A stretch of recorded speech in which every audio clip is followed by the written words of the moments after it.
ولا تحرمنا، وأكرمنا ولا تهنا، وانصرنا ولا تنصر علينا يا رب العالمين. اللهم يا ربنا زدنا علما، اللهم يا ربنا زدنا علما، اللهم يا ربنا زدنا علما. وصلى الله على سيدنا محمد وعلى آله وصحبه وسلم، وآخر دعوانا أن الحمد لله رب العالمين.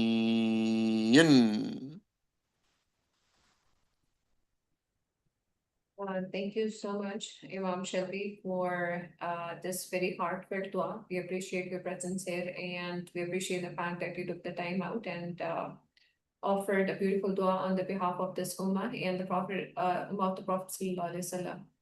Moving on, I warmly welcome you all to IQRA 2025 conference themed around honoring our legacy, shaping our future towards a new Muslim contribution to civilization. We are gathered virtually and across leading global universities to embark on a transformative journey, reconnecting our rich Islamic heritage with contemporary advancements. Through this congregation, we are going to engage in strategic discussions to address challenges, foster innovation, and chart practical pathways for civilizational renaissance.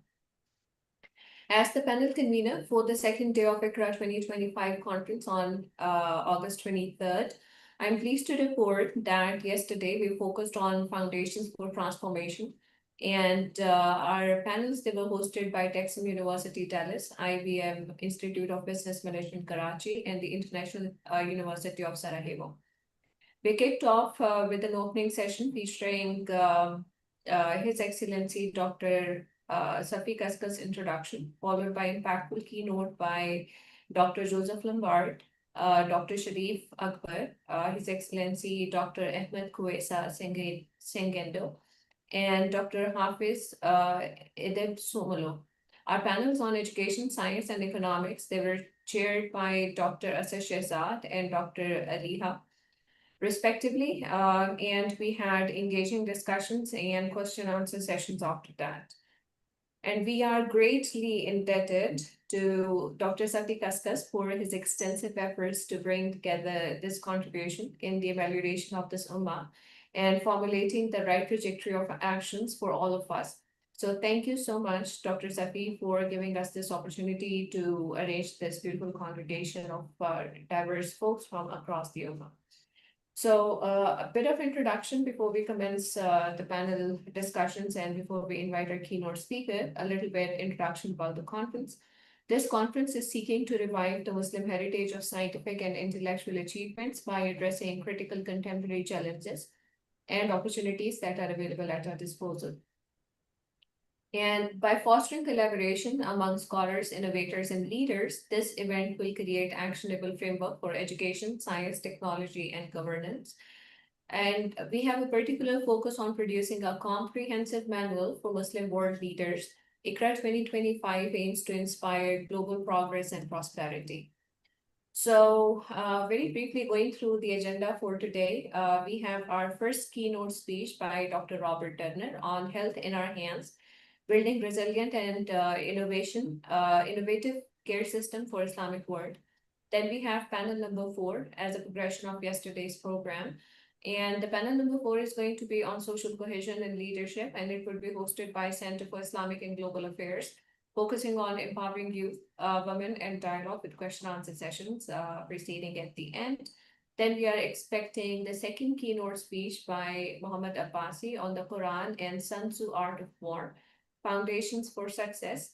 Then we have our fifth panel, which is going to be on a very necessary debate, circling around the topic of environmental stewardship, and it would be hosted by Superior University Lahore.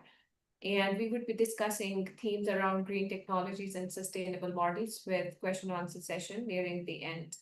The last keynote speech would be delivered by Dr. Zafar Ali Chaudhry on building resilient healthcare, and it would be hosted by Islamic University in Uganda, again, with brief session for question answers. Moving on, we are pleased to have magnificent keynote speaker with us, who is going to enlighten us with his substantial contribution on the topic of health in our hands, building resilient and innovative care systems for Islamic world.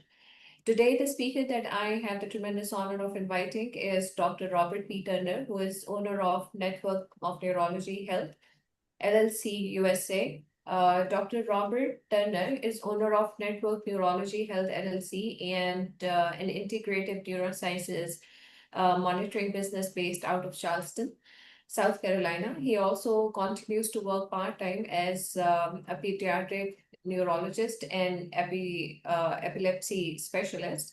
He holds clinic, academics, and research positions at Medical University of South Carolina, Charleston, University of South Carolina School of Medicine, and Prisma Health Children's Hospital, Columbia. Bones course, Roper St. Francis Hospital System, and Mind Research Institute, Irvine.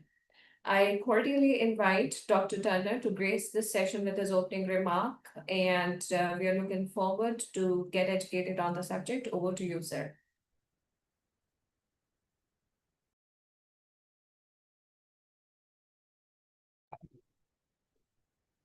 Assalamu alaikum wa rahmatullahi wa barakatuh.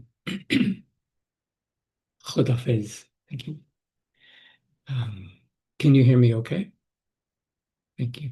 All right. Inshallah, I will begin. As you know, the schedule has been changed. And so I was planning on waiting and being nervous later this afternoon when I was going to speak, but now Dr. Kaskas gets to watch me be nervous early. So I have some notes I will go through, and inshallah. So, Bismillahirrahmanirrahim. I'm honored to be here and grateful for the immense privilege and gift of being here with you all. I've been in healthcare and neurosciences since 1980, 45 years. It's just amazing. And yet this conference, and this is of a personal note and that applies to my topic, this conference marks a 1-year anniversary in one of the most amazing years of my life. Subhanallah. It's been amazing. I started learning languages over 60 years ago in kindergarten, but for some reason waited till last year to start to study the Noble Quran, and the journey has been stunning of discovery and with Allah subhanahu wa ta'ala. I've experienced what it says in Surah Duha, ayah 7 and 8. أعوذ بالله من الشيطان الرجيم بسم الله الرحمن الرحيم ووجدك ضالا فهدى ووجدك عائلا فأغنى. Did he not find you lost and guide you? Did he not find you impoverished and enrich you? So forgive my very elementary tajweed and beginning, but I'm here as a baby in the faith, but as a steward of the sacred trust by participating in this conference. And again, thank you so much, Dr. Kaskas. Bismillahirrahmanirrahim. So this section captures my intention and passion as a physician. The fundamental intention which underlies my work in clinical neuroscience and healthcare mentoring has evolved and grown and deepened over the last 45 years. But my premise is we are created as electromagnetic beings living in an electromagnetic universe, which is becoming increasingly electromagnetically polluted. And I'll repeat that again in a little bit, but our objectives in this section, which I guess will continue this afternoon, are advancing medical research and innovation, developing healthcare systems, and promoting preventative healthcare. And I will focus most of my comments on promoting preventative healthcare, and I'll explain why. With the comment on developing, or the objective of developing healthcare systems, my experience as a clinician practicing in many locations around this country especially after the pandemic started because of the shortage of my specialty.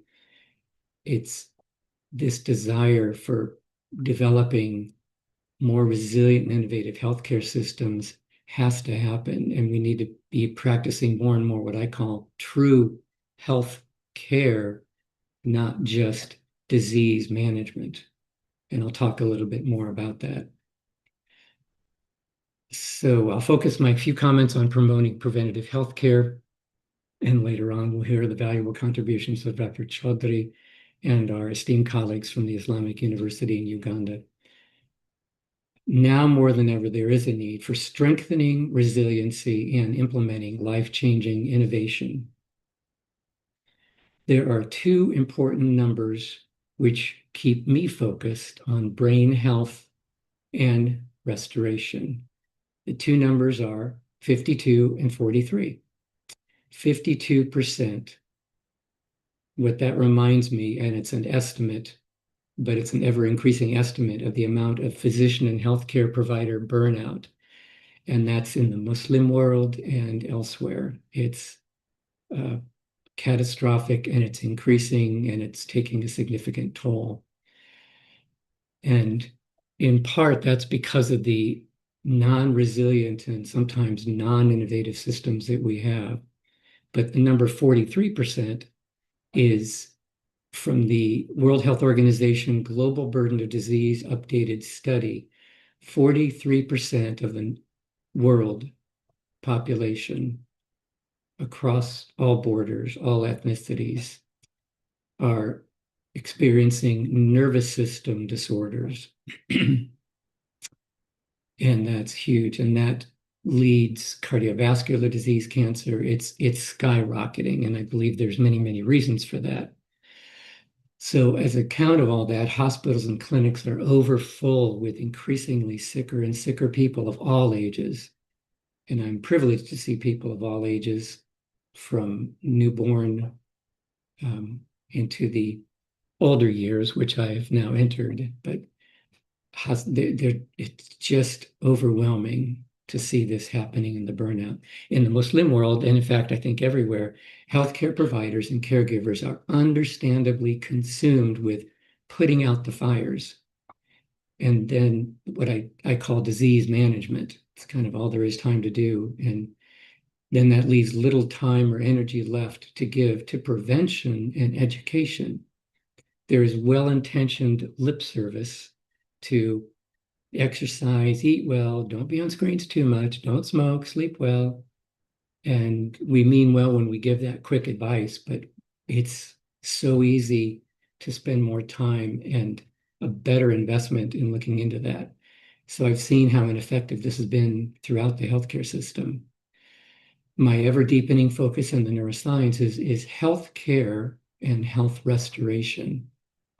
And I do that with neurological history, neurological diagnosis, and then working on appropriate treatments that are symptom or disease, getting to the root of the problem, and then working on brain health restoration.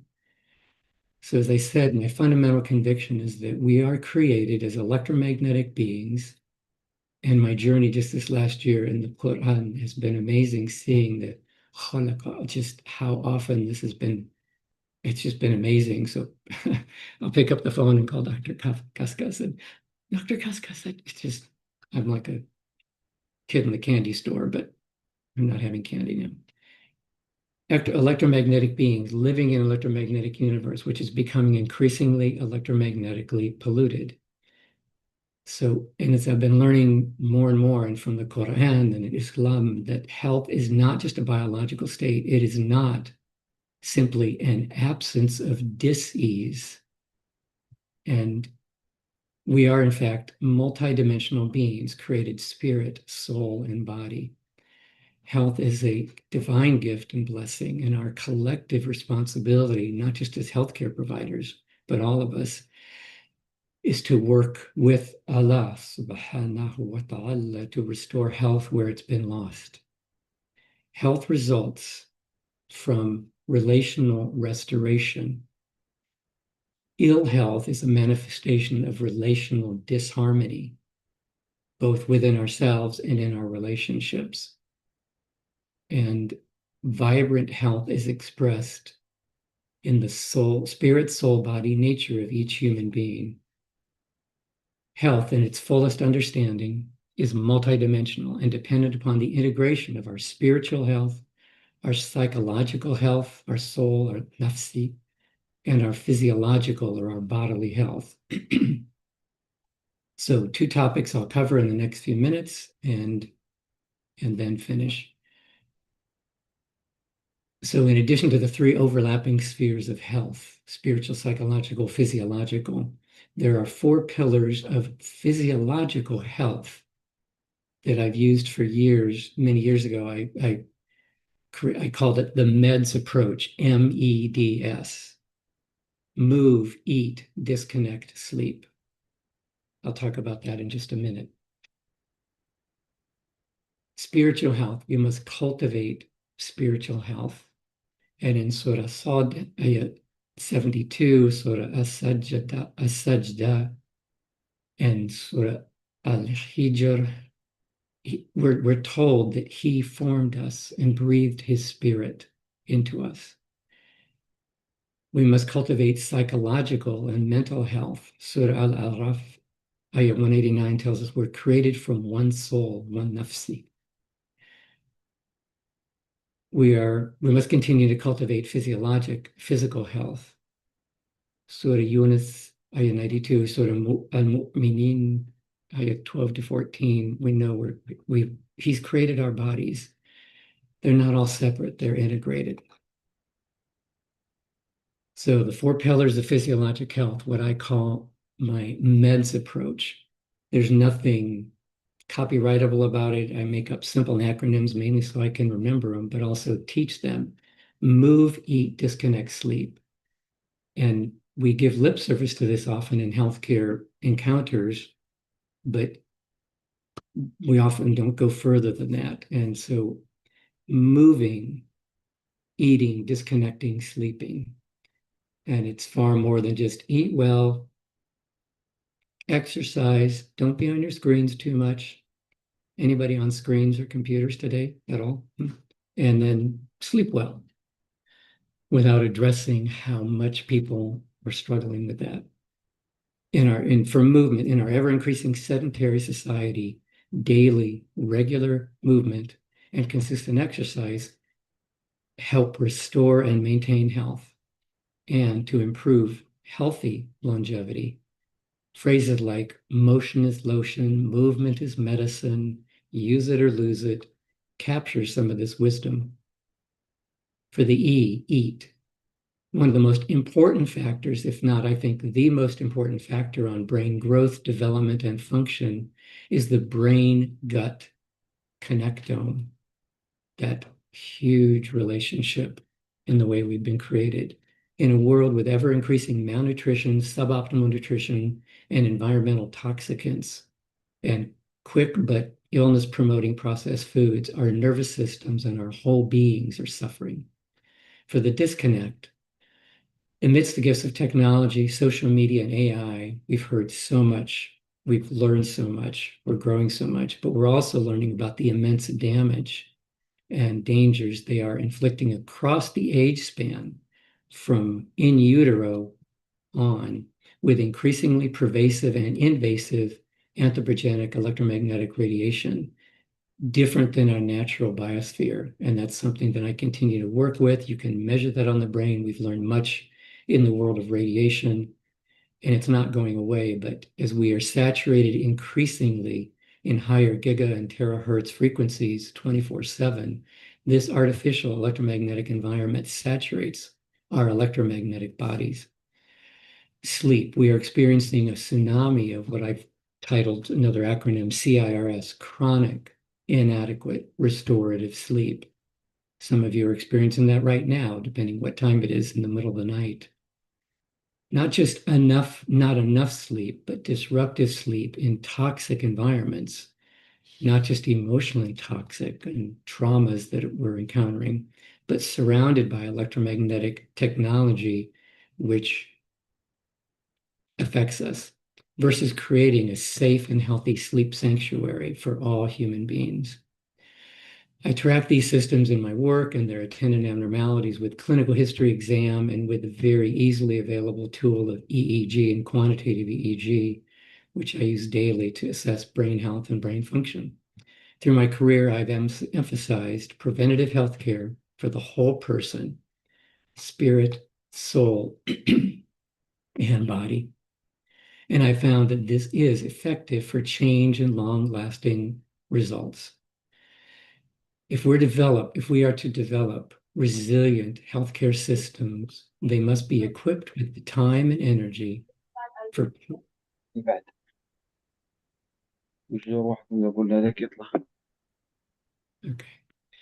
They must be equipped with the time and energy for providers to focus on true healthcare, not just disease management. Virtually all healthcare settings today, whether in the clinic or the hospital, are consumed, as I said, with putting out the fires, desperate to identify and eliminate symptoms, which is disease management, as good as that is, with little time or energy, again, left over to find the true causes of illness, focus on restoring health, and educate in preventative health care. The Prophet Muhammad, sallallahu alayhi wasallam, said there are two blessings which many people waste: health and free time. And you are not given anything after the sincere word of faith like health. So ask Allah for health. These hadith are a reminder to cherish and use health and free time wisely with intention and gratitude to Allah. These words urge us to build systems that protect, preserve, and promote health for all humans from conception to death and beyond. Thank you so much for listening. Wassalamu alaikum wa rahmatullahi wa barakatuh.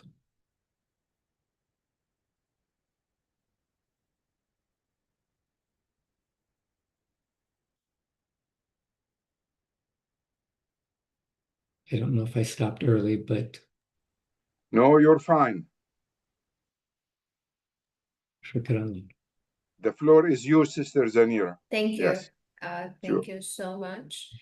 Dr. Turner, what an inspiring journey. And I think it was a much needed conversation on innovative healthcare system with focus on nervous system health restoration, importance of relational harmony of physiological, spiritual, and psychological spheres through med strategy that you've devised. And I think it's important for us to savor the gift of God, which is our existence.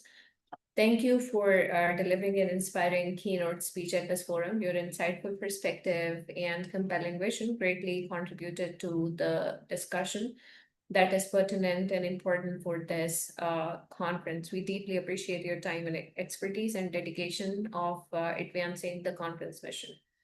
So moving on, we are going to have panel number 4, which is going to circle around the topic of social cohesion and leadership. Our 4th panel is going to be hosted by Center for Islam and Global Affairs, Istanbul, Sabahattin Zaim University, Turkey.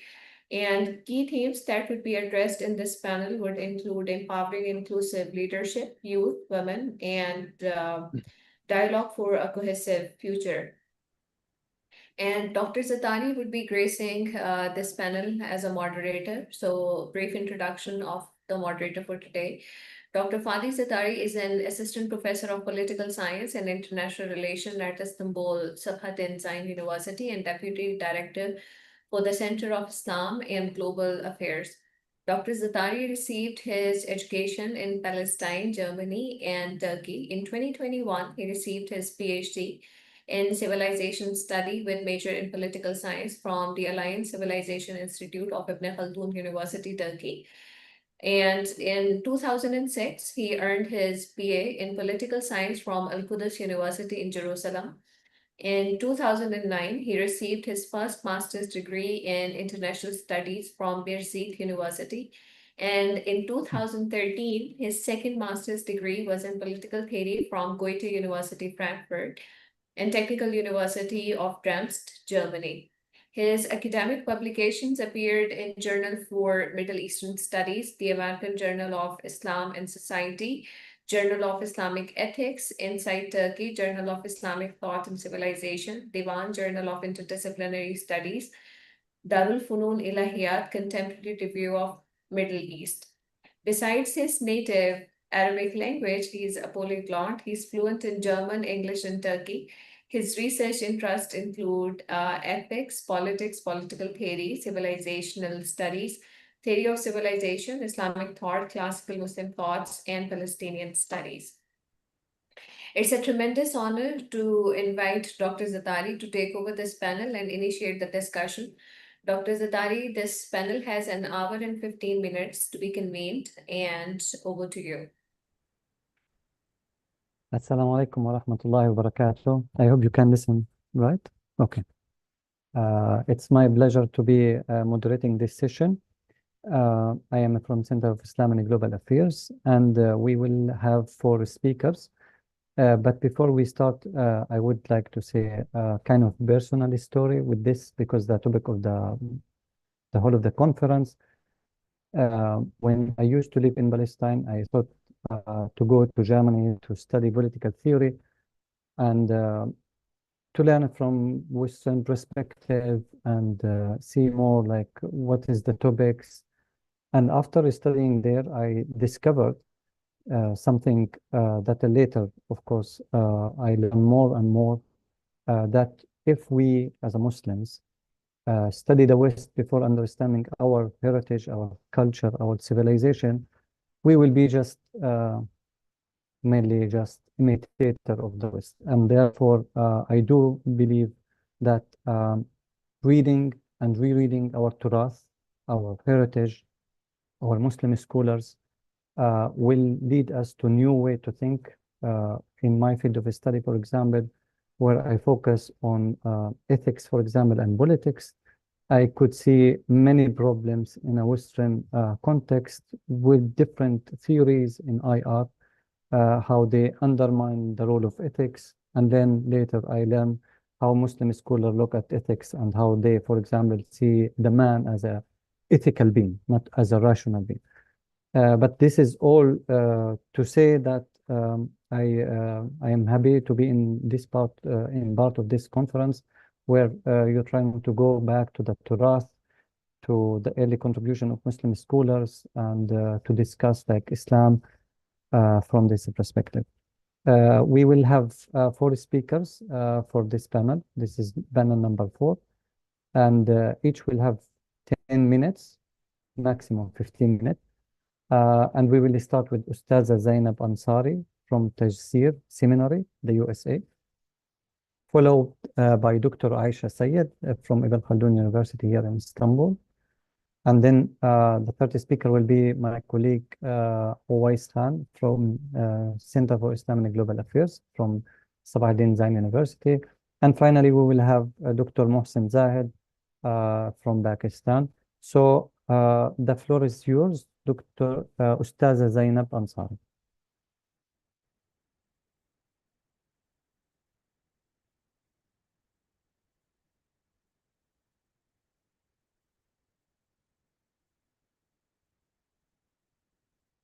Still there, right? Okay.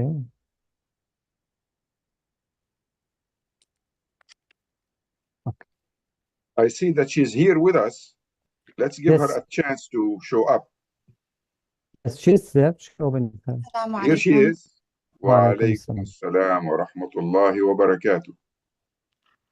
بسم الله الرحمن الرحيم الحمد لله رب العالمين وصلى الله على سيدنا محمد وعلى آله وصحبه تسليما.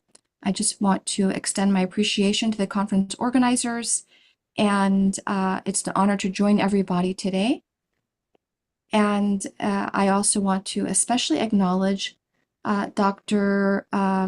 Safi and also Dr. Safi Kaskas and Dr. Samil Aryan, longtime friends and mentors of my father, Lawyer Hamel. So again, it's really an honor to be with everybody this morning. And inshallah, we'll go ahead and proceed. I have a few slides I'll share around the theme that I've prepared. So again, Bismillahir Rahmanir Rahim and Assalamu alaikum wa rahmatullahi ta'ala wa barakatuh. And let's go ahead and get started. So the theme that I was given is the theme of how the Quran empowers believers and communities. Hopefully everybody can see my screen.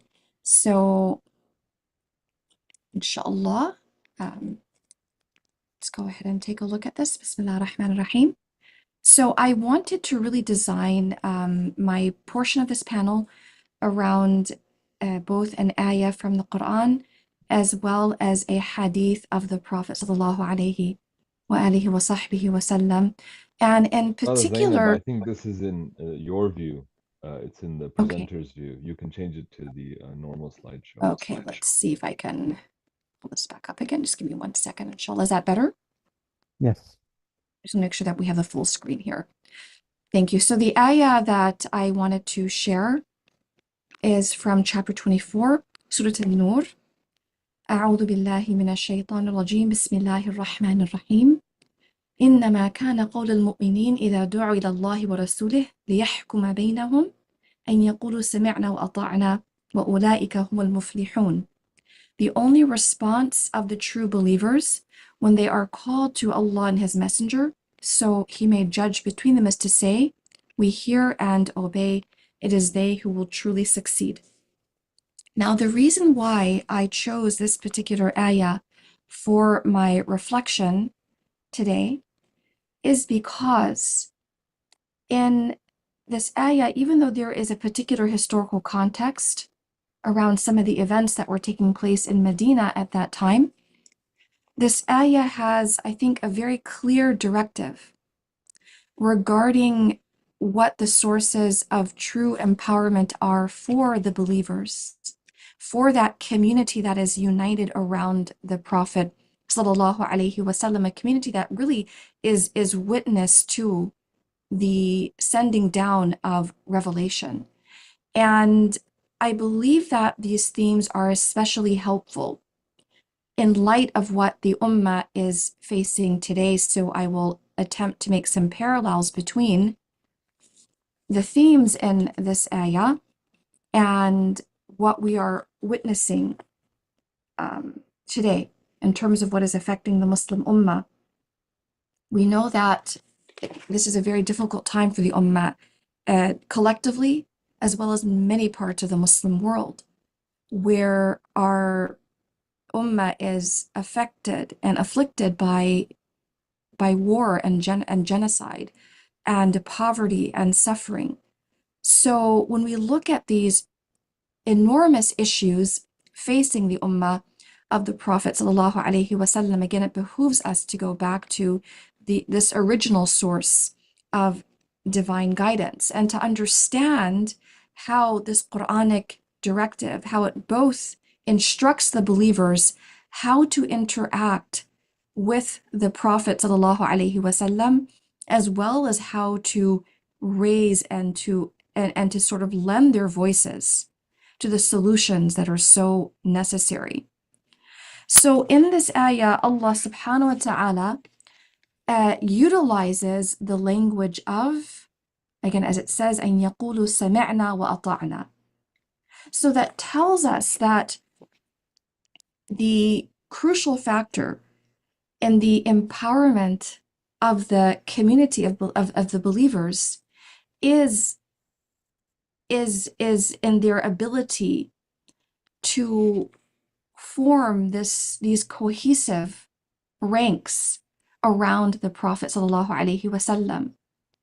Time and time again, the themes or the threads running through these revelations, especially the Medinan revelations, are themes of solidarity, themes of community, and especially the idea that empowerment is not something that it's not something that is going to be achieved by the individual standing on their own, but this is achieved by that, again, that community that is cohesive, that community of solidarity around the Prophet sallallahu alaihi وآله وصحبه وسلم.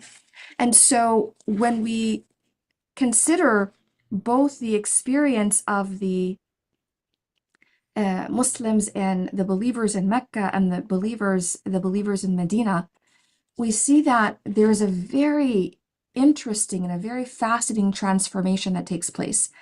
A transformation that takes place as the Muslims go from Mecca to Medina. In Mecca, we have these individual stories of courage. We have individual stories of resistance. We have people like Sayyidina Bilal, for example, whose story is very famous. But in Mecca, we really see these as stories of, again, of individual courage and resistance. And the transformation that takes place when the Muslims embark on the hijrah from Mecca to Medina, the transformation is really in their understanding of community and how being in solidarity with that community empowers the Muslims to a degree that they perhaps had not even anticipated themselves, nor had the Quraysh been able to anticipate.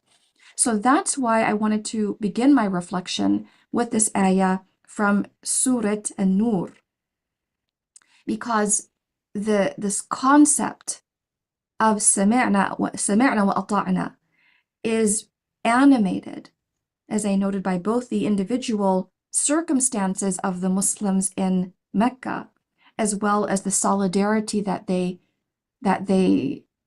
come to epitomize in Medina in the face of very new challenges that they certainly experience in Medina. Also, very importantly, dear brothers and dear sisters, is that from amongst these very important themes running through the Quran is the theme of a call and response.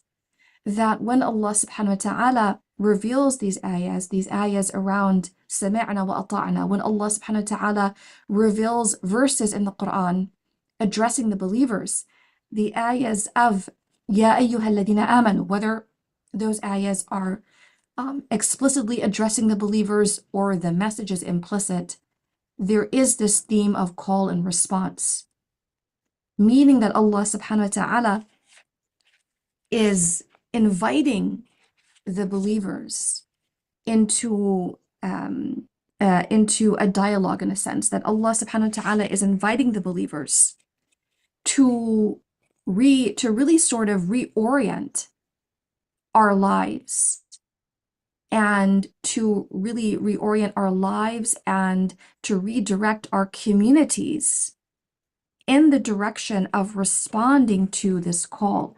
The ayahs of Ya ayyuhal ladina amanu are around 89 ayahs in the Quran, which is a very significant number. And so when we examine these ayahs in their aggregate, we see that the Quran presents a message of empowerment that demands of the believers that we have to uplift each other and we have to raise our voices. Because the reality, dear brothers and dear sisters, is that as human beings, our role is to be interlocutors of this text, of this divine word. So we have to make sure that we are utilizing our voices in a way that there is resonance with this divine call. Now, as I was going through this ayah and some other ayahs and reflecting on this theme, I wanted to summarize 10 ways, and of course this list is certainly not exhaustive, but I wanted to summarize 10 ways that the Quran empowers believers and communities. And this is very important because for people that don't understand the language of the Quran or its historical context, if they just read the language of sami'na wa ata'na in a very surface way, they might view that as sort of a passive state of obedience that is being imposed on the believers. And that is, I believe, an incorrect way of understanding that ayah.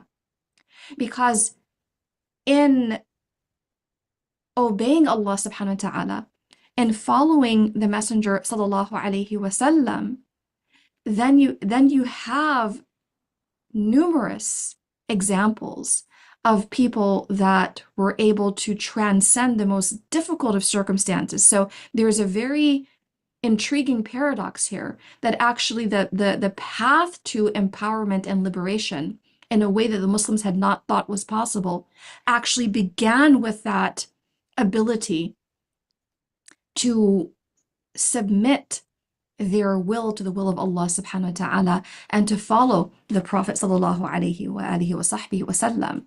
That ability to cultivate sami'na wa ata'na really became the dividing line between the true mu'mineen, the believers, versus the group of individuals that the Quran describes as the munafiqeen, and that was a new development for the Muslims when they encountered that group when they went to Medina. So again, in going through these ayahs in the Quran, I thought about summarizing, again, 10 ways that beginning with the premise of sami'na wa ata'na, that the Quran empowers believers and communities. And the very first example of this, and I think this is especially important for our youth, in my work at Taysir Seminary, I work primarily with youth as an instructor, as a teacher, as a mentor. And so doing this sort of work on the ground, it's become very evident to me that many of our youth are really struggling with sort of reconciling their challenge, really kind of reconciling their faith with challenges that they experience, specifically intellectual challenges. And so the very first point that I want to emphasize here is that the Quran is not, again, sort of inviting us to sort of a blind submission, but the Quran time and time again is challenging us to think. This is a very robust engagement with our faith in the most pressing questions that are facing communities today. Okay, all right, inshallah, I'll go ahead. Inshallah, then let me go ahead and wrap this up. Again, I just wanted to summarize this. So the idea that in sami'na wa ata'na, we are bringing our whole selves in a very engaged way to this process. And then, like as I said, Allah subhanahu wa ta'ala, there is this sort of call and response to where the believer is being called upon to build a framework around what it means to be in solidarity with the Prophet, peace and blessings be upon him, and today carrying his message forward. So it's not enough to just kind of think about this in a theoretical way, but time and time again, the Quran calls upon us to convey to the world, to implement its commands, to deal with people who are in denial and rejection, ultimately trusting in Allah subhanahu wa ta'ala's promise that the believers will prevail. And let me just kind of go back to that first ayah, just as a reminder. Going back to that first ayah, we can see that Allah subhanahu wa ta'ala says, again, this idea of a divine promise embedded here, وَأُولَٰئِكَ هُمُ الْمُفْلِحُونَ. It is they who will truly, truly succeed. So thank you so much for inviting me to address this panel. Anything correct that I said, this is from Allah subhanahu wa ta'ala. Any mistakes are entirely my own. And I ask Allah subhanahu wa ta'ala to allow all of us to be part of this project of empowerment and upliftment of the ummah, and standing in solidarity around the message of the Prophet sallallahu alaihi wa alihi wa sahbihi wa sallam, who reminded us, there's a hadith I wanted to share, to commit ourselves wholeheartedly to the Quran. Thank you so much. وجزاكم الله خيرا وصلى الله على سيدنا محمد وعلى الحمد لله رب العالمين. Dr. Fadi, may I Barakallah. interrupt and say one word? Yes, yes. First of all, I salute Sister Zainab, and I thank her for having the Palestinian kufiya around her neck, and for having our Masjid al-Sahra in the background. And I want to ask Allah subhanahu wa ta'ala to shower her late dad, Brother Mansour al-Ansari, with blessings. We worked together in the same place. I saw him every day for over 10 years in New Orleans, Louisiana, and I am extremely proud to see her. I knew her as a child, and now she's a participant in a conference and a colleague, and I'm very proud of that. Thank you very much. Thank you.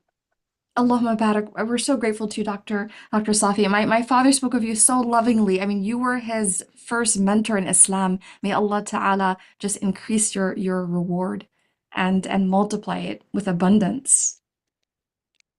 Thank you very much. Okay, thank Very you very interesting.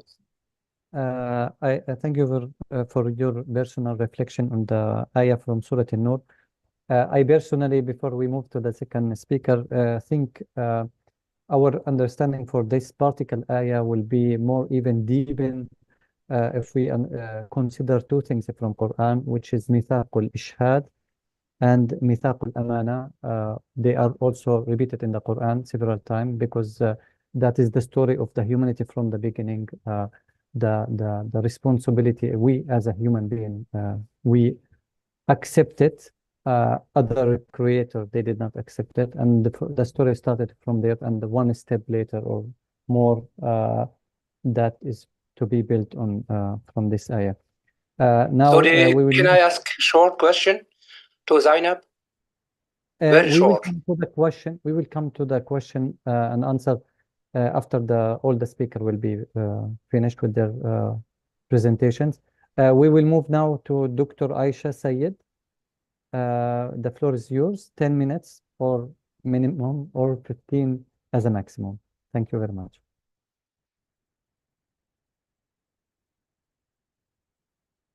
Assalamu alaikum wa rahmatullahi wa barakatuh. Wa alaikum salam. Thank you very much for allowing me the opportunity to address this esteemed gathering. Being invited to this forum is a great honor indeed, but it is also a reminder of my own position of privilege that allowed for my inclusion.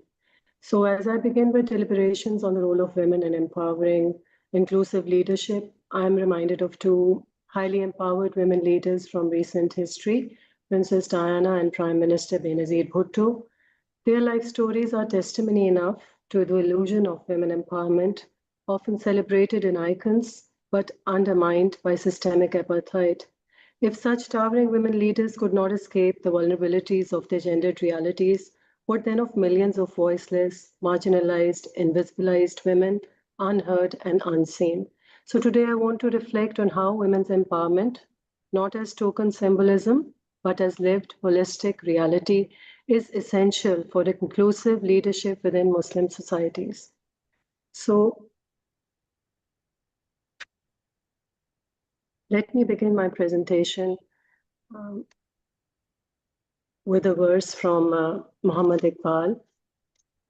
मैं भी मजलूमी निस्वां से हूँ गमनाक बहुत, नहीं मुमकिन मगर इस वक्त आए मुश्किल की कुछ.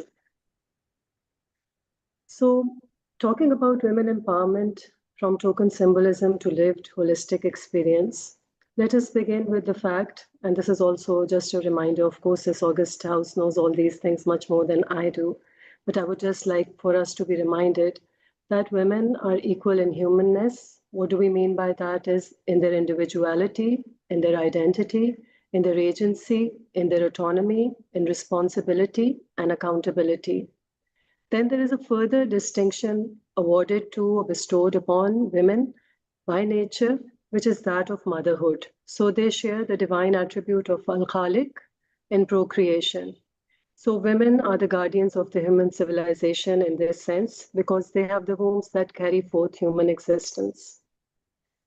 But we also see that there are threats to procreation and family. Women's honor of procreation is undermined on two fronts. First, the weakening of the institution of family and marriage, with rising divorce rates, declining fertility rates, and changing social norms. And on the other, technological advancements, these transformations, emerging biotechnologies, even artificial wombs. So what is going to be the future of this family and procreation? We have to think about these things. Before we move on, let us be clear of what is meant by women empowerment within our house. So I established that women empowerment today means for us enabling women to exercise their full human agency voice, autonomy, and leadership in shaping society. And also it is about dismantling barriers so women can access equitable rights, opportunities with dignity. Why women empowerment matters so much? It matters because this is not a modern slogan. This is not something that we are going to be taking from the West. In fact, this is what was enjoined upon us in the Quran itself, which affirms the spiritual, moral, and social dignity of both men and women. So Allah subhanahu wa ta'ala says the believers, men and women, are allies of one another. They enjoin what is right and forbid what is wrong. The rationale for empowerment is religiously grounded. It is essential for addressing contemporary challenges. And we see that the future transformations also, it depends on them. Societies that neglect the contributions of women, they put their populations at risk. So Ali Shariati says that patriarchal and colonial legacies have pushed women to the margins, silenced but exploited for their labor and wombs. So let it be very clear that women are very proud and they take pride in whatever Islam put upon them. But in modernity, it is very sad that because of these colonial legacies and capitalistic tendencies, women have been reduced to mere baby-making machines, we can say. So in Muslim societies, when we talk about Muslim societies, what do we mean by them? This again is a non-homogeneous entity. We mean a plurality of social orders where Muslims live as communities. They could be majority, minority, or diaspora communities. And these are contexts where Islam significantly shapes social, cultural, legal, and/or political life. So we will have states with Muslim majorities, states with significant Muslim minorities, and transnational context, and the concept, the spiritual concept of the global ummah, which we see in our rituals, in our shared ibadah. So what are the building blocks of Muslim civilization? If we just look down in history, it has always been knowledge, trade, scholarship, spirituality, social justice, and this has included women in all walks and all spheres of life, not as passive recipients, but as active transmitters. So Muslim societies today, we see them split between role model contexts of relative progress versus contexts of relative regression. So we see there could be some exemplars or relatively progressive role models, such as we could say Indonesia and Malaysia maybe. And then there are the struggling and challenged contexts, and then the diaspora Muslim communities.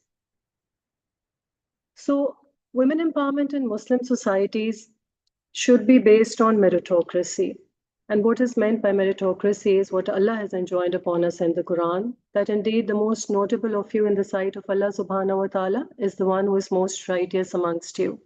So Islamic ethos was not about privilege, it was always about merit. But today we see that women's lives are shaped not only by overt exclusion, but also by internalized structures of piety and obedience. So the discourse of equality cannot materialize without dismantling the institutionalized structures of inequality. The few women who break through are exceptions that prove the rule. They succeed in spite of the system, not because of it. So I would like to look at women empowerment from a Maqasid Sharia and Maslaha approach, which is based on gender equilibrium. The key issues that, according to my research, I've been able to identify, they are issues of identity, issues of agency, issues of autonomy. And these are multi-layered, they are intersectional, race, gender, and class being some of the intersectionalities, but within different contexts, we will see different challenges and different impediments to women empowerment in Muslim societies. Although I see many of those men who are extremely supportive of women, but I would still, excuse all of you and say that a major problem within Muslim societies or a major impediment towards women empowerment is patriarchal mindsets. And I would say that these are being reproduced as colonial structures of systemic violence through both men and women. And these are colonial legacies that have been transferred to us. Then coming from Pakistan, I can say that within South Asia at least, and in other parts of the world, because South Asian Islam or Quranic exegesis have been transported to other parts of the world. So I would say that the interpretations of Quranic exegesis, they need a lot of deliberation, or they need to be rethought, maybe in the present context. I see that they have created a lot of these patriarchal mindsets, or they have been supportive of or enablers of such patriarchal mindsets within societies.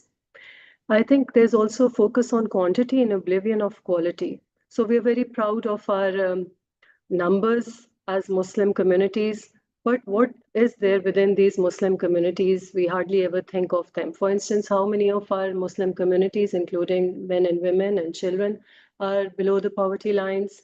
How many of them have access to basic healthcare facilities? How many of them have basic human dignity? I talked about Maqasid Sharia. Just put them in front of us and just see if they are the indicators for us of progress or development. Where do we lie within them as Muslim societies or as the Muslim world? Also, this debate about house chores as non-work, I think this is a sociological debate, but also it goes against the essence of Islam, because Islam recognizes everyone for whatever contributions they make to society. And I think this is an area that as Muslim societies, we are lacking very much in. There's also non-recognition of women's labor in childbearing and child rearing. And again, I suggest that these are issues that emerged in modernity after the Industrial Revolution and through colonial legacies, because we see that in the very first societies created by the Prophet ﷺ, or the people who were torchbearers of his society, these problems or these issues were not present over there in those societies. Then gender-based violence is a very, very foremost problem within Muslim societies as well. It is a leading cause of preventable death and injury in women. It is supposed to be a shadow pandemic because it cuts across societies at different levels. Then there is discrimination in social participation and at the workplace. There is lack of participation in decision-making roles. Yes, women are allowed social participation at a lot of levels in society, and it is encouraged also. But at the decision-making level, it is not that much encouraged. Rather, it is discouraged. And also, structures are created in such a way that because of that systemic violence, they are not able to, get to the leadership positions. Then there's economic inequality and limited access to opportunities. Just to imagine the scale of how big these economic inequalities are, according to the World Economic Forum, it will take 134 years to close the global economic gender gap. So this is not just Muslim societies, but this is the global societies at large. Then we have the educational and leadership gaps. There are 129 million girls worldwide who are out of school. Even those who are within school, I think I would not really say that we should put all the girls in school, but I would rather say that we should develop our own indigenous methods of learning. We have a whole tradition, a knowledge tradition that is comprised of non-formal education. And I think it is high time that Muslim societies pay attention to that and bring that to the fore, because that is a very rich tradition, that is an indigenized tradition, and that will really help in true empowerment. So all of these problems that I've tried to identify, these are challenges which reinforce one another. So they create a cycle of structural inequality that requires both policy reforms and cultural transformation. So I would like especially to focus for a few minutes on the empowerment within marriage and family, because as Muslim societies, what is the building block? What is the basic unit for our society? It is always going to be the family, and the family will be within a marriage system. So we need to understand that that marriage system is failing. In Muslim societies, people are turning away from it. All the statistics can be taken out to show that this trend is there. So today is the right time to decide and do something about it based on gender equilibrium, which can be defined as a state of adl, mizan, ihsan, and fadl. There should be a vision or revisioning of this institution of marriage and family, because gender relations or gender power dynamics, they are the most important issue, I think, that Muslim societies need to address. As Ali Shariati emphasized, a society which fails to awaken its women is doomed to decline because it has left half of its body asleep. So, what could be principles for empowerment? Faith as the foundation, education as the key, participation as a right, collaboration as a pathway, solidarity as a way of community building. With this in mind, I would just like to make some recommendations to this esteemed House. First and foremost, what is required is an awareness and mindset shift.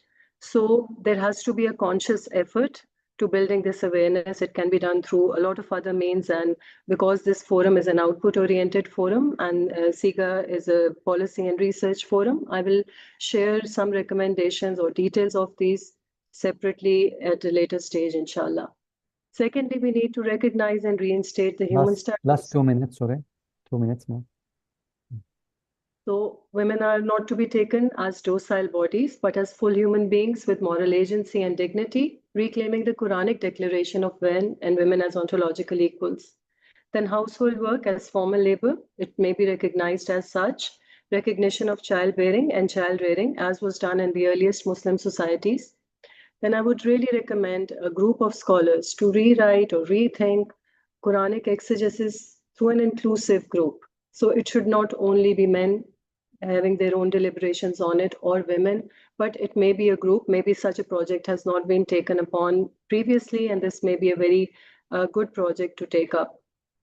Then maternal and child health should be prioritized. While we do focus on increasing our numbers, but this is one area that we need to really think of because maternal mortality is a very, very big problem in Muslim societies, especially if I think of South Asia. There are so many statistics to prove this.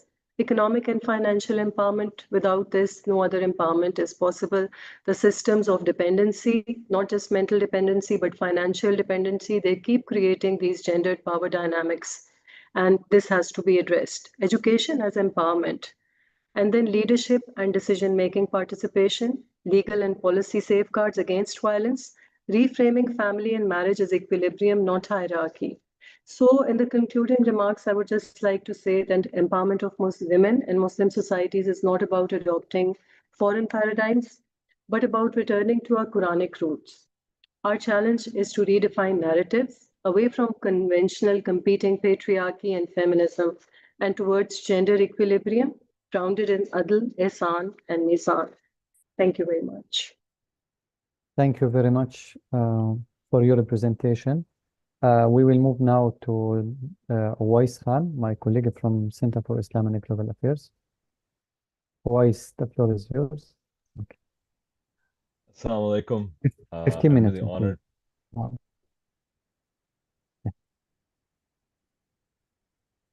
May I start, Fadi? Yes, yes. Yeah, so assalamu alaikum, and I'm really honored to be here with this very esteemed panel. I'm also very grateful to the organizers of the conference, and I wish the conference immense success. It's already been quite impressive, the topics covered, and the sincerity with which these topics are being addressed. And I think it's unique that this conference brings together scholars from all over the Muslim world. I want to speak a little bit about, in the few minutes that I have,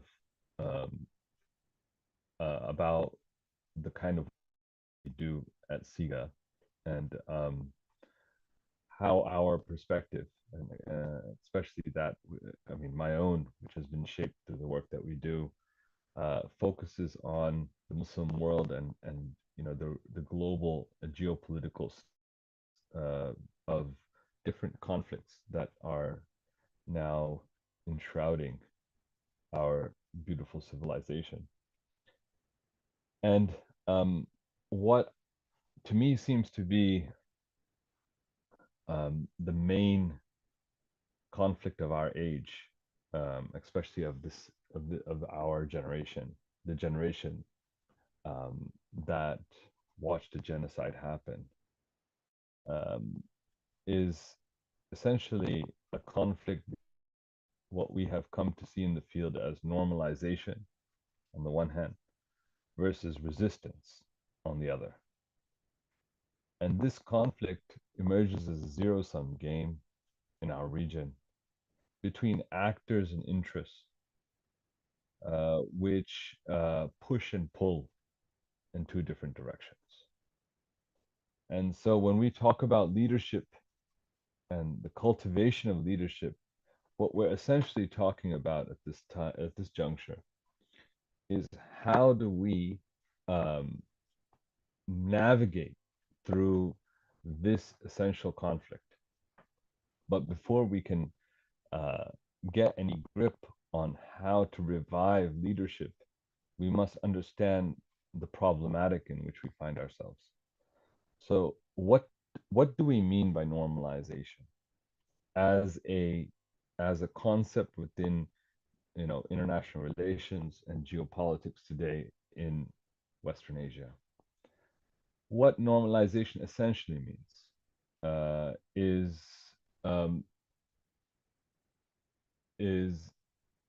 that, I mean, to be generous to those who advocate for normalization, it essentially means that there is a pathway towards self-improvement of our societies and modernization of our countries by way of trading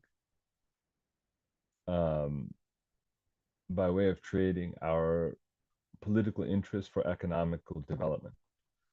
So the idea is as follows, that through becoming aligned or adjacent to colonial and imperial powers, we will gain economic benefit, right? And through that economic benefit, we may, at some point, through a cordial exchange of ideas, exert influence at the table which has been granted to us. So that I mean, philosophically, I mean, what's behind the concept of normalization is a strategy for empowerment, which essentially is best captivated by those who have migrated to imperial centers and live in imperial lands, which is basically to become adjacent to imperial power and then use that proximity as a way of trying to influence imperial thought.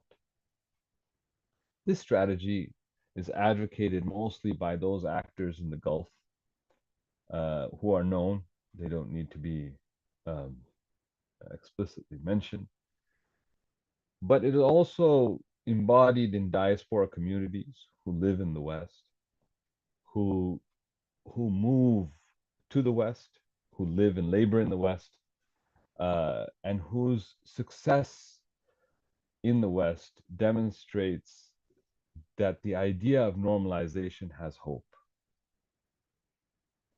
On the other hand, there is in our region a group who are engaged in what is called resistance.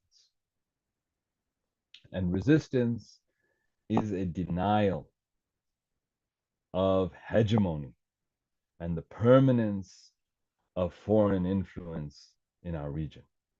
There can be nothing more normalizing than moving and subjugating oneself to the imperial structures as a permanent source of power.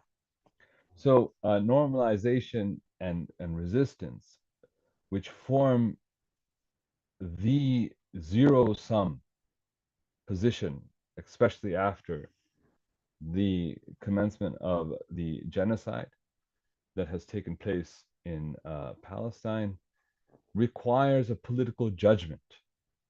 And this political judgment, and the lack actually of this political judgment,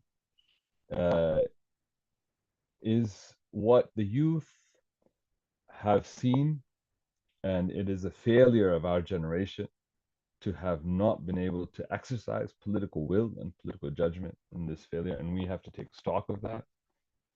And in our political tradition, there is something called what is called al-wahm al-siyasa, which is a faculty that is in our psychology, which allows us to make distinctions between friends and enemies. And this is the basis of political judgment in our tradition. And a lot of our scholars have shown how this wahm, this ability to estimate threats in our environment, began to dull. And one of them is taraf, which is luxury and a meaningless life in pursuit of comfort.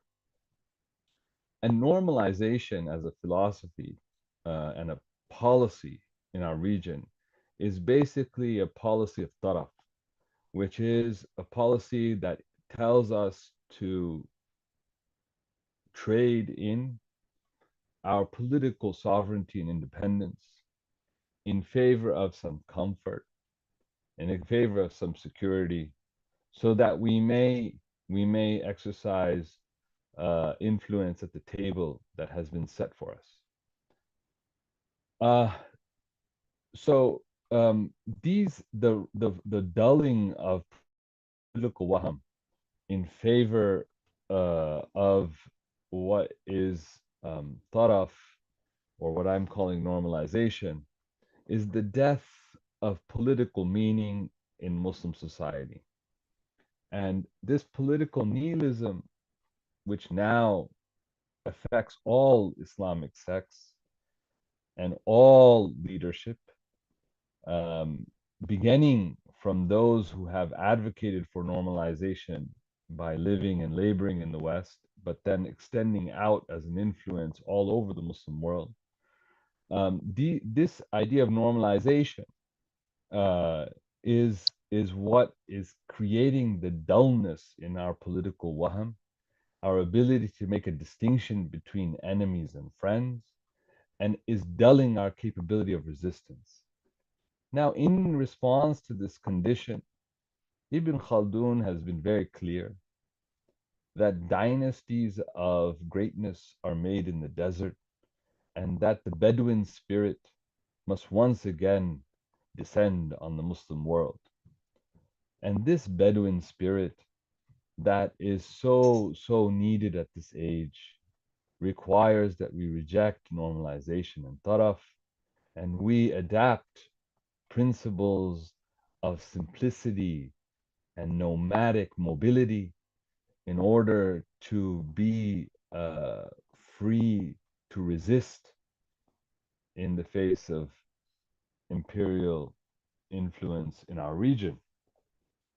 And I would really invite the panelists here and all of those listening to begin to theorize what is the Bedouin in our age, not as a nomadic pastoral group, but as a grouping that embodies the attributes of freedom and resistance and clarity of thought and an immediate instinctual understanding of the difference between the wolf and the sheep, and who is able to guide and protect his flock against those enemies that continue to try to threaten his life and livelihood. And I think that the lack of this capability amongst us and our leadership, and there's no Muslim group that is above the failure that we all face, requires us to try to think very carefully about what it means to theorize the Bedouin in our time. By theorizing the Bedouin, I mean asking a few very important questions, such as who are the Bedouin and what kinds of power do they exercise, resist, or disrupt? Are they mere subjects of scarcity and terrain, or initiators of violence, collapse, and renewal? Do they survive the empire, or do they threaten it? How do they reconfigure legitimacy? Is it through grabbing hold of honor once again, or genealogical connections and kinship once again? Or prophecy once again? Or is it through exercising martial excellence once again? What is legitimacy for us again? Another thing that I think, another set of questions that I think are important are ones regarding the question of means. What material and symbolic resources makes Bedouin life possible and at the same time dangerous? How do mobility, lineage, tribal law, and memory become instruments of autonomy and freedom or resistance? What happens when those forms are encircled by taxation, conscription, and commodification? And lastly, I think context is very important. I spoke about context at the beginning in terms of resistance versus normalization as the grand narrative in which we live. So, what world gives rise to the Bedouin once again? And what does their presence reveal about the world's fault lines, the fault line of resistance and normalization? In what political and historical context does Bedouin power once again emerge and act? Does Bedouin life disappear with empire or return whenever sovereignty collapses? Are they a passing stage of history or a reoccurring answer to political crisis? And with these questions, I would like to basically say that the way out of political nihilism that infects all of us, and unfortunately, we are the generation that did nothing in the face of genocide.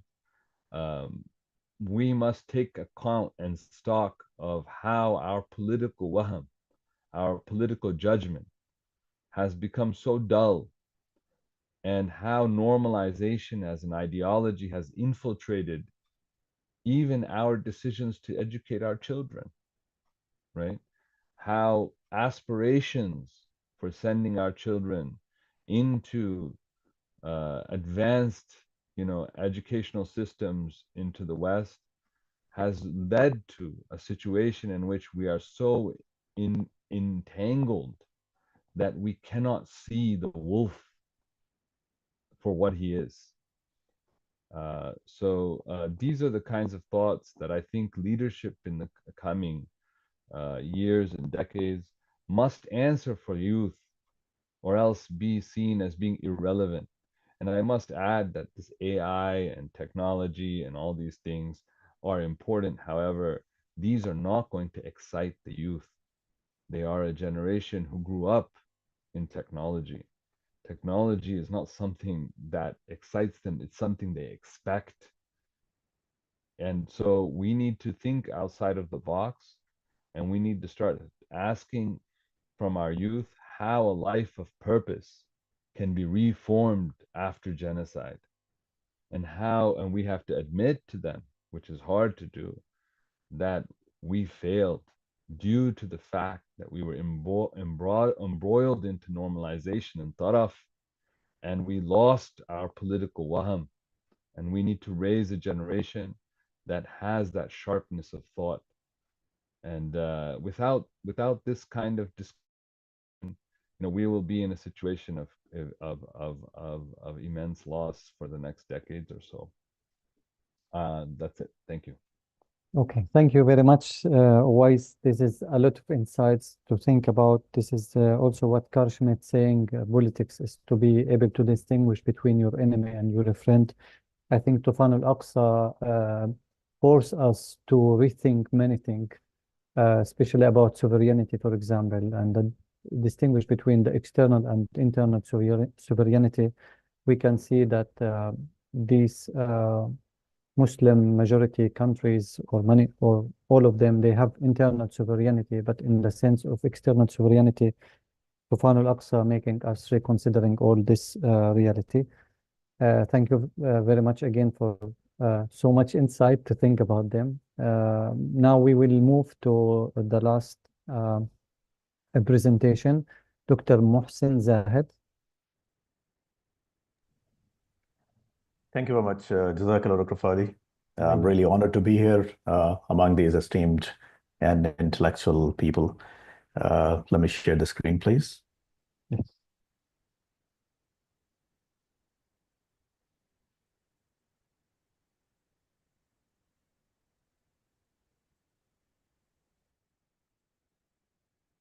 Just a minute, I'm just enabled.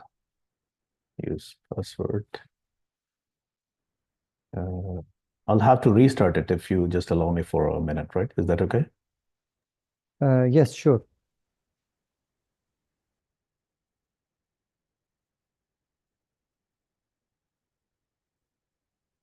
Meanwhile, if you have questions or comments, I mean, either you can write them down and I can sort some of them and ask the speakers, or we will open it for you so you can comment directly. Okay. I think maybe we should wait, right, Fadi, for him. Yes, yes, sure. I'm saying he to prepare. Yeah. He could start any second, and then because I had a question, but I don't want to say anything right now because I don't want to prevent him from starting on time. Sure.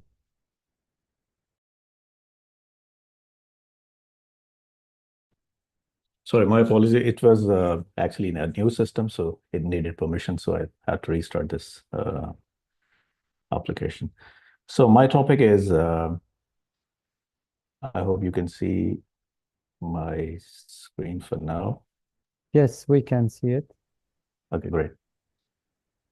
Do you see the slides? No? Yes. No, we can see only the Zoom. Okay, great. Just a minute. I need to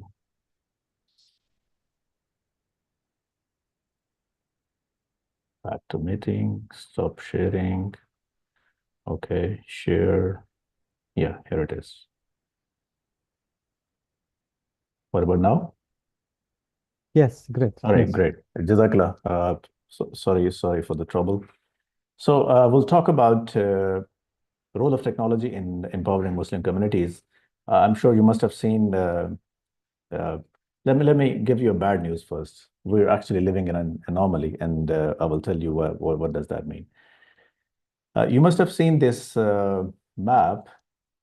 It's basically available on Amazon. It's a pretty old map of civilizations of last 4,000 years.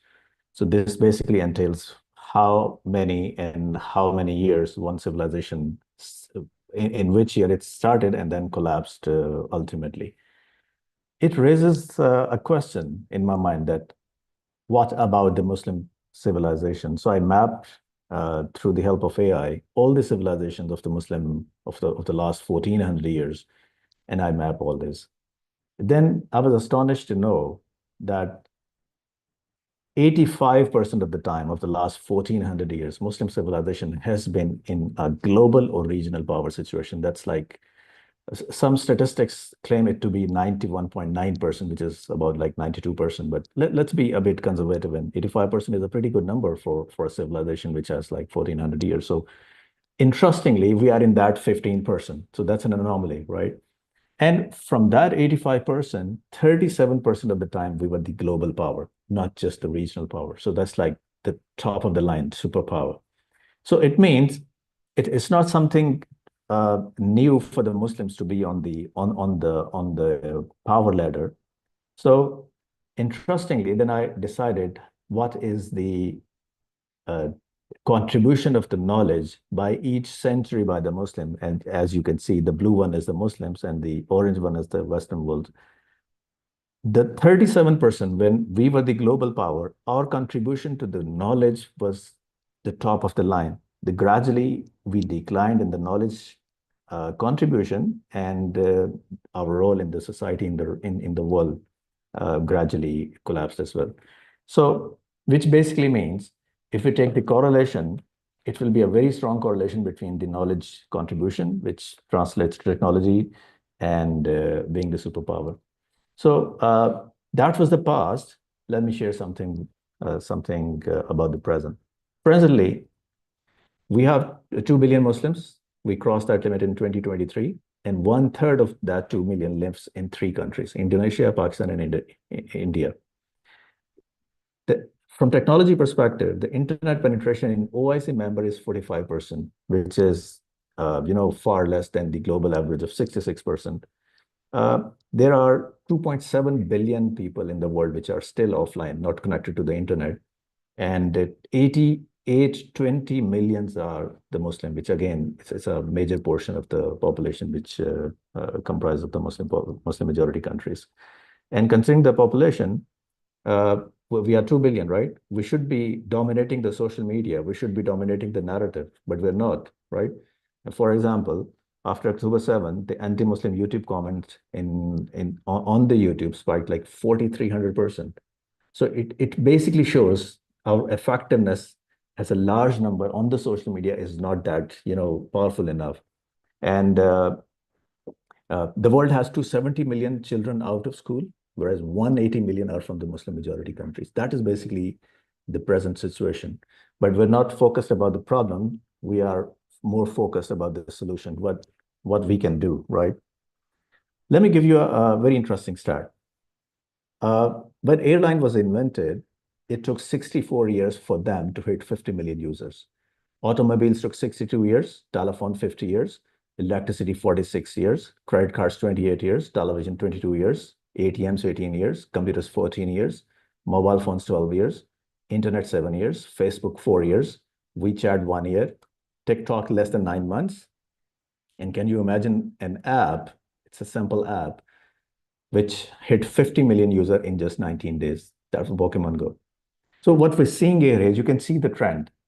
And the trend is that generational time to make an impact is being compressed into months, into even days.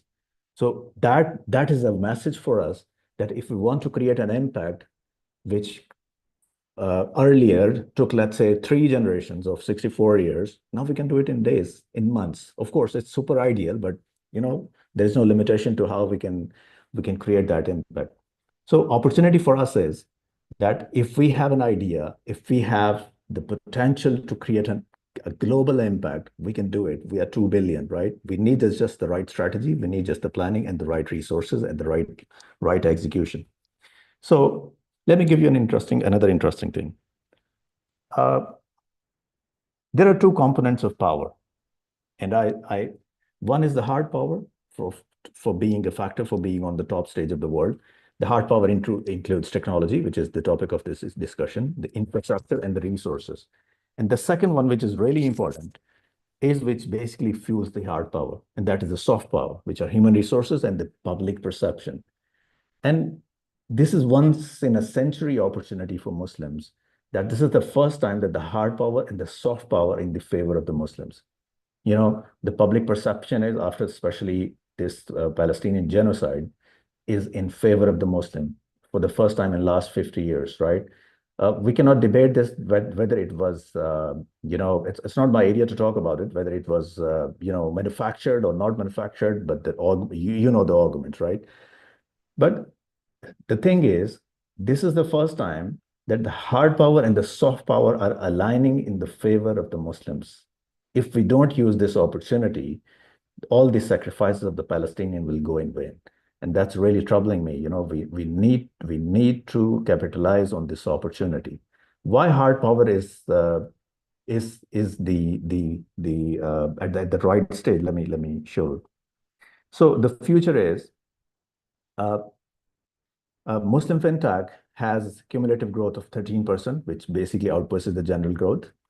Muslim fintech is going to be 161 billion to 306 billion. Dynamics of learning and earning have never been favorable. That's the opportunity, considering the hard power, which I'm talking about. Now, at this moment, the flat world concept. The opportunities are limitless and it's flat. The internet, which is being used by a village, by a youth in rural Ethiopia, is the same internet which is being used by the Bill Gates. That is the same internet, the same Google. So the resource parity is gradually getting shorter.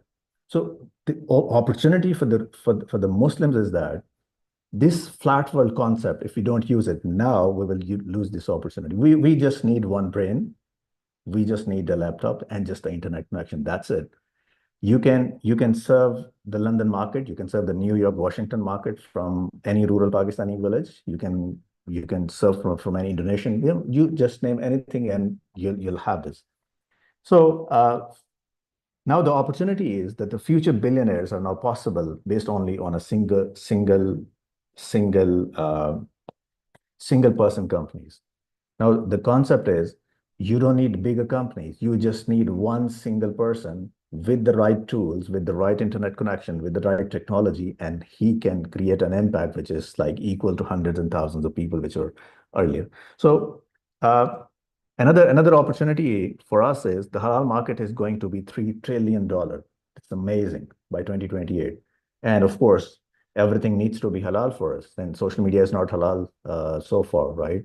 It still has the restriction. It still has content which is not, from halal perspective, it does not comprise to the definition of halal. So I think we need a social media which is halal too. So instead of, just talking about theoretically what we can do, in a quick discussion, what I can propose is we should make a smart masjid. That masjid should be a tech hub with very free Wi-Fi, right? It should be basically at the weekend, it should become the robotics hub. It should become the AI hub, right? We have the experts, we have the resources, alhamdulillah, which can be available to the masajid. The masajid should be the incubation centers. For example, in rural villages of Indonesia, in Nigeria, in Pakistan, in India, the resources are not available. People cannot afford laptops, for example. They cannot afford internet connectivity. What we can do is, let's create a computer lab in masajid. And students come there, they learn, and they earn. And when they earn, they manage their own laptop and they leave. They graduate from that incubation center. And that incubation center becomes the hub of learning, earning, and then graduating, right? So mentorship and the resources are shared.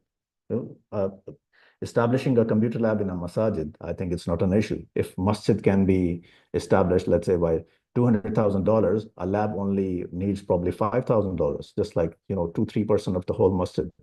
That's not something which is really difficult to do. And of course, Muslim fintech is going to be 161 to 306. We discussed that earlier. This empowerment through fintech is really important because economy runs on the finances, and this is the first time, in human civilization that the monetary system is being decentralized. That decentralized finance is basically the future, which we can really use for this purpose. And the next one is microfinancing for the youth, especially for the women who are at homes, they cannot leave.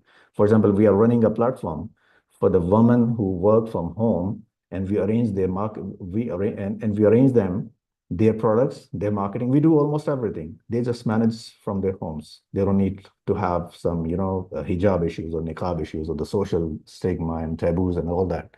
They work from their homes and we support them. And the last one is that we need to have, 180 million student out of school in Muslim countries only. That's a major burden for us, right? In 10 years, where will these 180 million people will be, right? We need to get them not in the school. We need to get them educated. Schools cannot, from my experience, from my understanding, schools cannot cover the 180 million people. It's too big number. Schools cannot cover that. We'll have to be unconventional to that. And that is basically the IT-based replacement, that we need apps, we need platform, we need portals which support these children wherever they are, in the schools, in the markets, working with on the workshops and all that. So I think these 6 are important points which can we do to reduce our sort of reluctance to technology in Muslim world. Jazakallah.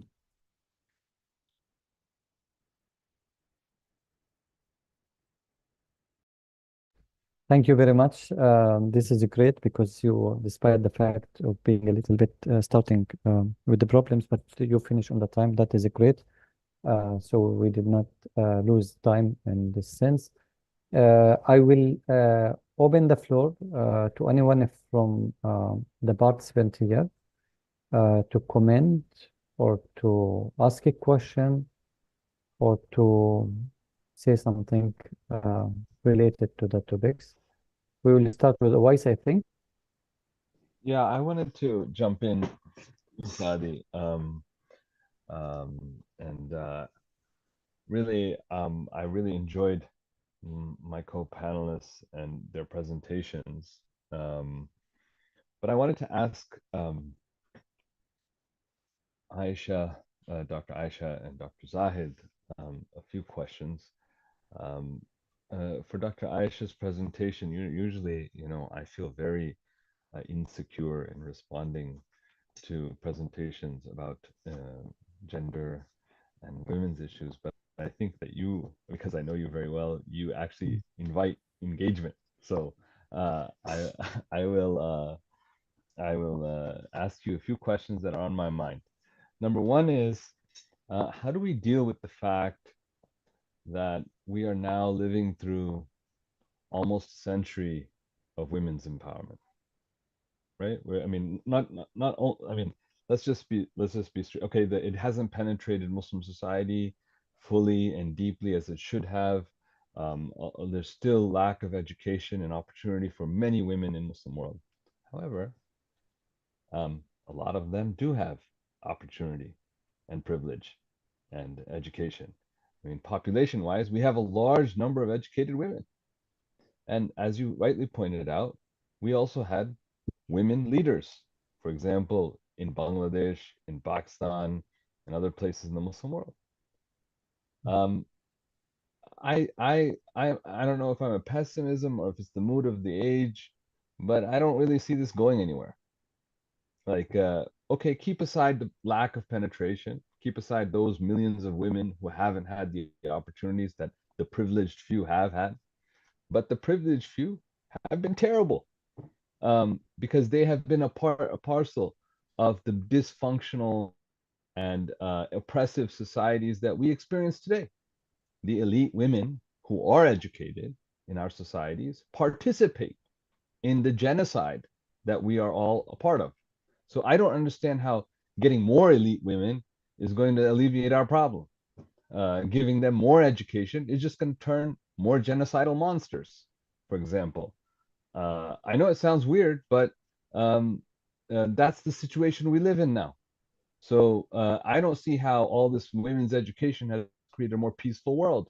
In fact, we're going more and more towards, a world of lack of sovereignty, more taraf, more, disillusionment, more pessimism, nihilism.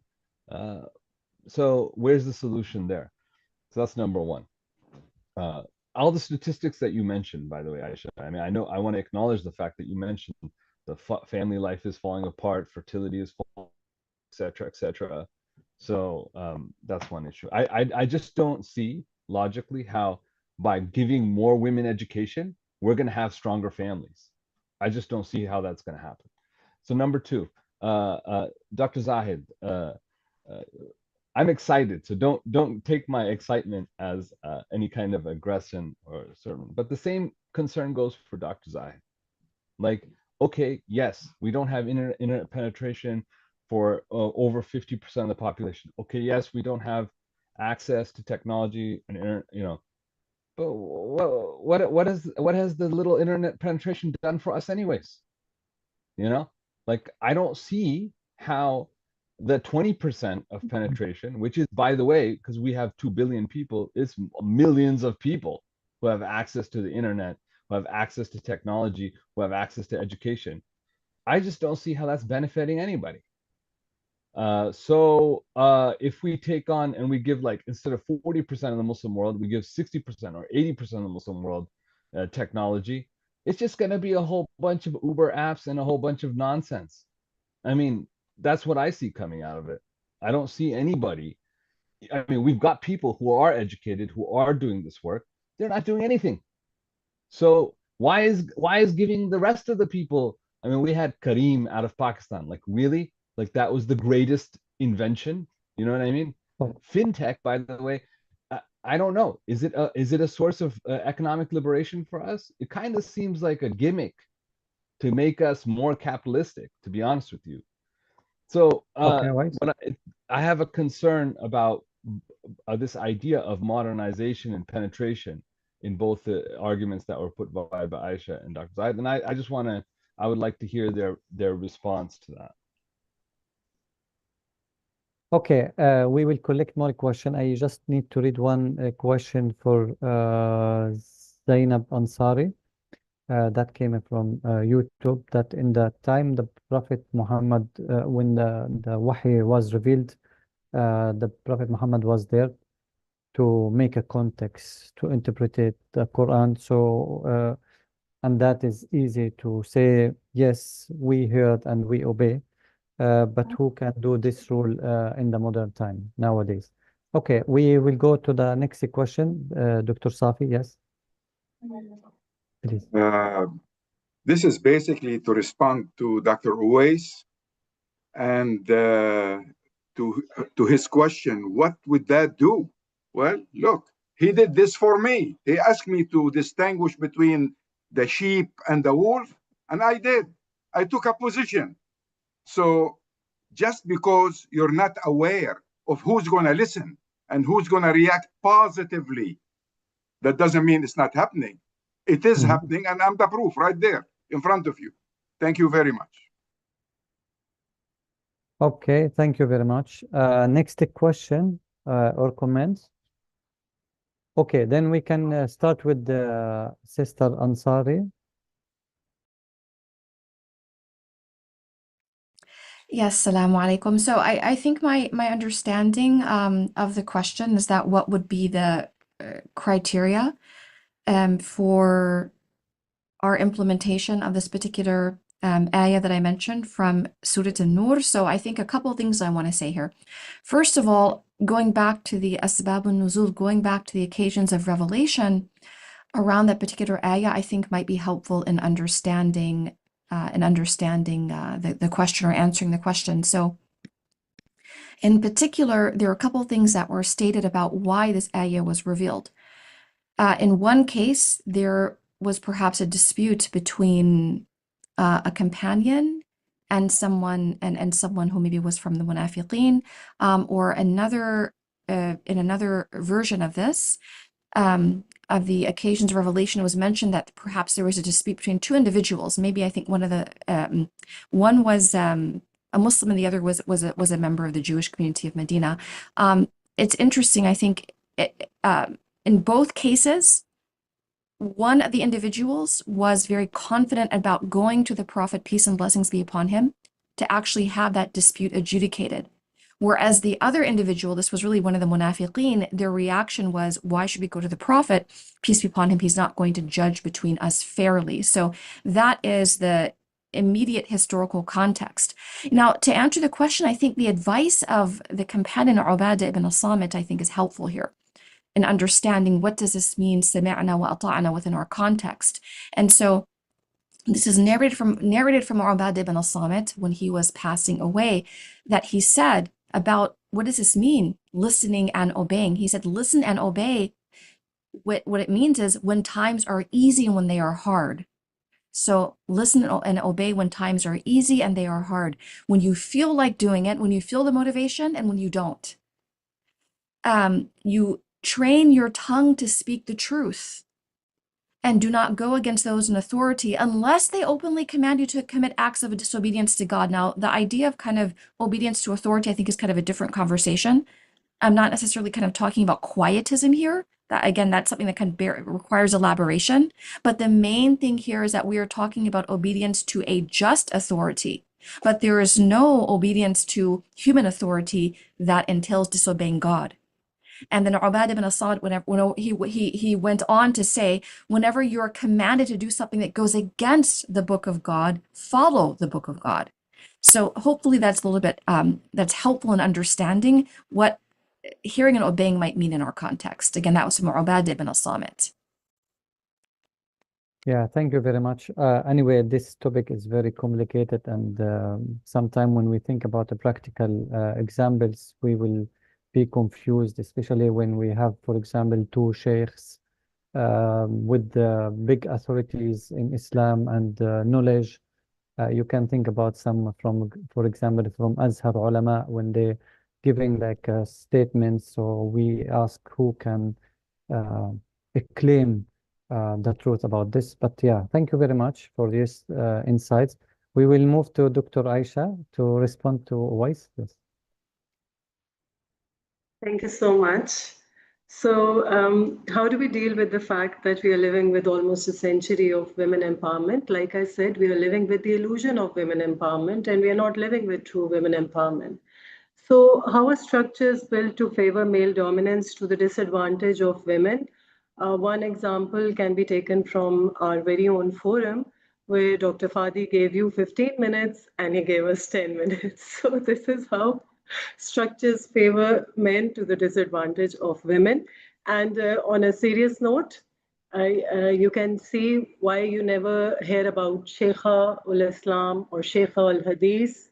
I did some research into our own South Asian context, and I was not to my utter amazement, but I found out that women go through a 6-year course, whereas men go through an 8-year course in the Darsan-e-Nizami, and that is why it is very logical that men can become a Sheikhul Hadith. Women don't have that much knowledge. They do not acquire that much knowledge, so they don't become the Sheikhul Hadith.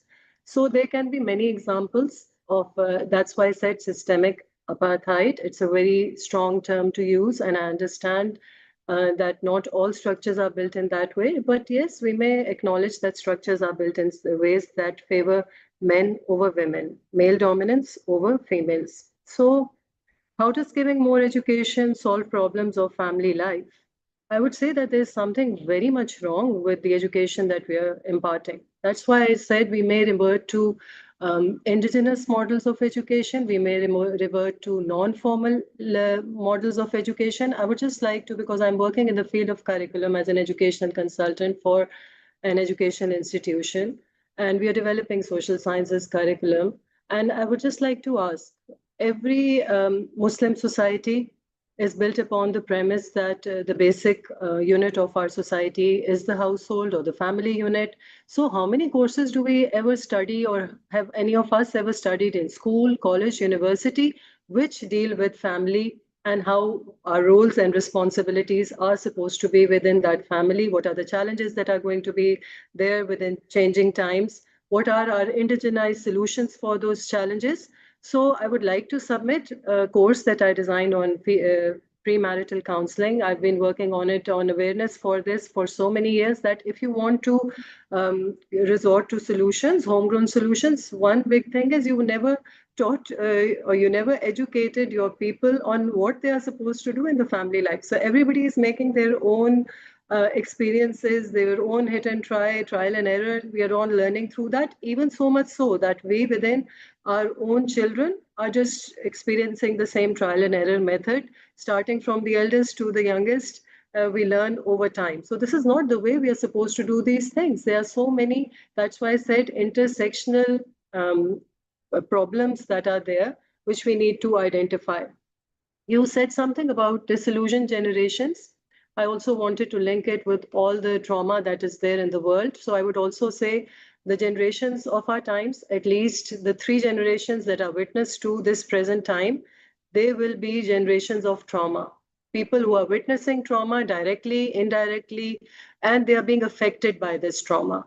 So science tells us, although Quran tells us as well and endorses what science is now saying and only now discovering, that whatever is happening with the woman is being passed on to the generations. So we have to take even extra care of our women in these challenging times, just because, we are maybe going to be replaced by these robotic wombs in future. Maybe we will not need to take so much care, but for now, we need to take even more care of our women, in the sense that this is already a generation that is being brought up in trauma. So if you want to understand why there's so much disillusionment in society, of course, women have a very big role to play in that as well. Thank you.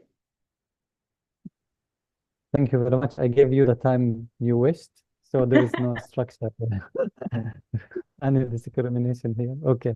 So also Dr. Mohsen, would you like to respond to Mr. Weiss? Yeah, thank you very much. First of all, I think we need male empowerment as well. In the panel, there were 4 people, 1 female and 3 male. So 1 female is being considered equal to 3 male. So I think that needs to be balanced. That's injustice to male for us, right? I fully agree with Brother Wes. I think his argument is pretty valid, and me and Brother Wes has shared the same feeling that capitalism and this system has done either better or the worse for the society. I would argue exactly like him. But the problem is now we have an option that either we let other people do the work how they like, or we'll have to do ourselves how we like, because this fintech, this internet penetration, this integration with the system is going to happen today or tomorrow. Ultimately, it's going to happen. It's better that we do it rather than someone else do it. That's my argument. I think it addresses that, I guess. If not, I can provide more details. Can I just clarify? So Zahid, I think what you're saying, Dr. Zahid, what I hear you saying is that the tech transformation of our societies is inevitable. And so what we have to do is we have to try to direct that transformation and take it into our own hands. And that gives us a better positioning than just being passive recipients of whatever transformations come our way. Is that right? Yeah, I think, more or less the same. The problem is, technology is not in our control. That's the primary argument. So situation is we're not using enough technology. That's basically the argument, right? We need to be in the driving seat. If we're not in the driving seat, we'll have to bear it, right? If we're not in the driving seat, we cannot complain. It's that simple. Either we'll have to be on the driving seat or we'll have to get off the train. We cannot get off the train. I would like to, by the way. But the way the society is moving, we'll have to be on the train. So either we get off. I'm sure I'm ready to be off, but that's not the right approach considering the current situation, right? So my argument is that we should control the train. That's it. Okay. Thanks for the clarification. Okay, that's it for this panel. I would like to thank you all again for all the speakers. Thank you very much. A lot of things to. Sorry, Dr. Safari, I am waiting for possibility to Yes. ask. Okay, Yes. sure.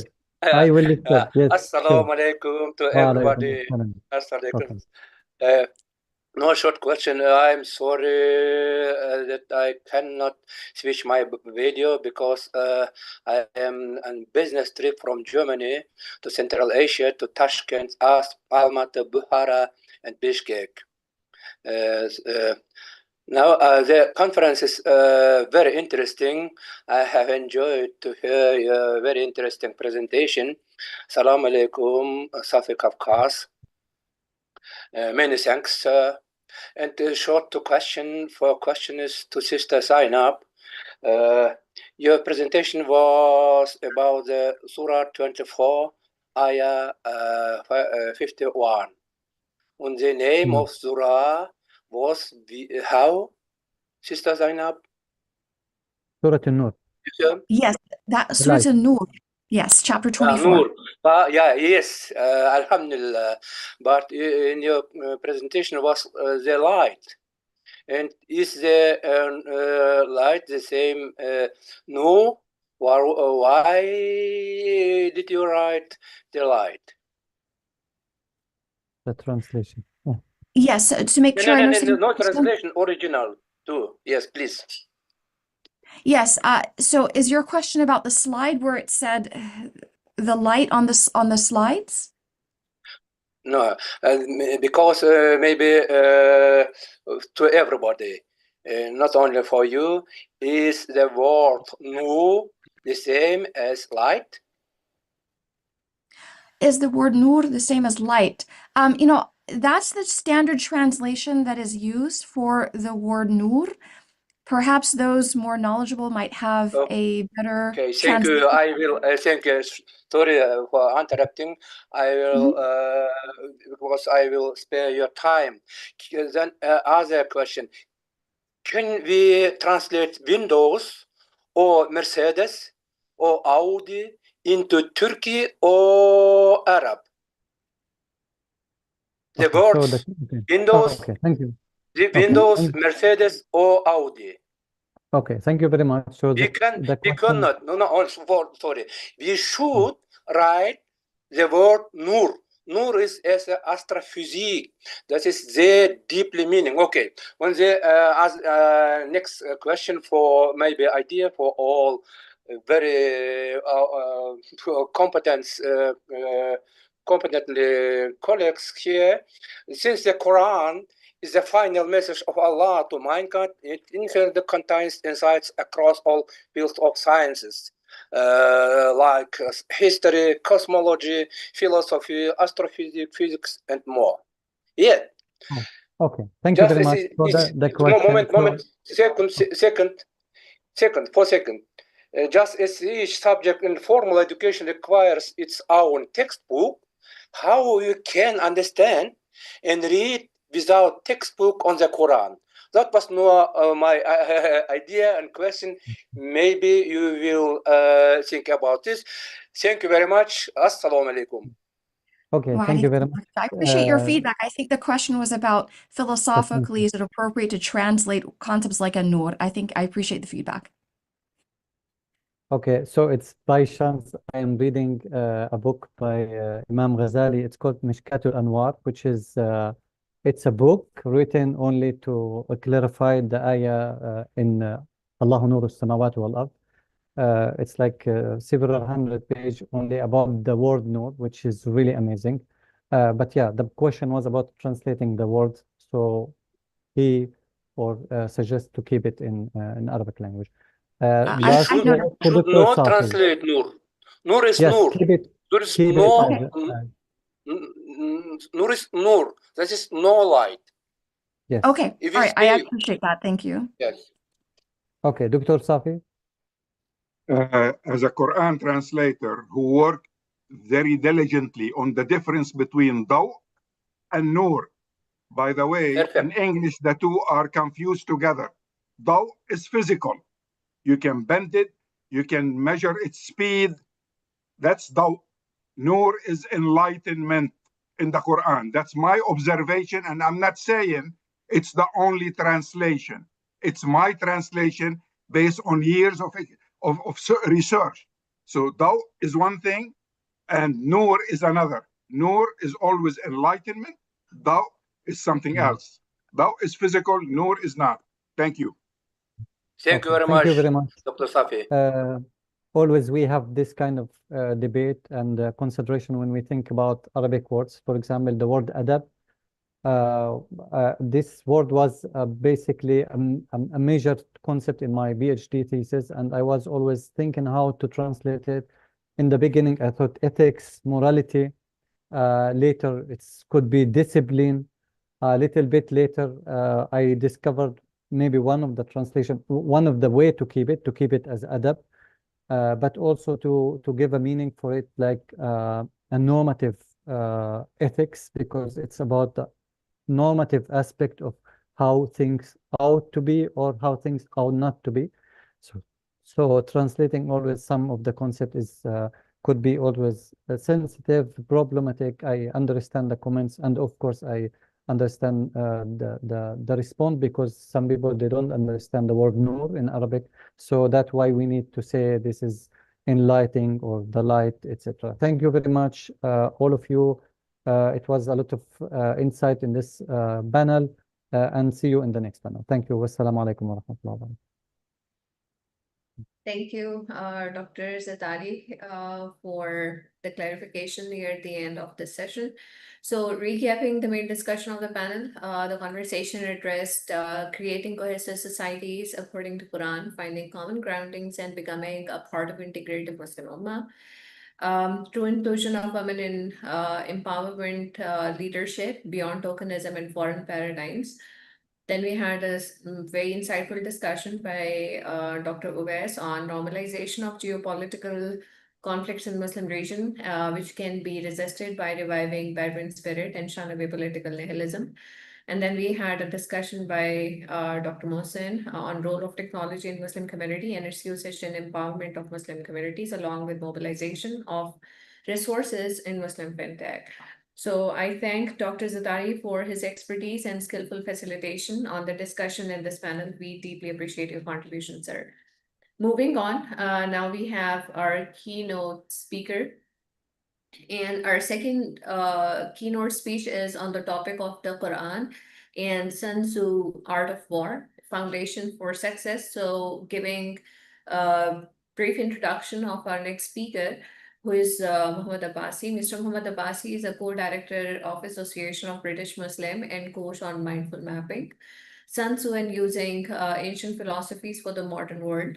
Mr. Abbasi is a professional policy advisor with several years of experience working with local, regional, national, and international government leaders on program and strategy development.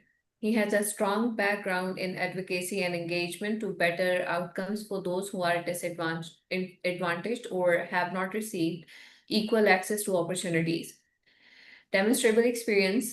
He has demonstrable experience in project management and change in public policy context and public-private partnerships. And he also has the experience of leading organizations with multi-agency work groups across complex geographical regions. So we thank you for your contribution in this panel, and over to you. Thank you very much. Can you hear me? Yeah, we can hear you fine. Wonderful. Thank you. So, Assalamu alaikum, everyone, and thank you for Dr. Safiq Askas and the team at IQRA for putting this wonderful conference together. So I'm going to start with the Art of War, my favorite subject. So the Art of War and the Quran. So let us start with the words Bismillah ar-Rahman ar-Rahim and Assalamu alaikum wa rahmatullahi wa barakatuh to your audience. So where do we start? Why Sun Tzu? So let me begin with a story, not from our tradition, not from the Islamic tradition, but one that echoes its wisdom. Sun Tzu, the ancient Chinese general philosopher, was once asked to train, 2005 years ago, to train the king's concubines, ladies, in military discipline. Sun Tzu gave clear commands. The women laughed, so he repeated the commands. They laughed again. So Sun Tzu executed the leaders. The laughter stopped. So that is the lesson. The lesson began.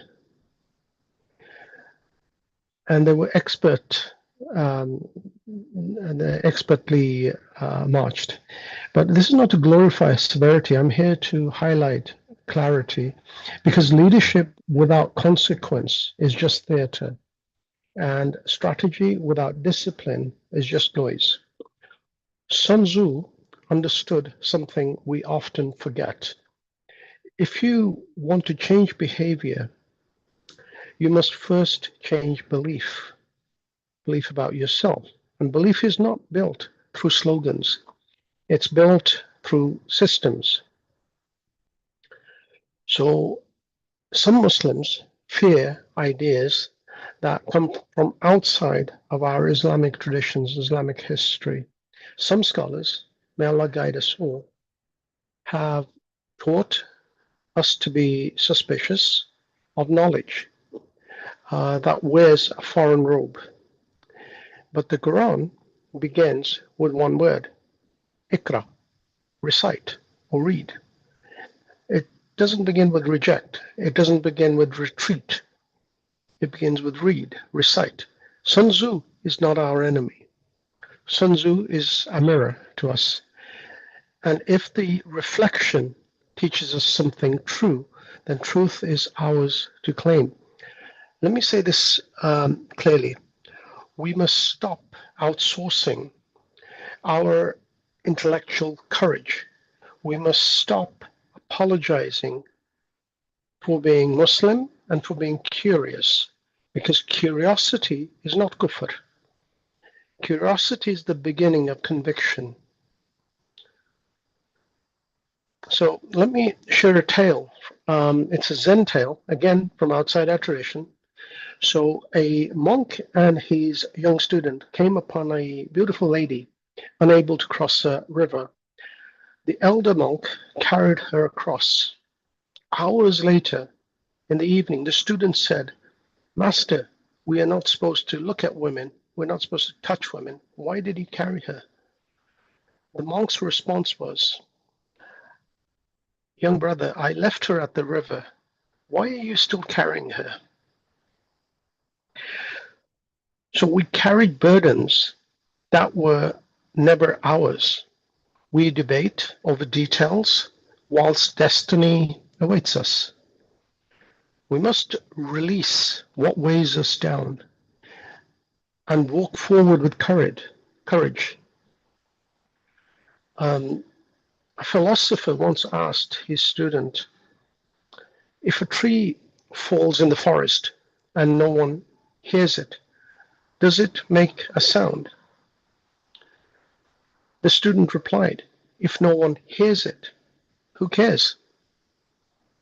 The philosopher smiled and said, exactly, that's politics. So there are two texts that shaped my understanding of leadership, my worldview. One is the Holy Quran, our divine constitution, our manual as human beings, and the second is the Art of War, a manual of strategic clarity. Sun Tzu taught, and the Quran teaches. Both the Quran and the Art of War speak of restraint, both speak of wisdom, both speak of victory through virtue. We are not starting from scratch. We are standing, or rather sitting, on the shoulders of giants. Khalid bin Walid never lost a battle, not because he was brutal, but because he was brilliant. Salahuddin al-Ayyubi reclaimed Jerusalem with mercy. There's a quote by Rumi, and he said something I forgot right now, but these weren't just leaders, they were kind of systems of excellence. Today, the battlefield is not land. The battlefield is language. The battlefield is narrative. It is perception. Whilst other people who are not Muslim, build empires in code and influence, we debate over fragments of identity. But the Quran gave us the doctrine. We must train minds that can quote the Quran and code, that can read Sun Tzu and also write policy, that lead with both logic and, yes, with love. Unity is not a slogan. Unity is a system.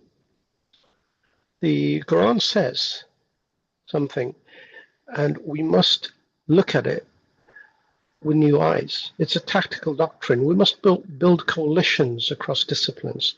Scholars need to understand geopolitics. People of technology or technologists need to also understand theology. Artists need to understand algorithms. We must build coalitions across what we call ummah, our ummah, across madhabs, across cultures, across languages, because the future does not wait, cannot wait, and will not wait. And neither should we wait. We cannot give other people we cannot wait for the people. We have to build the future with all of the ummah, and we can't sideline half the ummah. We cannot say that women's education is not, is a luxury. Women's education is a necessity. Women's leadership is not a threat. It is a blessing. Men and women, they have to lead together. The Prophet, peace be upon him, did not say that every man, he said every Muslim. Men and women must walk forward together, not one ahead whilst the other is held back, not one speaking whilst the other is silent. And to our sisters, you are not guests in this mission, you are architects of it. You are part of this, you're part of the Ummah, you're Muslims, you've been given permission by the Prophet, peace be upon him. Muslim nations also have minorities, ethnic, religious, linguistic. And let me say this with clarity. Minorities are not a burden. They are not your burden. They are equals. The Quran says that we need to work together, all of us. We cannot erase one another. We have to collaborate. If we are to rise as an ummah, we must rise together. If you wish to understand China's rise, then study Sun Tzu, study its economy, study its ethos. Look at the way they are disciplined. Look at the way they think long term. Look at their strategic patience. Sun Tzu is not just a general. Sun Tzu is a blueprint. Eastern philosophy teaches us that strength is in restraint. Power is in perception. Friedrich Nietzsche, one of my favorite philosophers, study him. China has a why. Do we? To world leaders, generals, strategists, we should speak with respect and resolve. The Muslim world cannot be a footnote in history. It cannot be. It will not be. It is nearly 2 billion strong now. We are not a threat. We are a partner. And partnership requires purpose. We need to think of that purpose. It requires precision. It requires discipline. It requires presence. Yes, invite us to the table, not for ceremony, but for strategy. Let us work together, not to be observed, but to be engaged. Let us convene. Let us collaborate. Let us awaken a generation, a future generation that leads with both heart and mind, with conviction. I honor Dr. Safi Kaskas, a man who has bridged the Quran with modern strategic thought, and the International Quran Research Association, the scholars who are gathered here and who have been in touch with Dr. Safi and his team, especially Zain. They're not waiting for permission to lead. They remind us that the Quran is not just to be recited, it is to be realized. So let us rise, not for ourselves, but for the legacy that we carry. We have the permission of the Prophet. Let us build, not empires, but ecosystems. Let us lead, not with egos, but with excellence. And if history watches, let it see a generation rise that did not wait to be chosen, but chose to awaken. Let us begin. Assalamu alaikum wa rahmatullah wa barakatuh.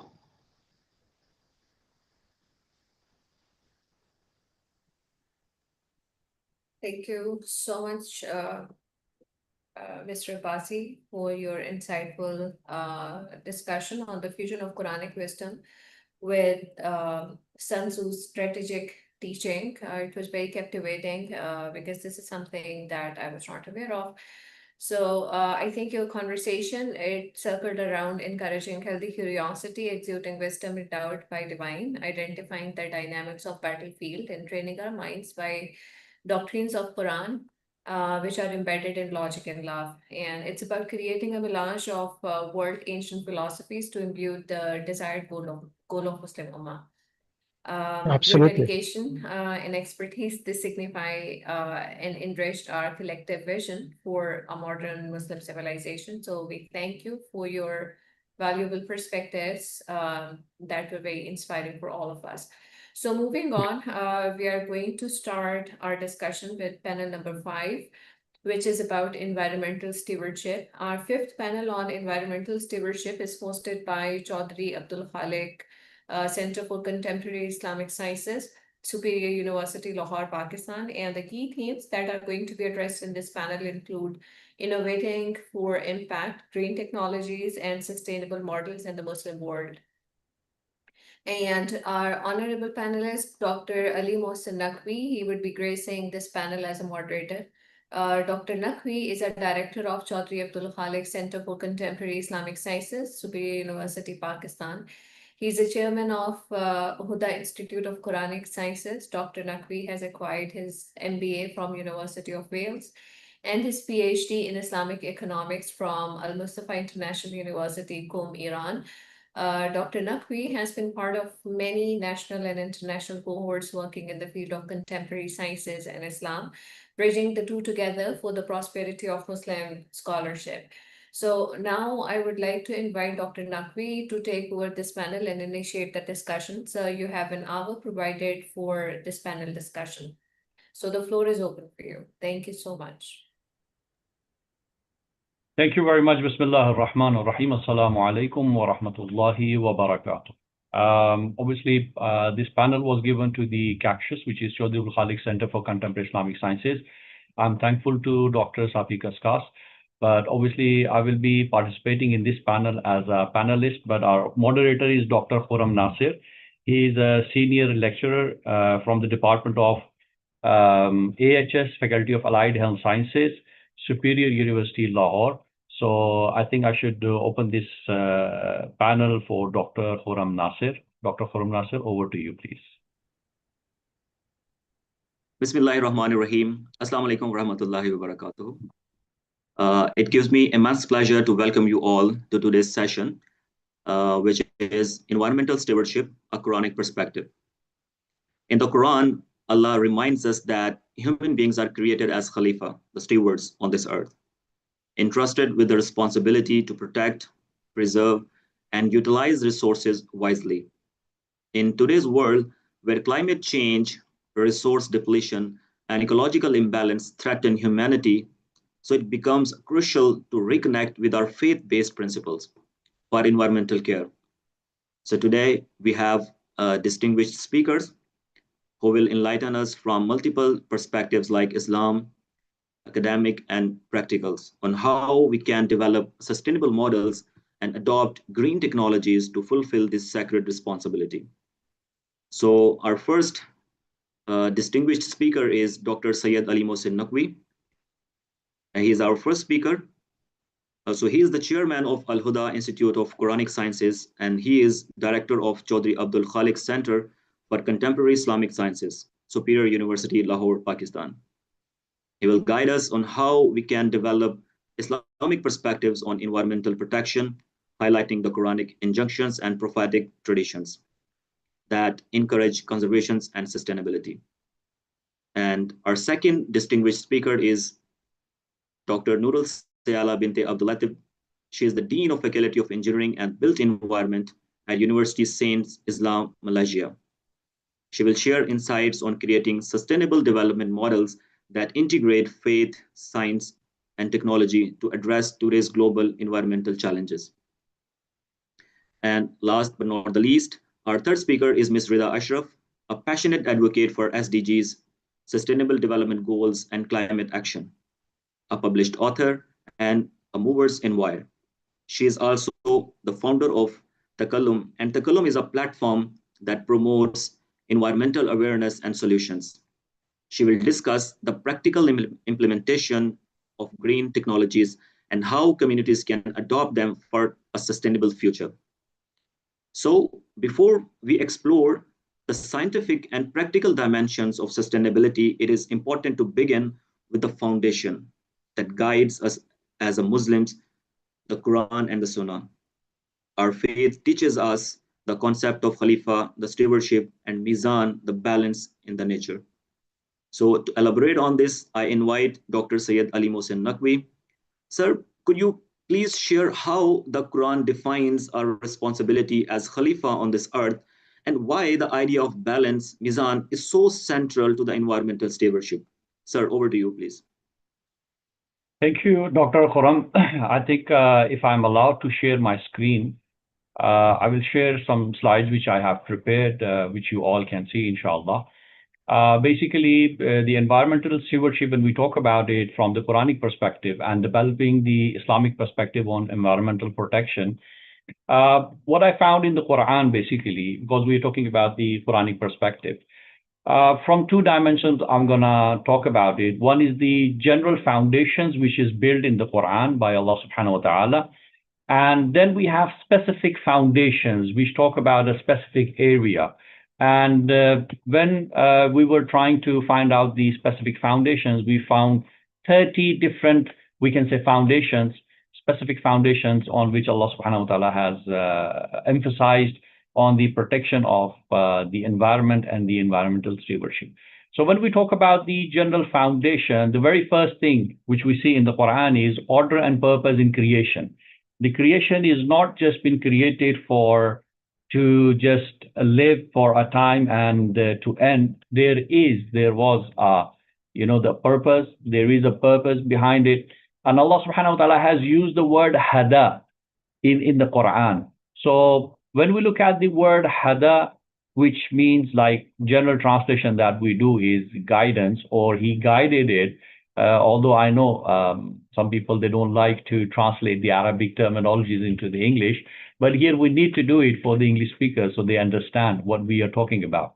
So the word hada, which is the guidance, Allah has used it because Allah, when he created the mankind, after the creation, he guided it and towards its function, what it should do.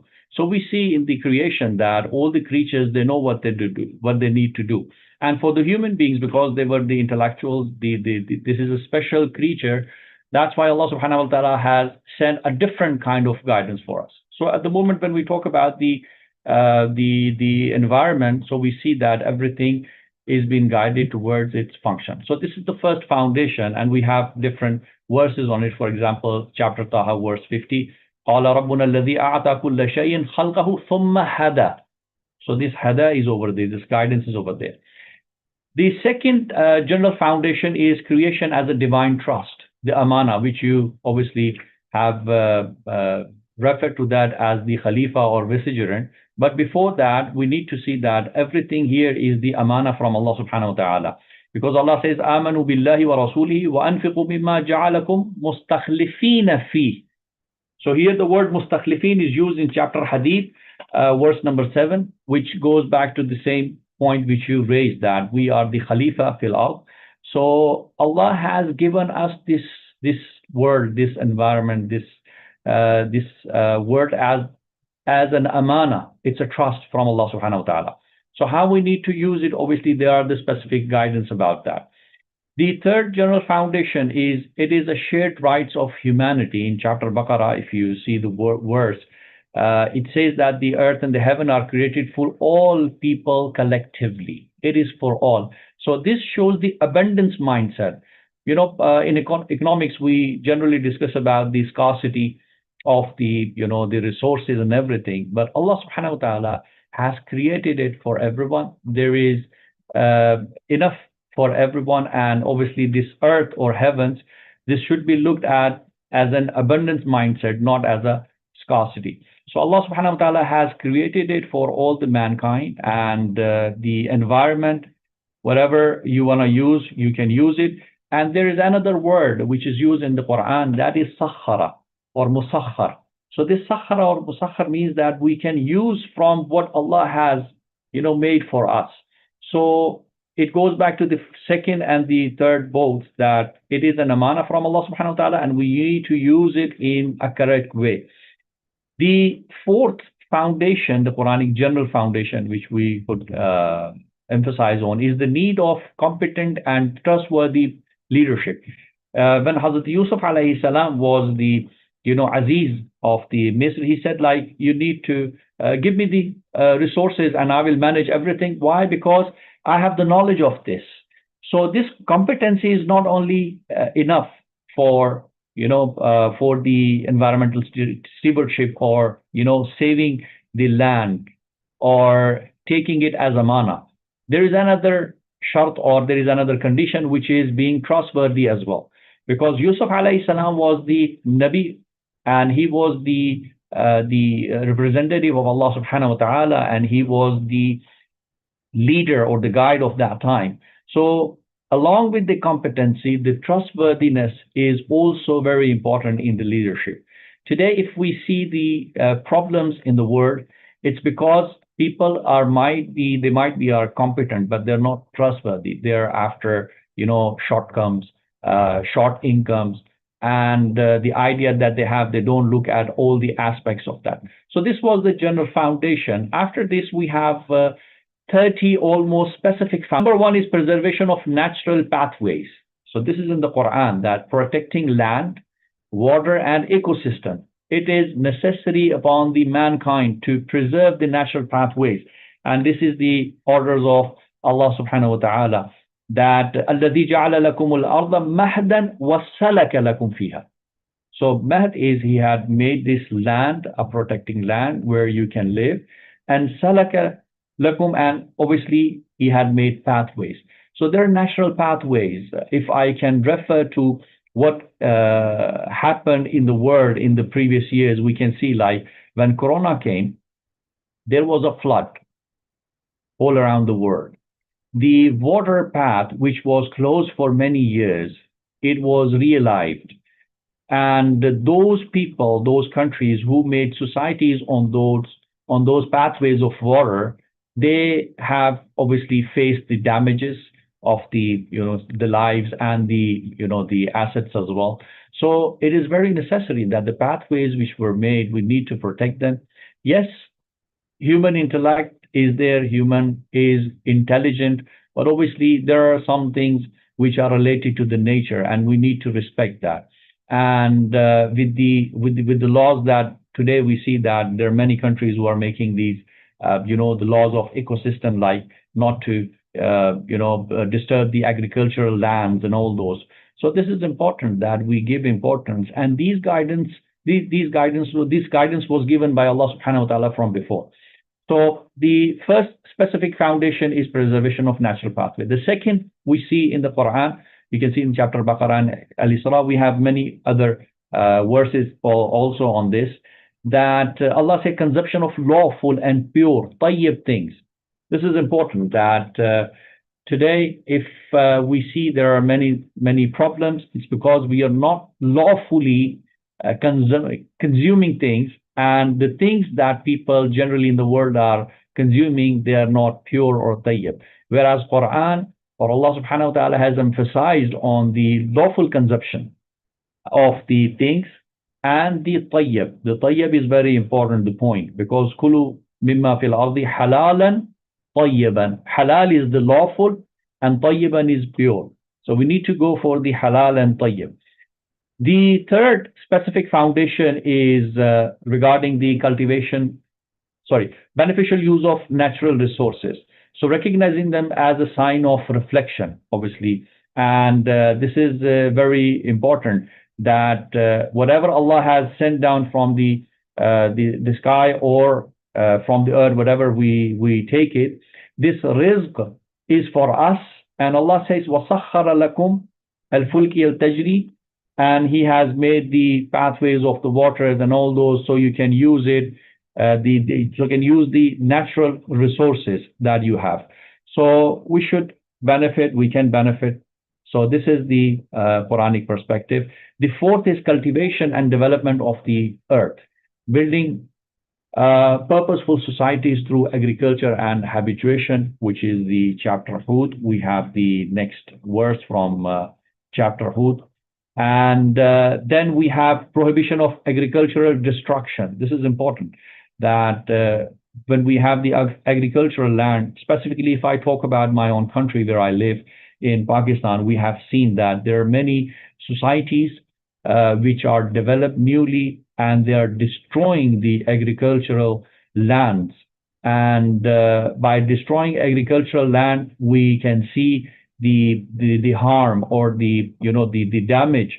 For example, the damage to the ozone layer, the damage on the weather, we can say, like, the effects on the weather, that we have more summer than winter now, and we have less rain. So obviously Allah has created everything in a balanced way, and when we try to disturb that balanced creation of Allah subhanahu wa ta'ala, obviously there are many things. And that's why Allah said in the Quran that لا تفسدوا في الأرض بعد إصلاحها. This is another verse that Allah says, do not corrupt this land after we have reformed it. So it is us human beings who do not pay attention to the guidance which was given by Allah subhanahu wa ta'ala, and therefore we face these kinds of disasters. Then we have the awareness of food and its effect. Obviously, there are many verses in the Quran which talks about the benefits of the different foods.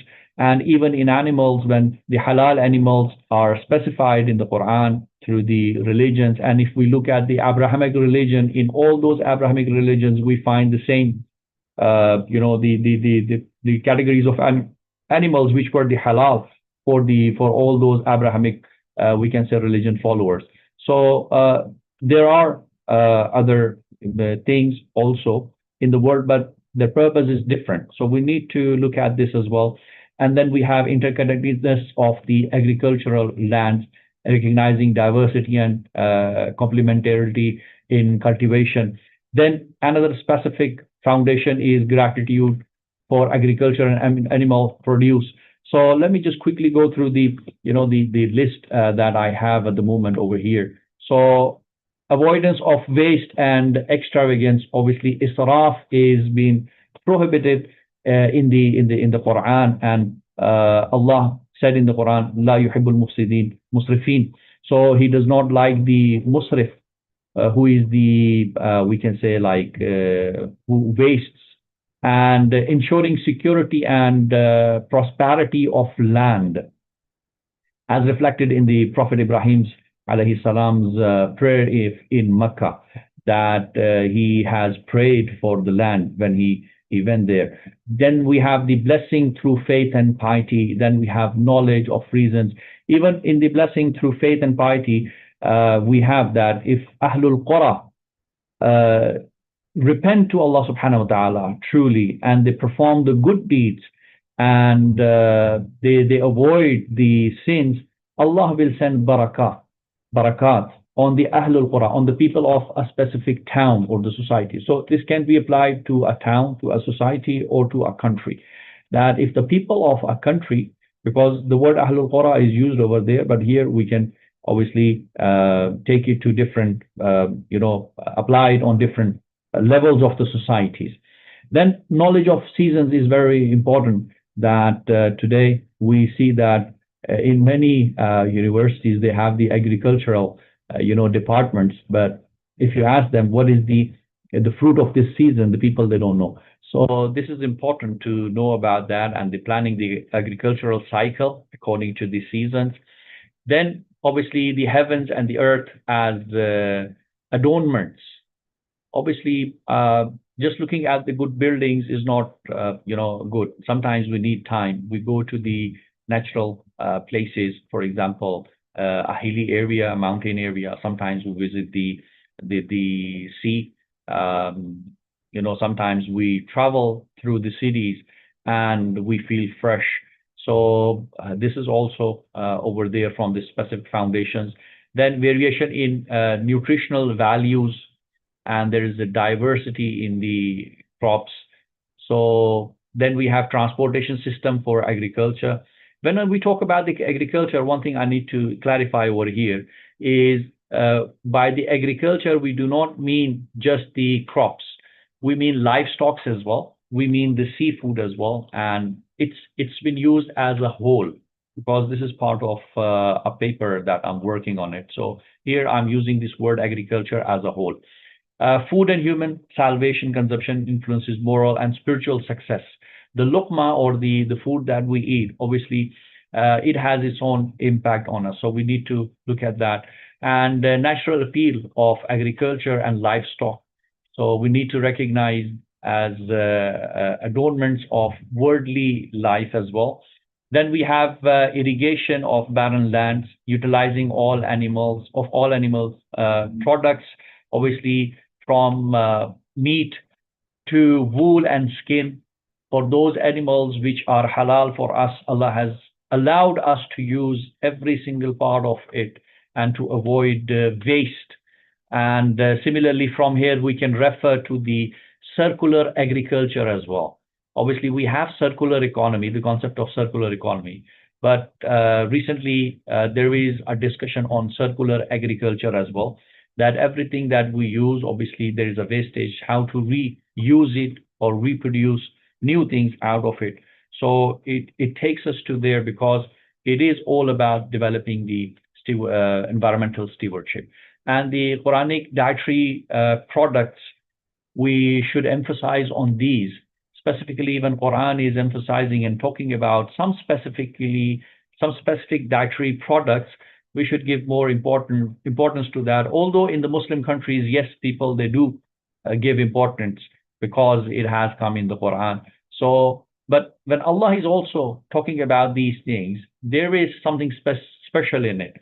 And obviously, we need to give more importance to this. Cultural development in agriculture, we have proper storage of produce, as Hazrat Yusuf did in his time. So obviously, this is also important because it saves us from the wastage, the waste or the waste material, and from destroying our own products. Unfortunately, in a year, when you look at the agriculture, we can say like stock that we get, there is a lot of waste. Why? Because there is not a proper storage of the products that we gain from the agriculture. So due to that wastage, then obviously we sometimes face the shortage of the products. So this is very important. And obviously Quran has given different examples through different stories. So those stories are for the lessons to be learned, inshallah. And then in the specific foundation, we see that Quran talks about processing and value addition of a raw material. So when we have a raw material, yes, we can add value in it. We can process it in a good packaging, in a better way. And then you can sell out to obviously, to have that environmental stewardship. Then Quran also emphasizes on the balance and ecosystem harmony. The balance, the adl, in every aspect is important. We should deal with everything with a balanced way. Then Quran also emphasizes on food security through planning. Again, we see the story of Hazrat Yusuf alayhi salam, how he did that. Then we have in chapter Baqarah again, supervision during crisis. That yes, there is a crisis, but monitoring agriculture and nutrition during these natural disaster or crisis due to management or failure of good leadership, or we can say like failure of a person who is not who does not have the competency of dealing with something. But Quran emphasizes on this as well, that do not leave anything on its own. You need to supervise the things as well. And confronting hypocritical leadership. Now, when we talk about the hypocritical leadership, obviously we are talking about the avoiding wasteful, because there are people who take the responsibility of a country, a state, and then obviously they are following their own personal desires, and they avoid the rules set by Allah subhanahu wa ta'ala. And that is one of the reasons that why Allah subhanahu wa ta'ala emphasizes on a leader who is muttaqi, and the discussion of taqwa is over there. And also when the leaders are there who are hypocrite in the sense like who do not follow the rules of Allah subhanahu wa ta'ala, they are amongst the musrifin. Obviously they destroy the lands to just invade the lands, and they do not take care of anything. So this is also very important, that when people are looking for the leadership, they should look for someone who is capable of that, who is trustworthy and competent. And then we have lawfulness of agriculture produce. All wholesome foods are lawful.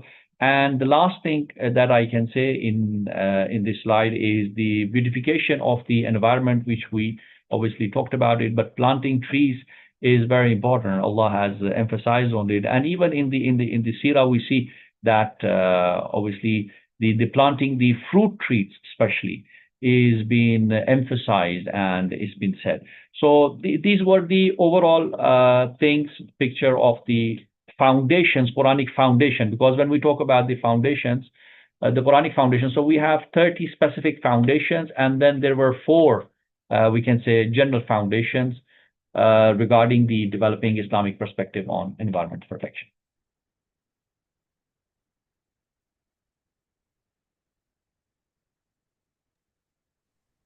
Thank you so much, Dr. Saab. If you don't mind, we have a question from our YouTube family.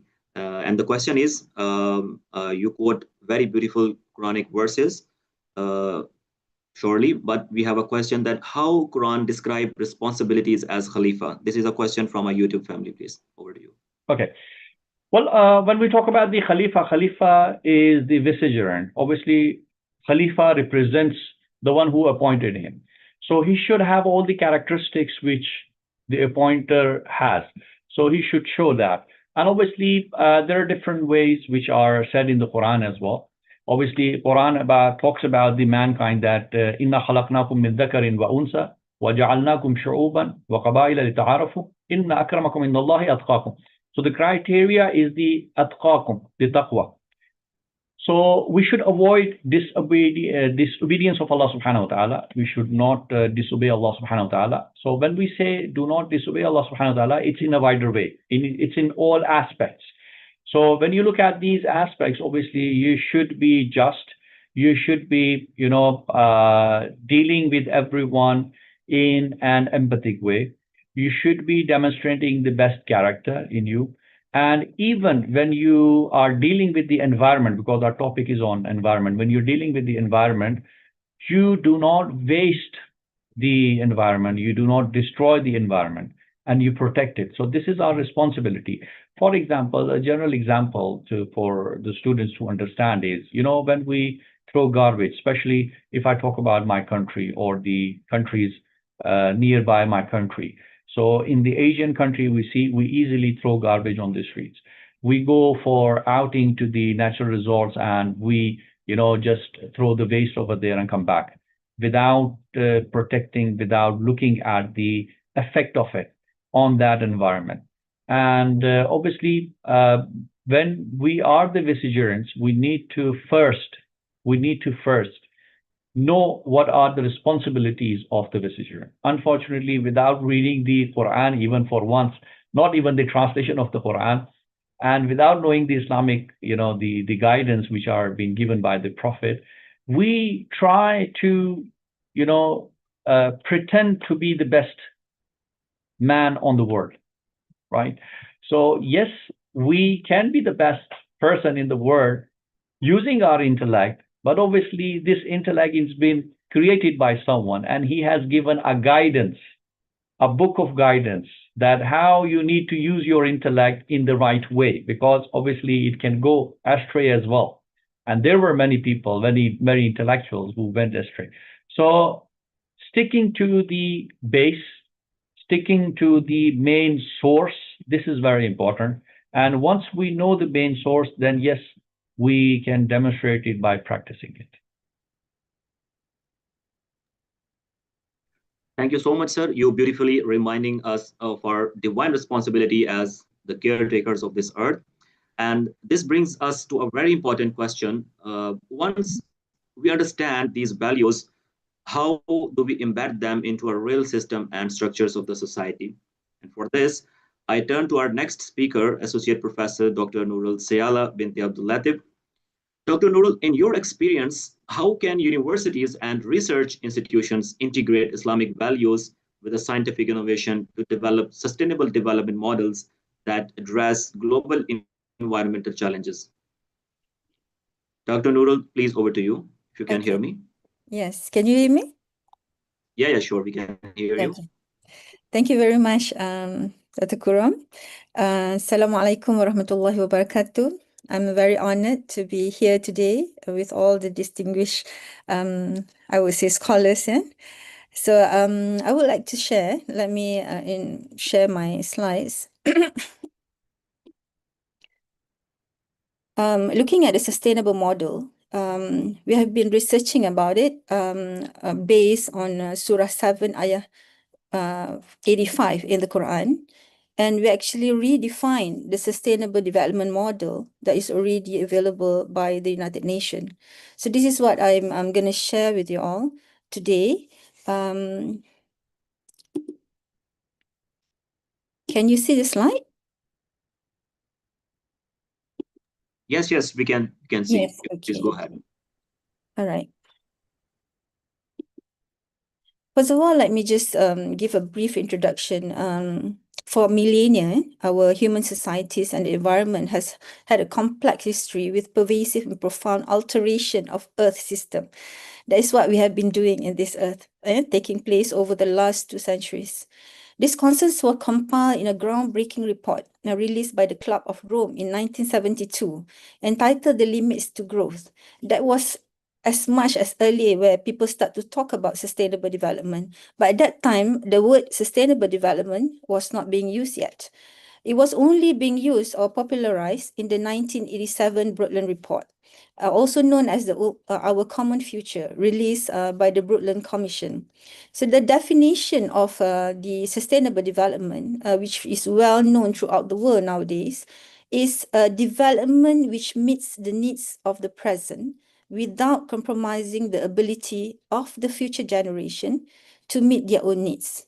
And it has these 3 main pillars. If you look at a lot of the studies throughout the world regarding sustainable development, it will be standing on these 3 pillars, which is the social, economy, and also environment, integrated all together to achieve the sustainable development.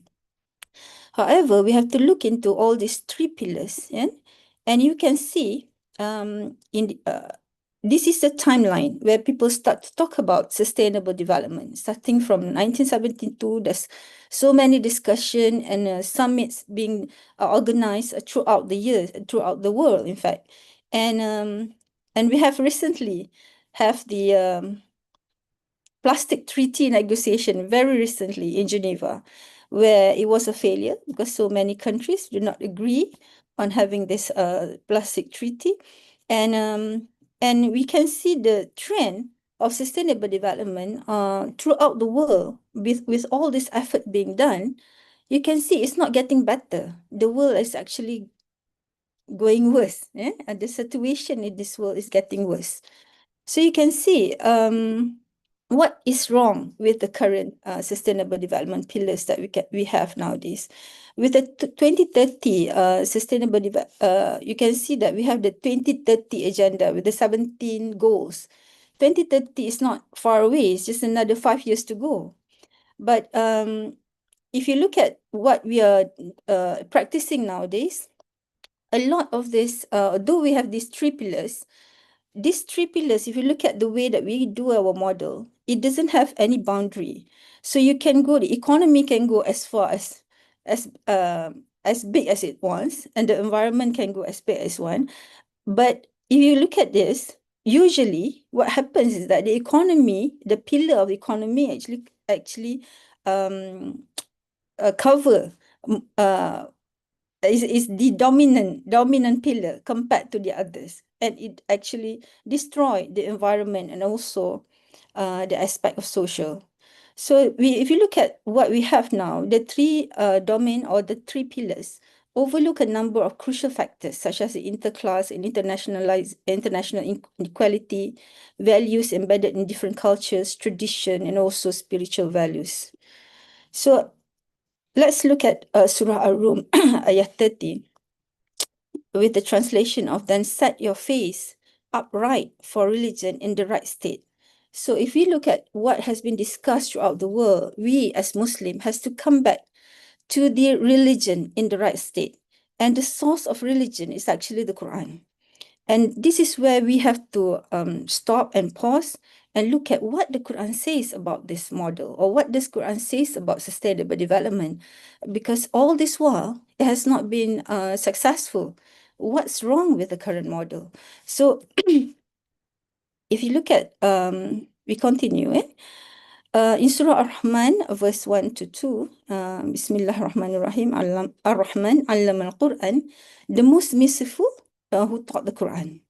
So actually, Allah taught us the Quran. It becomes the manual to human being. So we have to come back to the Quran. Then only he said, Allama al-Quran, khalaqal insan. Then only he created the man.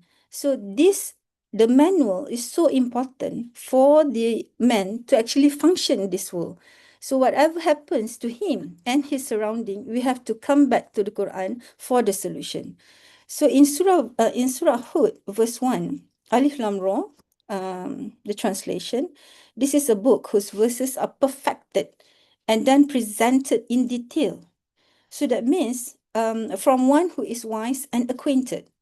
So that means if it's presented in detail, there is an answer inside the Quran about the sustainable development as well. So when we look into Surah Al-Baqarah, just now the previous presenter has mentioned about what is being a Khalifah. So in this ayah, Allah mentioned that and mentioned the translation and mentioned, O Muhammad, when your Lord said to the angels, indeed, I will make upon the earth a successive authority. So we are actually the successive authority. But the angels said, they said, will you place upon it one who causes corruption therein and sheds blood when we declare your praise and sanctify you? So the angels already know the character of human being, who can actually causes corruption. But we will only causes corruption if we don't have the manual and if we don't have the guideline with us on how we are supposed to become the successive authority. So with that, is where we start to look into one verse which really explains about what is sustainable development as a whole. So let's look into this ayah in detail. Yeah.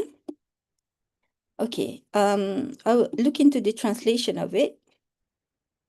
Bismillahirrahmanirrahim. And to the people of Madian, we sent their brother Shu'aib. He said, O my people, worship Allah. You have no deity other than Him. There has come to you clear evidence from your Lord.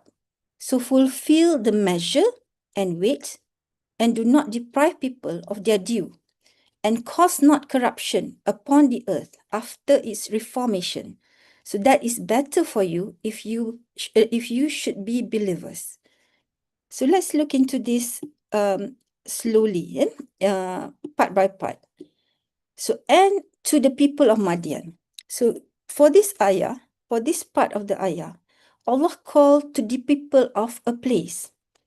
The Quran is for all mankind and not only for specific groups of people. So in the current context, the call for people of a place is the call for people living on earth, throughout the earth. So we send their brother Shu'aib. He affirms, Allah affirms in sending a prophet Shu'aib, the prophet Shu'aib, whom called for righteousness. So in the current context of mankind, Muslims believe that the final prophet is Muhammad sallallahu alaihi wasallam, whom called towards righteousness as well. So if you look at the following ayah, you can see what this prophet Shu'aib calls for. He said, "O my people, worship Allah. You have no deity other than Him. There has come to you clear evidence from your Lord." So if you look at this, the call is to worship Allah, to abide by God's rule and practice it. God's rules lies in His book, the Quran, and also His creation around us that He has created. So if you look at this, all of His creation lives within the rules set by God. All of His creation follow His rules, fulfilling their roles as how they are created, except for the human being. So if you look at this, the rest of, say for example, Allah has guided us on water management. For example, in Surah 16, Ayah 10, there lies the water management system. Allah highlights about water management in this ayah. Let me just read the translation. It is He who sends down rain from the sky. From it drink, and from it is foliage in which you pasture animals. So there is actually a management of how we manage the water that comes down or being sent down from the sky. So if you look at the way that we manage the water, in the stream that has water comes down from the sky, it goes to the hills, into the rivers, and supposedly goes straight into the sea without interruption. But the way that we design, when we want to create our dams, we did not design it properly in a way that it interrupted the rule or the rules that is being designed by Allah subhanahu wa ta'ala. And when we interrupted this, it affects the ecosystem of the river. And this eventually affects us. It will create a different ecosystem when we create a wrong design of the dam, which will not allow the actual sedimentation that is supposedly need to be flowed through to the next level of the river. It doesn't go through because we created the dam wrongly. So this is the things that we have to really look into so that it will not interrupt the rules that Allah has created. So now we go into the first current pillar, which is the pillar number 1, which is worship Allah based on the Quran is missing from the Brundtland Report Sustainable Development pillar. So the biggest pillar, which is the principles based on the Quran and Sunnah, because the Sunnah is where Rasulullah actually practiced the Quran. So we have to hold on to these two principles based on the Quran and Sunnah is the pillar number 1. So the next is, we look into the following ayah. So fulfill the measure and wait and do not deprive people of their due. So this ayah actually discussed the dishonesty in business during the Prophet Shu'aib's time. The meaning of business in the Quran is not just the daily selling and buying in the market, but it actually relates to the order of life and the basic human needs. About food, clothing, shelter, which includes in both social and economic needs.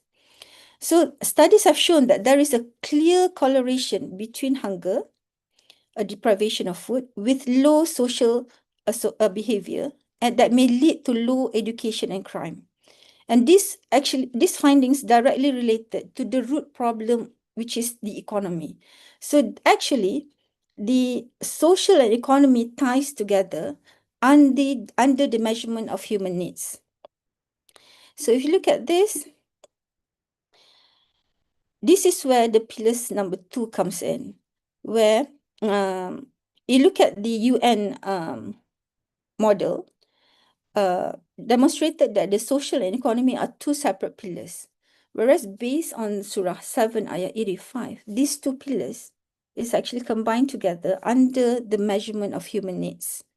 And okay, so the third pillar is, and cause not corruption upon the earth after its reformation.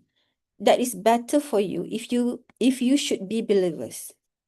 So this ayah remind us, man should not disrupt the replenishing process of the earth.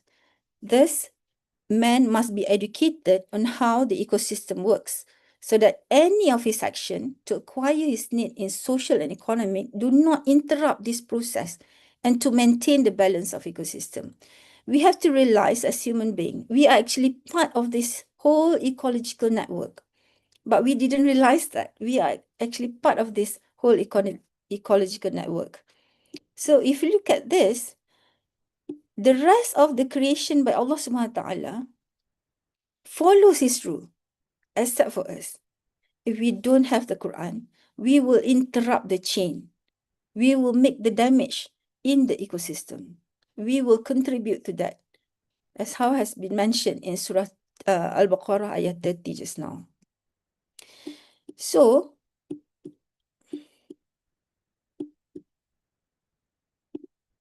similarly, in the Brundtland Report, this pillar is known as the environmental pillar.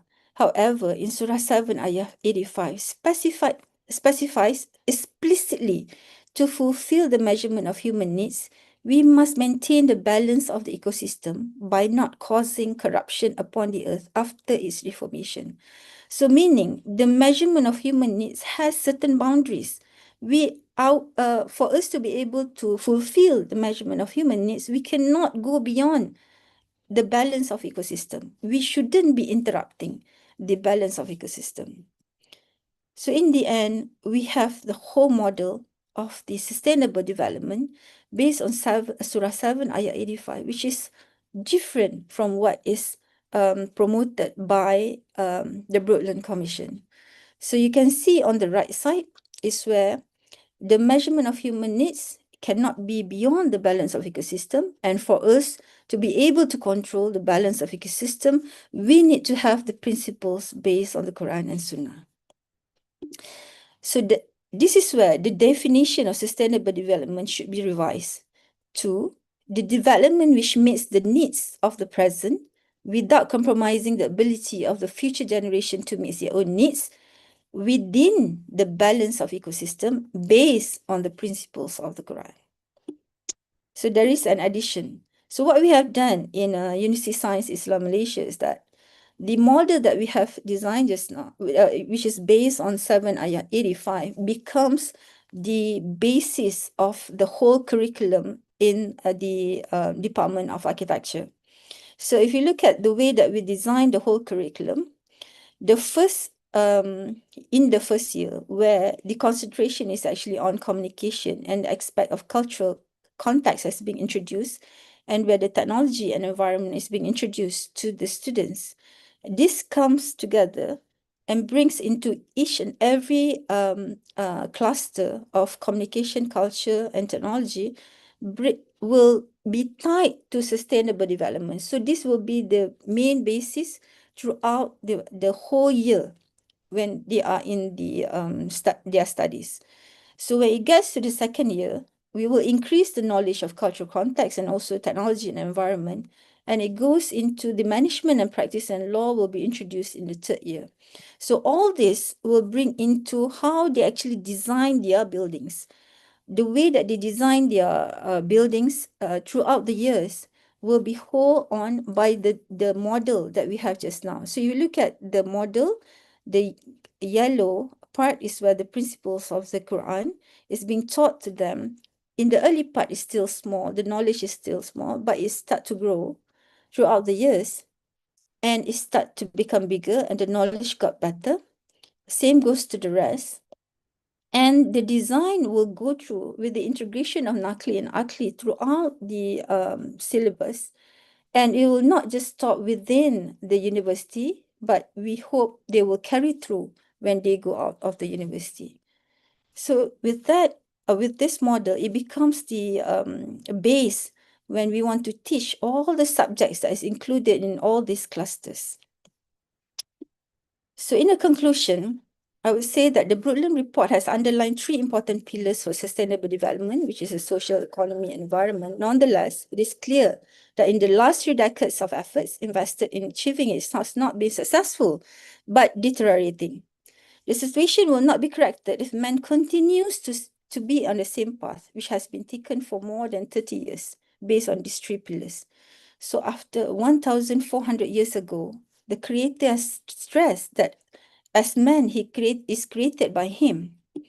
The only way to govern this world is for us to come back to his rule and principle, which are in the Quran. So with that, thank you so much. Hopefully, it will enlighten the discussion today. Thank you. Thank you so much, Dr. Nurul. We enjoyed your speech and your lecture. You highlighted your topic beautifully with the beautiful examples and Quranic verses. Thank you so much again for highlighting how faith and knowledge can be combined to shape sustainable policies. Now moving from theory and models to the actions, this is where young people and communities play a crucial role. Green technologies can be a bridge between values and practical change. So I would now like to invite Ms. Rida Ashraf. Ms. Rida, from your work with Takallum and climate advocacy, where simple and accessible green technologies can communities in Pakistan adopt to reduce environmental harm while staying true to Quranic principles of moderation and balance. Ms. Rida, it's over to you, please. If you can hear us. Yes, I hope I'm audible enough. If I am. Yes, please. Am I audible? Yes. Yes, I can. Yes, we can hear you. Assalamualaikum and good evening, everyone. So my name is Rida Ashraf and I'm on board envoy of a project by the United Nations Development Program where we are educating and mobilizing our youth on SDGs, climate action, and in this tenure of my working with them as a movers and why I have trained almost 10,000 youth across Asia Pacific.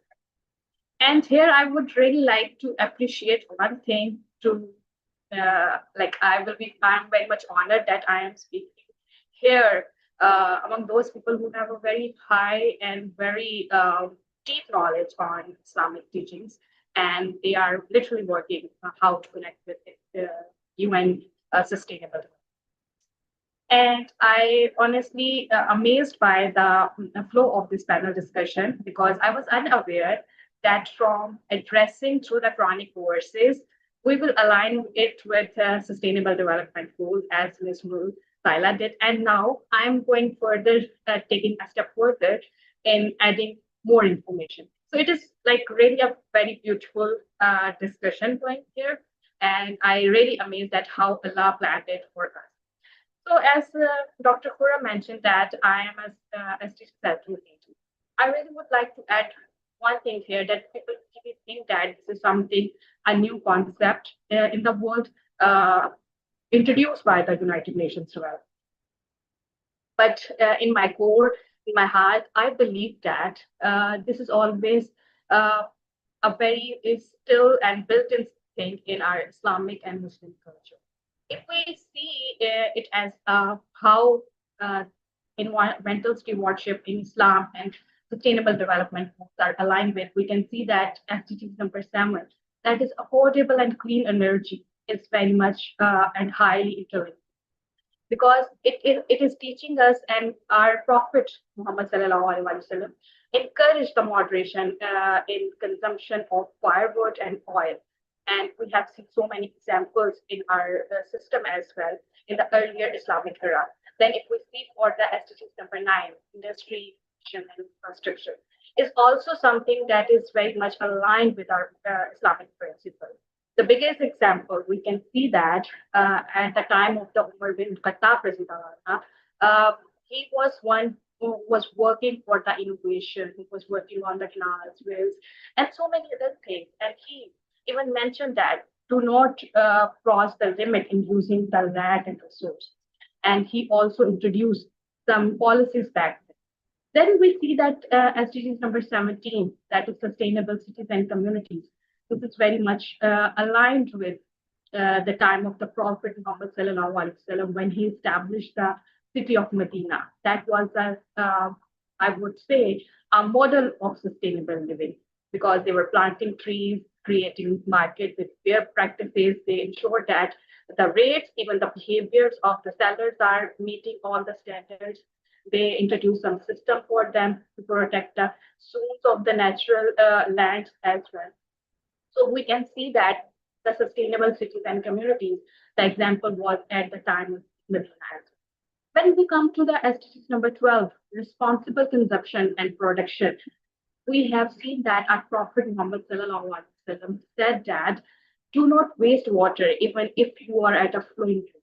So this is something we are in this era practicing and telling everyone that try to be moderate in the usage, don't waste water. We are giving different examples, practices, we are making campaigns around it. But yes, examples are already there. Climate action, if we have to narrow our knowledge and go back, then we will be able to see that how Prophet Muhammad sallallahu alaihi wasallam said that if the doomsday comes and you have a seed in your hand, just go and plant it. So it is the biggest example to behave and work as a human, as a Khalifa, as a steward of this earth. So there could be many more examples like SDG 9, that is definitely about clean water and sanitation, decent work, economic growth, life below water, and life on land. Even Islam is not limited about the practices and the knowledge and the discipline on the land, but as well about the life below water. When we talk about life below water, usually we don't think how it matters to the human, but we are all living in a circle where each and everything is interlinked. So we can see that wildlife, the HEMA system that was introduced back then, is the biggest example that not only we are prohibited to create to cut the trees, but as well as there was some rules and there was guidance about the overfishing and limiting our usage as well. So we have seen that Islam is definitely the biggest and the most pillar of this earth to make it more livable for people, for everyone. We have not only some examples by the human development, but this is the backbone of our responsible life that Islam teaches us that how we should behave. And if we go further, we can see that even that Prophet Muhammad sallallahu alaihi wasallam said that shouldn't be like limit. We shouldn't be like crossing the limit of practicing a very moderate life, trying to limit ourselves, and we need to continue the conservation of our historical, our cultural, our Islamic values, the things that we are already have understand. We need to be very much thoughtful about it. We need to be very much careful about it. So I won't be going into other than this in the deep about the Islamic people. Both speakers are very much knowledgeable and they shared so many different verses, different ayat, and different Islamic point of views about it, how much it is important as a human being to safeguard the environment. So what green technologies can do here? So if we go further and closely watch that green technologies align closely with the Islamic principle, making sustainability not just a necessity, but a faith-driven responsibility. When it is emphasized in the Quran that we are the Khalifa, that means it is reminding us that humans are interested as the caretakers of the earth, and we should be keep in the moderation. And if we see that how green jobs are important, green technology is important in different times, and the biggest examples of this time is the climate crisis. That is very much evident. All the proofs are there that world is facing a global shift when it comes to climate change, and we can see it in every country. From Pakistan, floods have displaced millions of people. From the Middle East, heat waves are pushing human survival to its limits. From the North Africa, water security is threatening the life of the livelihoods. The Muslim world, with its deserts, rivers, coastlines, everything is being compromised, and it is just because of the climate change that millions of people are now vulnerable, and they have to think how they can like reverse the system, reverse this most dangerous impact on the environment and on Earth as well. But we are also like deeply capable of leading solutions. So if we have to see some examples, we can definitely do that. We can create different models. We can create different systems, and we can come with different technologies that are not only providing support to ecosystem, support to our economy, but as well as important for the health of this environment and creating more jobs. That is very ethical as well. So why technologies are important here? Because when we speak about the realities, and there are basically three realities. People usually talk about SDGs in terms of three pillars of social, economical, and in terms of human, but when prosperity. But when I see it in this angle, I believe that environment, culture, and economical, these are the three pillars basically. And on above of this, knowledge is very much important. So for me, it drives from knowledge and then go into environment, culture, and economic. So if we look into environmentally, they help us adapt and reduce the damages of are happening in our environment, and it is very much important. Then we go further, and if we look at culturally, or maybe more specifically, a religion-based, faith-based connection, then we can see that Khalifa is or stewardship remind us that we are the taker of the earth. So we need to work to avoid waste and lives on land, and we should be prepared with that systematic approaches that will be helpful not only for the economy, environment, but for the life of people on land. Green technologies are, and with the sustainable models that we usually in the United Nations goals, we call that social entrepreneurship, where you are earning, but definitely you are giving back to the society as well. You are maintaining a balance and not having a burden to ask for zakat and donations for it to continue. But instead, you have a very strong, very specific, very integral business model that is also helping to grow your business, but also helping to like give back to the society. And how it is like the way it is will help in very diverse, innovative way, and still it will create many jobs within a population. When we are talking about in different panels, we usually say that it's not about that AI is taking over or maybe any other system is taking over. We have seen that calculator couldn't be able to replace the human, but yes, it makes the life of the human more easy to calculate the thing. So it is also a system, green technologies, where we are creating more jobs, where we are creating different technologies, and we are supporting the community. And there is even a research that even only in Muslim countries, that 60% of people are under 30. So imagine that how much potential is there and how much we should be more concerned that what our young generation will be getting from it and how they will continue to take care of the environment, to take care of the land, to be a real responsible Khalifa or on this earth, right?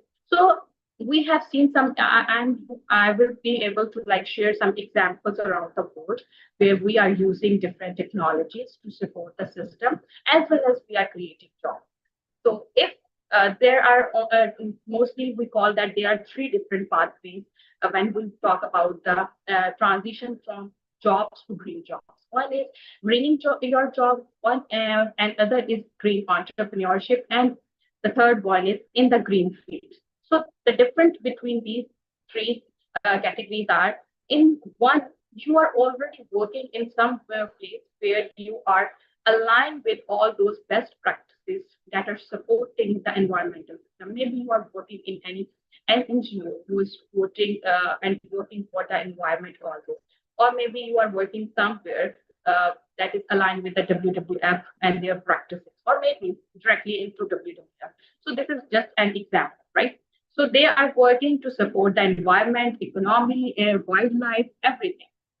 So you are directly aligned with it.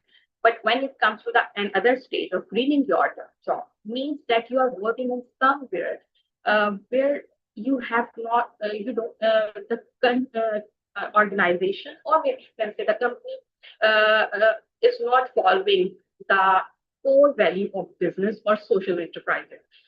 We can give you example of like IQRA. They have nothing to do with the environment. They have nothing to do with like how to support the system on the earth. They are just doing their business, creating billions of dollars for them, and they are working how to increase the profit.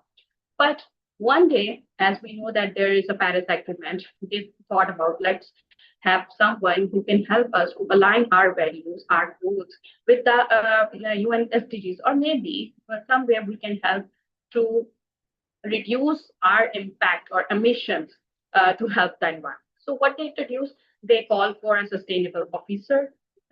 His job was to like come with different ideas that how can they support the environment or climate.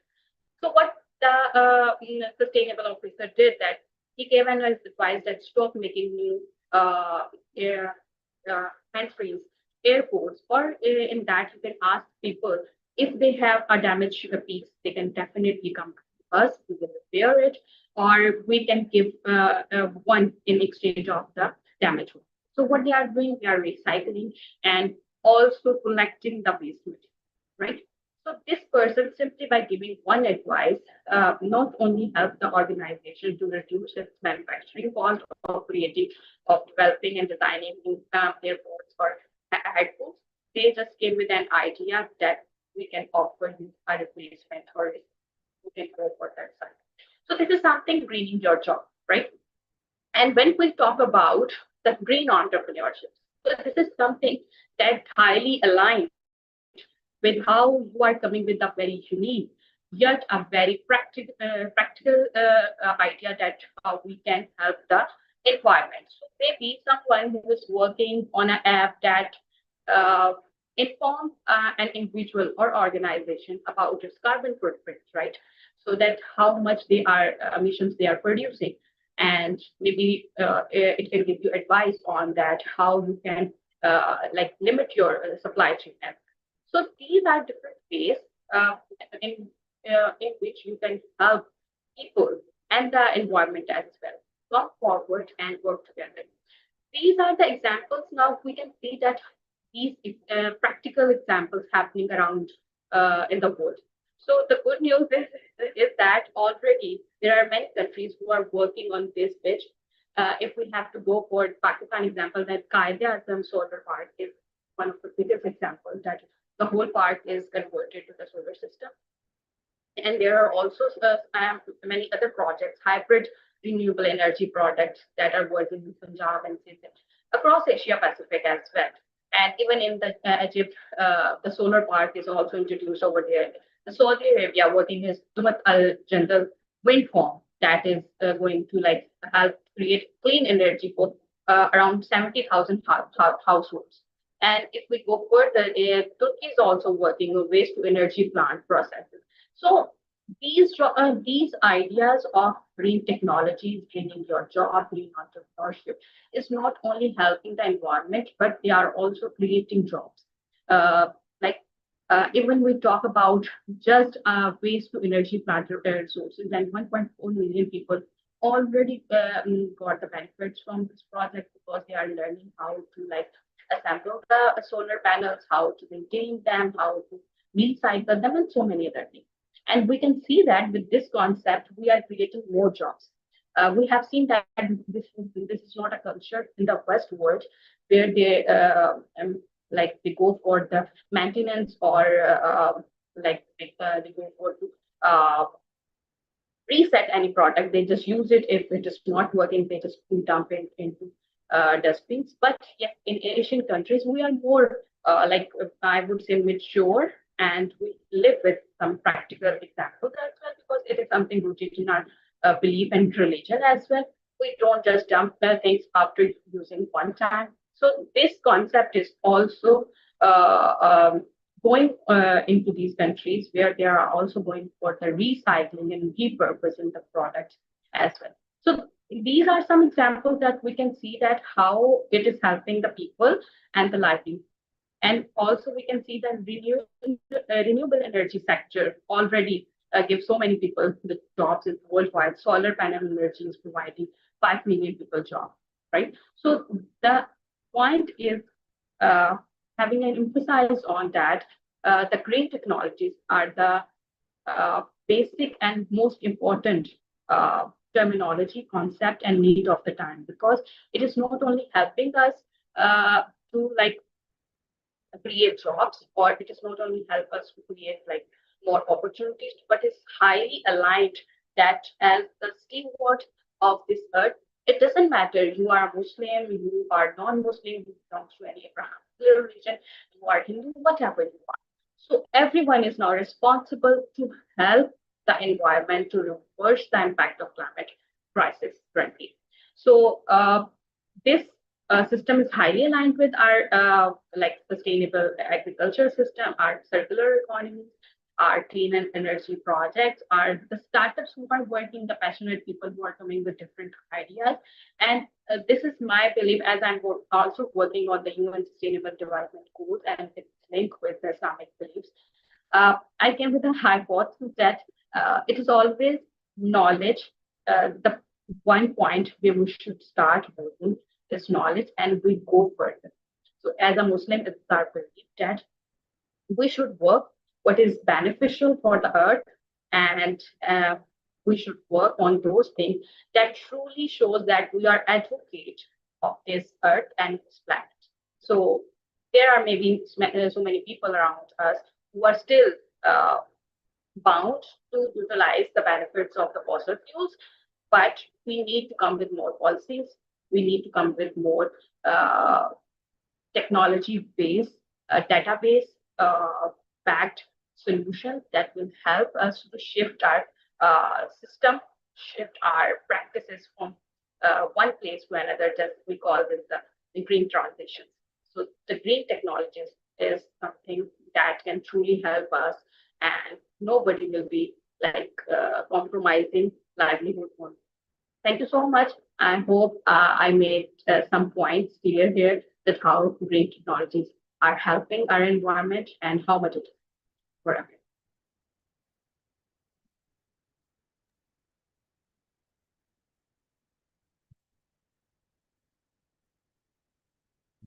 You're on mute.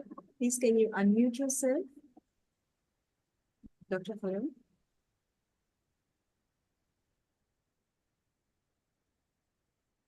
Sorry. Thank you so much, Ms. Rida. You give so many examples, and you talked about the social entrepreneurship.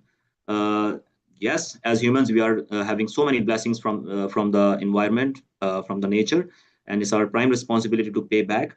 Thank you so much again, Ms. Rida, for sharing those practical solutions. It is inspiring to see how faith-based values can be lived out in action. I have so many questions to ask from Sayyid Ali Naqvi, sir, Ms. Rida, and Ms. Dr. Siala. But I would like to give this opportunity to the audience because we have a very short time. So if we have any question from the audience, you please go ahead.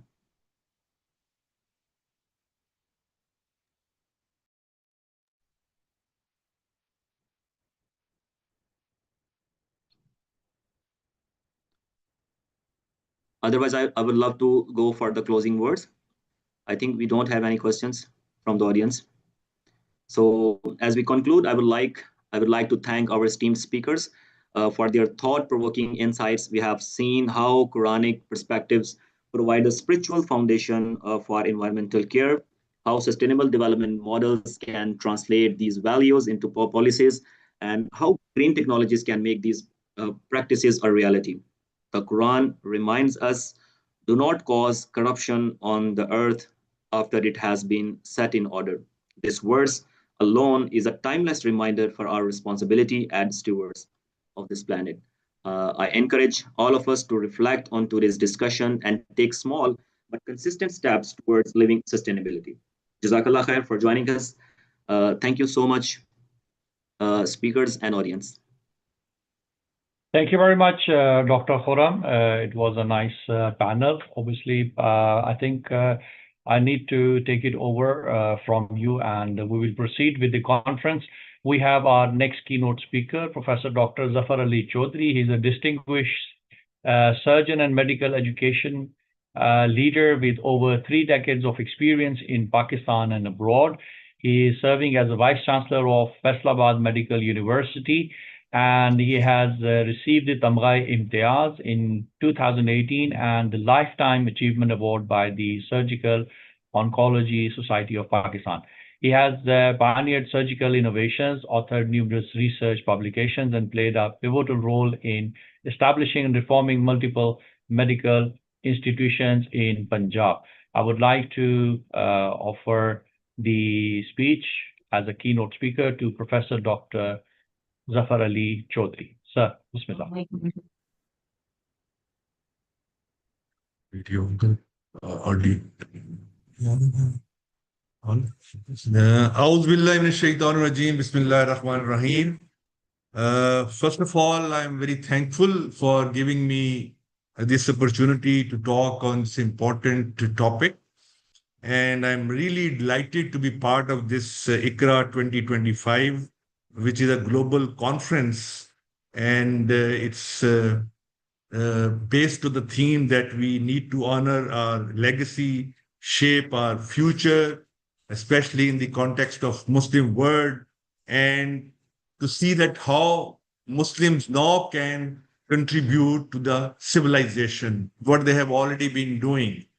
So thank you so much for inviting me to give this keynote talk. And the topic which I'm going to talk about is the health in our hands, what we can do for health as far as we are concerned as a Muslim country or Muslim nation, all over the Muslim world. What can we do to make it more resilient and innovative? And the healthcare and the medical education which we can provide to our patients and the students, how the systems can be developed in the Muslim world. And thank you so much for the nice introduction. So we need to look at our legacy, which in fact is a great legacy, that between 8th to 14th century, the Muslims, they ruled the scientific world. They were innovators, they were founders, they were inventors, and they actually laid the basis of science.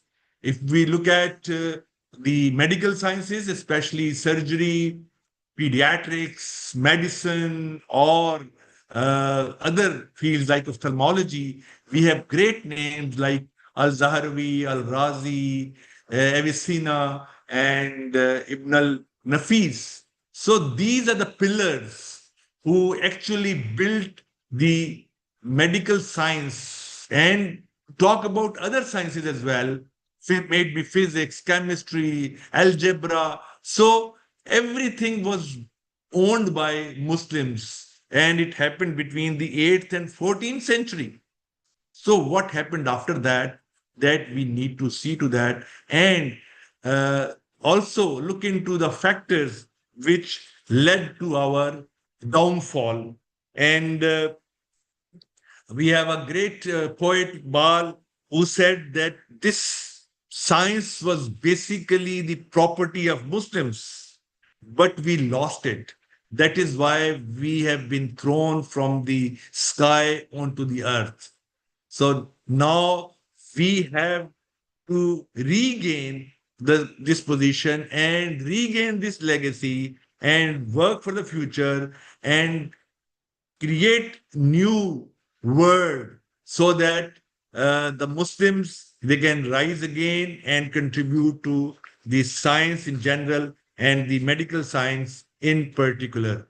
So honoring our legacy, how can we do that? We'll discuss that. How can we shape our future towards the healthcare and medical science, and how Muslims can restart their contribution toward civilization. It's not just a theme, but it is actually a call for action to build on our rich heritage of scientific inquiry and compassion. Now, how can we honor our legacy? We can do it by timeless ethical and moral framework resetting. This is very important. I tell you, the ethical basis of medicine was actually built by Muslims. And all the medical ethics is based on principles of Islam. As far as the healthcare is concerned, we need to reshape it and represent to the world that actually it is our property, we are the owners of it, and this is a new way to present that theme which we had in the past. So we can create resilient and innovative care systems, and especially in the wake of present explosion in technology, may it be the digital technology or AI, all these things combined together, we have to utilize these and present our heritage in a new way. So we can reflect our old, thoughts and what we actually created in a more precise and new way to the world. So this is the core idea.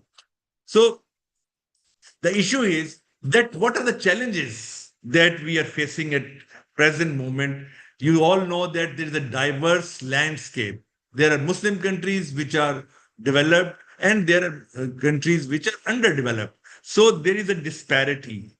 And this barrier, which is due to disparity, we have to really bridge this gap and fill up this barrier so that we come into the action and do something for the advancement of medical science. So there is a significant gap that is existing, especially in the developed and underdeveloped countries, and also in the underdeveloped countries. There is a gap between the urban and rural population that has to be seen. So we need to have people who should actually prioritize that how can we give better care to the people who are in the rural background, because in Muslim countries which are not developed, the rural people belonging to the rural background, they are really suffering. So there are also infrastructure deficits, and there is a great burden of disease. So there is shortage of well-equipped hospitals, laboratories, and we see that many countries, they lack in skilled healthcare professionals. And burden of disease is also quite a lot. We have hepatitis, typhoid, still prevalent in many Muslim countries, and polio. You know that there are few Muslim countries who are still having this disease. So we have to see that infectious disease, they have to be covered, and also non-communicable diseases like diabetes, cardiovascular diseases, I mean to say heart diseases and cancer. These are the real challenges. And then there is a gap, which we call as innovation gap. Muslims are not innovating at the moment, what they have been doing in the past, as I already mentioned. So this innovation has to be taken up, and that can only come up when we provide them opportunities for research. And to provide opportunities for research, we have to really create circumstances in which our professionals, health professionals, they start research programs, they are properly funded by our Muslim organizations, and they're helped in different ways so that they can really innovate and compete with the Western world, which really has made a great mark in last century. So coming to the next point, that we need to build a resilient system. So what is a resilient system that we are aiming for? And that is a system which can withstand shocks and stresses, especially in case of pandemics, as we had COVID. Maybe many other pandemics can come up in next few years. And then we have natural disasters, man-made disasters, what we can see in Gaza, what is happening there. People are really dying of hunger, and also there's lack of healthcare facilities. So these systems, they have to be very resilient, and they should have the ability to adapt, recover, and also thrive when there is a need. So this is very important. And how can we do that? What are the strategies for that? First of all, what we need to have is a robust public health infrastructure. So this means that we need to strengthen our primary health care. And still, as far as I'm talking about from Pakistan, we still need to develop it. And there are so many shortcomings in our primary healthcare system. And the community, at community level, there are things which need to be improved, and we need to invest in comprehensive vaccination programs, because all these infectious diseases, especially hepatitis, etc., we have to have these programs like the ladies which need to be vaccinated for cervical cancer. And we need to build up public health surveillance systems to detect and respond to these health threats at an early stage. Then comes crisis preparedness. So we have to be prepared for any crisis. For example, these days, the northern areas of Pakistan, KP, which we call as Khyber Pakhtunkhwa, and Gilgit-Baltistan, they are facing floods, and because of floods, the diseases are getting rampant, people are suffering. So we have to have this preparedness that in case of pandemics and all these disasters, we should be prepared to handle these things. And we need to have mobile medical units to manage the humanitarian crisis and building resilient supply chains for essential medicines. Then a sustainable infrastructure is very important, which requires modern, sustainable hospitals and clinics, and we need to prioritize a steady supply of essential medical equipment and focus on energy efficient and environmentally friendly designs. So this is how we can build a resilient healthcare system. So how to drive innovative care? That requires new technologies, methodologies, and for that, we have to invest in it.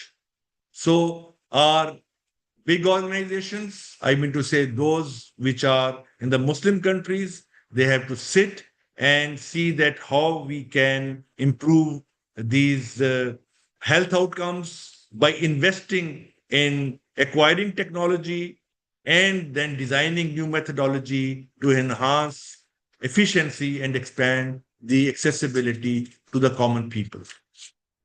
So how to drive innovative care? This is extremely important, and the key strategies would be that the medical research and development needs to be taken care of. We must survive on our rich tradition of scientific excellence, which I already alluded to, and develop center of excellence, focusing on our past and making progress or paving our way to the future and having funded collaborative research networks and focus on diseases that are disproportionately affecting our communities. So we need to have health technology, and this health technology in this day and age needs telemedicine.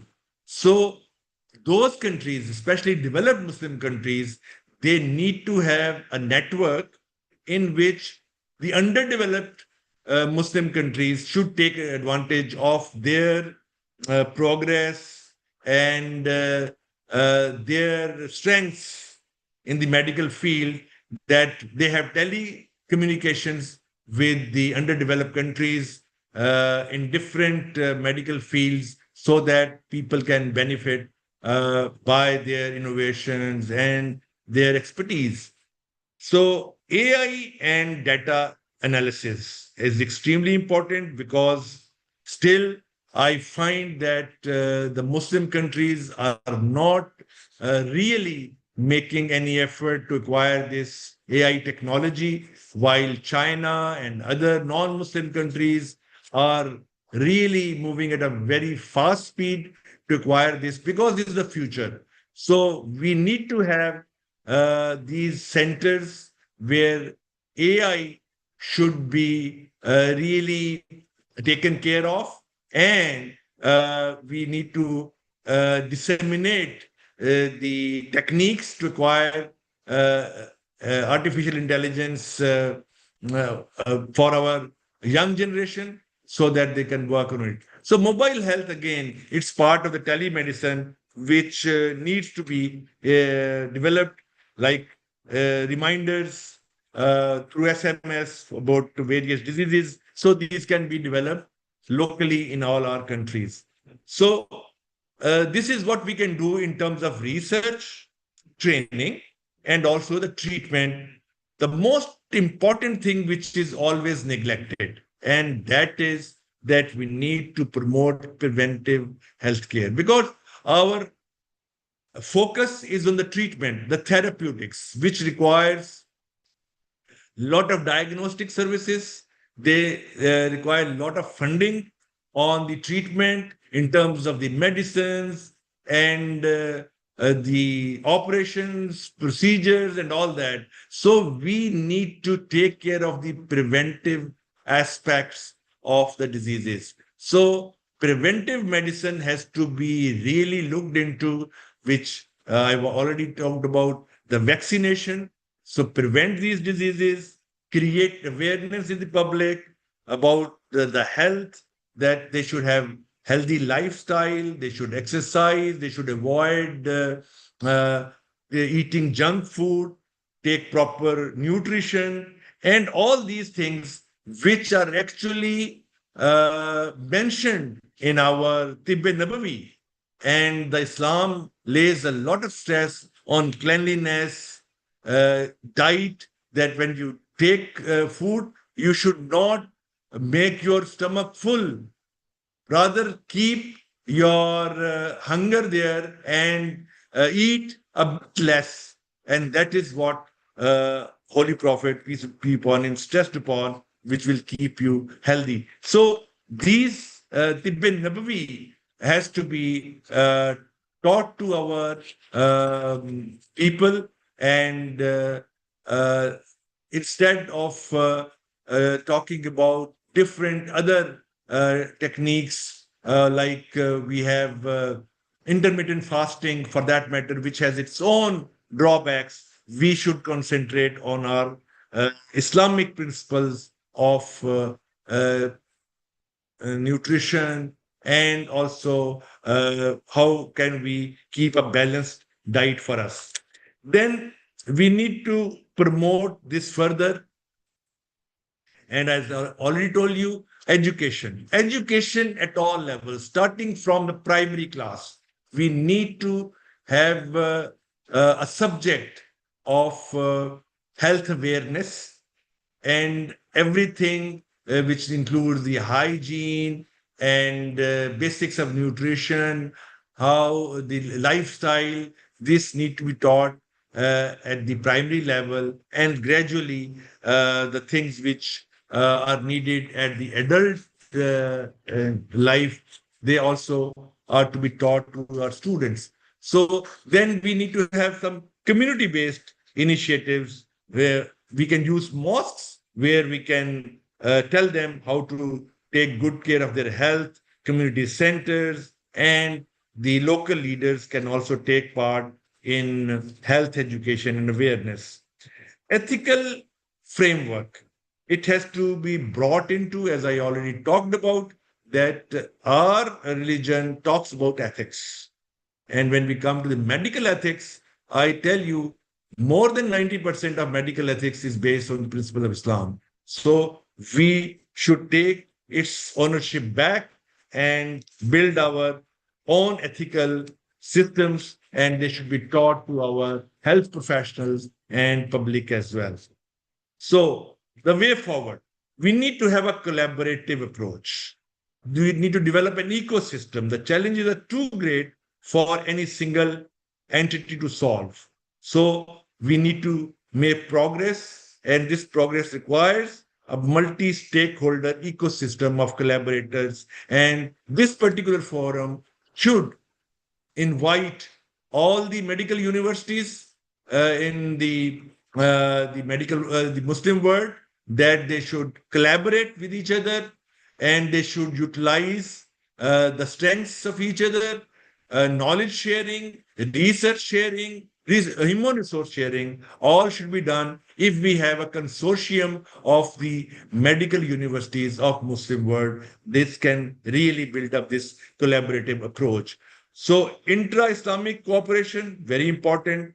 Public-private partnerships, they need to be developed at government level, and we need to incentivize the private companies, local technical startups to global pharmaceuticals. Our Islamic medicinal,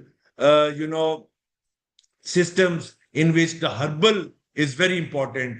I went to China about 2 months back, and I saw that there is a University of Traditional Chinese Medicine in Beijing, and they are using all the herbs to treat their patients. 40% of the patients coming to the hospitals in China are treated by herbal medicines, traditional Chinese medicine, and it does not have any side effect. Why not we can develop in Pakistan, in all Muslim world, traditional herbal Muslim medicine?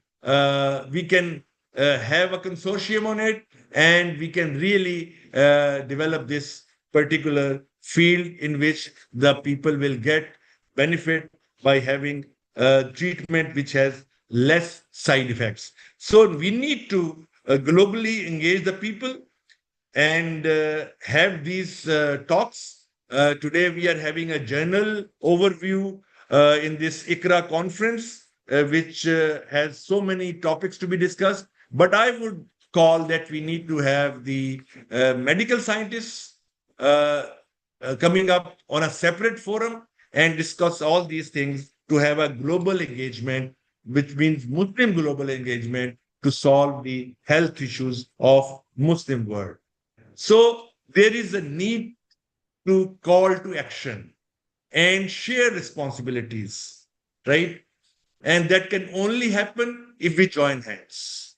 So again, my request that the Muslim world should encourage the medical universities, medical colleges to come together and share the research and their human resource, teaching, training, and new innovation so that we can benefit from each other. So the knowledge is extremely important. It has to be problem oriented. And the problems of the Muslim world are a bit different from the health problems of the Western world. So we need to have problem-oriented medical education system, and we can develop that. If the West can propose a medical education system which can be modular or a traditional, why can't the Muslims propose a Muslim medical education system, which I think is not at all difficult? All that we have to do is that sit together and devise a system of medical education for Muslim doctors based on the ethics of Islam. So knowledge, which should be problem-oriented, I stressed upon it, and the research is going to build houses of wisdom in this digital age. Then action.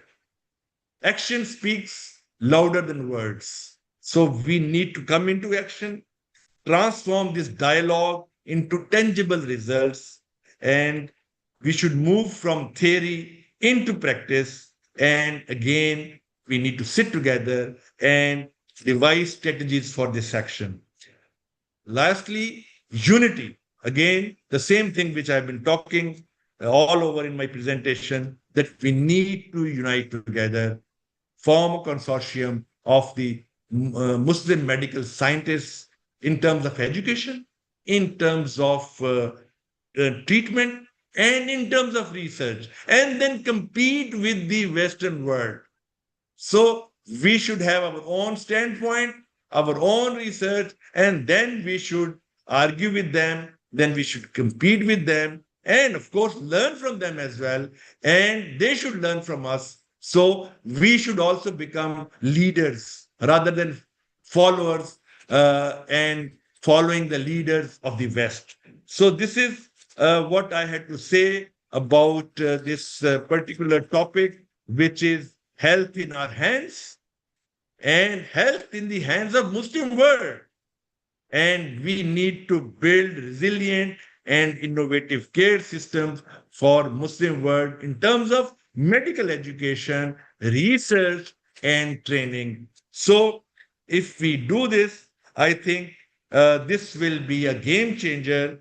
And I feel that this will bring a paradigm shift, and we will regain our lost glory, which we had from, say, 8th to 14th century. And again, we can become the rulers of scientific knowledge in the world.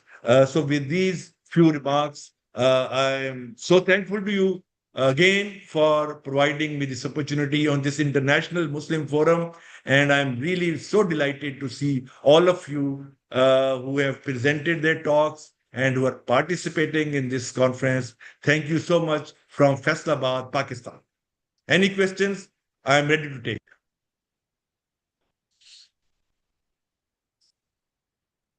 I have a question. Yes, please. I'm waiting for Sayyid Ali Mohsen to give me the floor. Yes, please, Dr. Safi.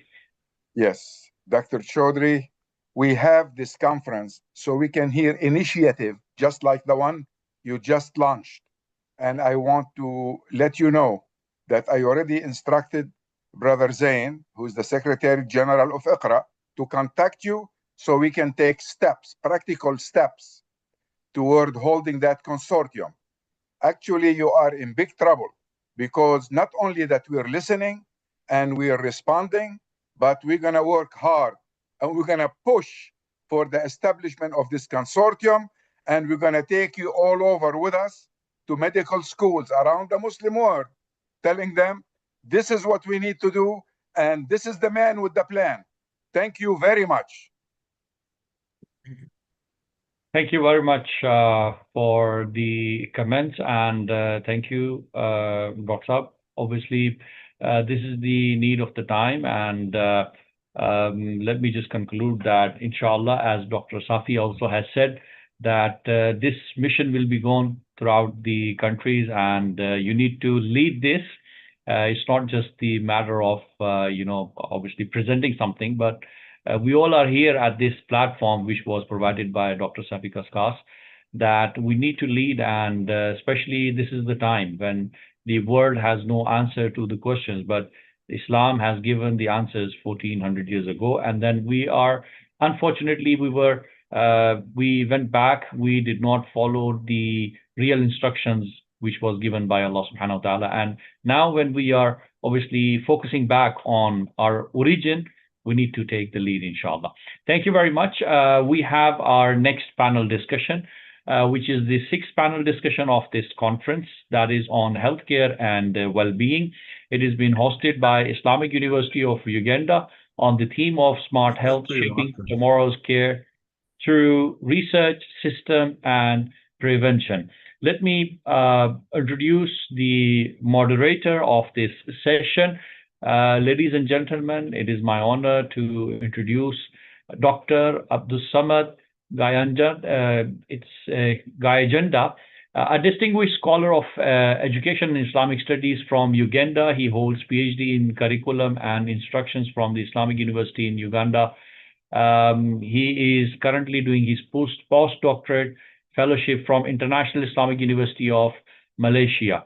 Beyond academia, he has been a teacher, mentor, and community advocate, inspiring many through his passion for knowledge and service. So please welcome Dr. Abdus Samad Gayajanda to the panel. Over to you, Doctor. Thank you so much.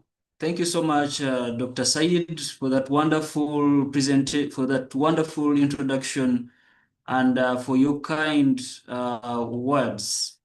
I hope everyone can hear me, but I'm very delighted to be here to moderate this session. I also want to thank our keynote speaker for those insightful words. What I can take away is call to action and unity. That was really a very powerful closure of the keynote.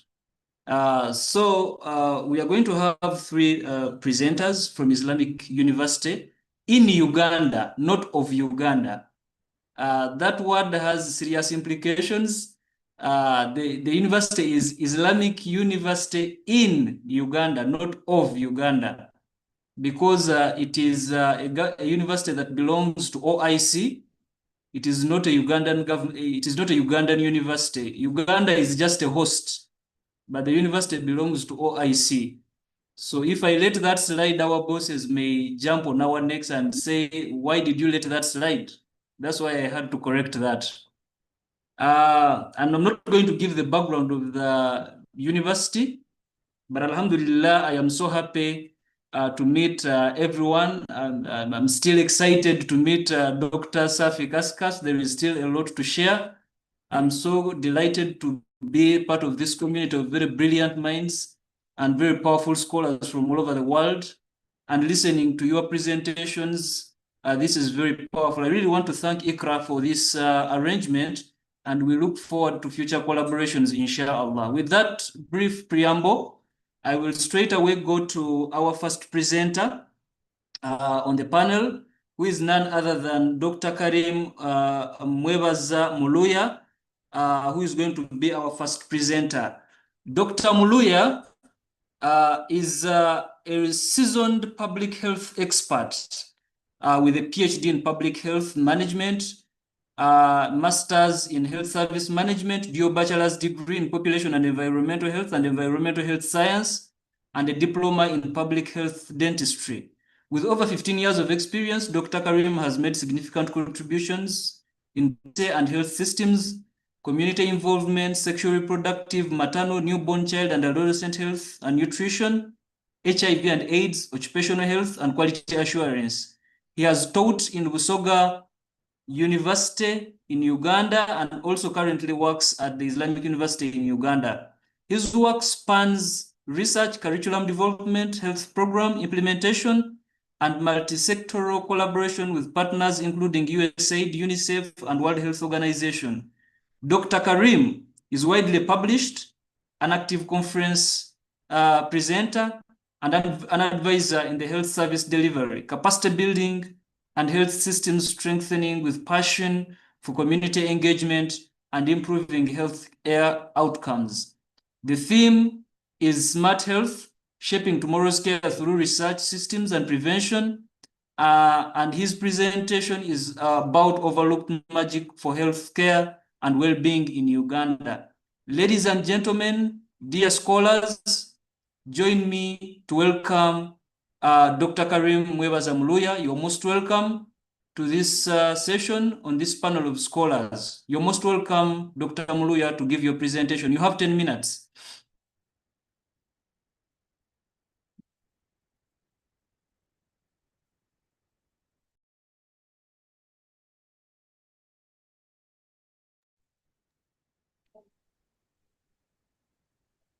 Thank you so much for that wonderful introduction. I'll not go into again introducing myself. Dr. Jagenda has done so. I just want to look at the locally available resources, which has made us look at smart health in Uganda and specifically in populations where we see our Muslim brothers and sisters exceeding in numbers. I don't know if I'm audible enough. I want to confirm that. Yes, you are very loud and clear, Doctor. Please proceed. Thank you so much. So we are looking at the overlooked magic for healthcare and well-being in Uganda. And as I said, we are looking at the use of the local available resources for smart health in constrained Muslim populations. When we look at the local available resources, I'll give an example of the boda riders as a resource, which we have seen in Nigeria. We call them the Okada, if we have Nigerians here, but they are the locally available motorcycles which are used for commercial purposes, where people pay money for transport. But here is a situation where we trained these boda riders in the different technologies to improve on the maternal or community maternal referrals in Busoga region in Uganda.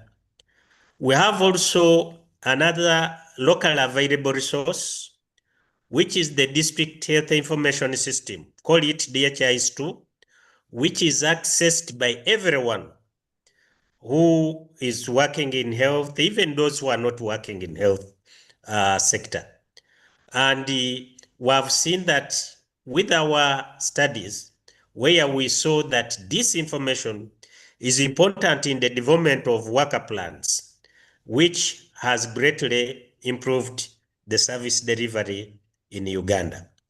We also have the newest intervention where we see the use of the youth brigade. These are youths who are locally in our communities who have been rendered useless, but with our intervention, we have made them to be useful, especially in the elimination of malaria.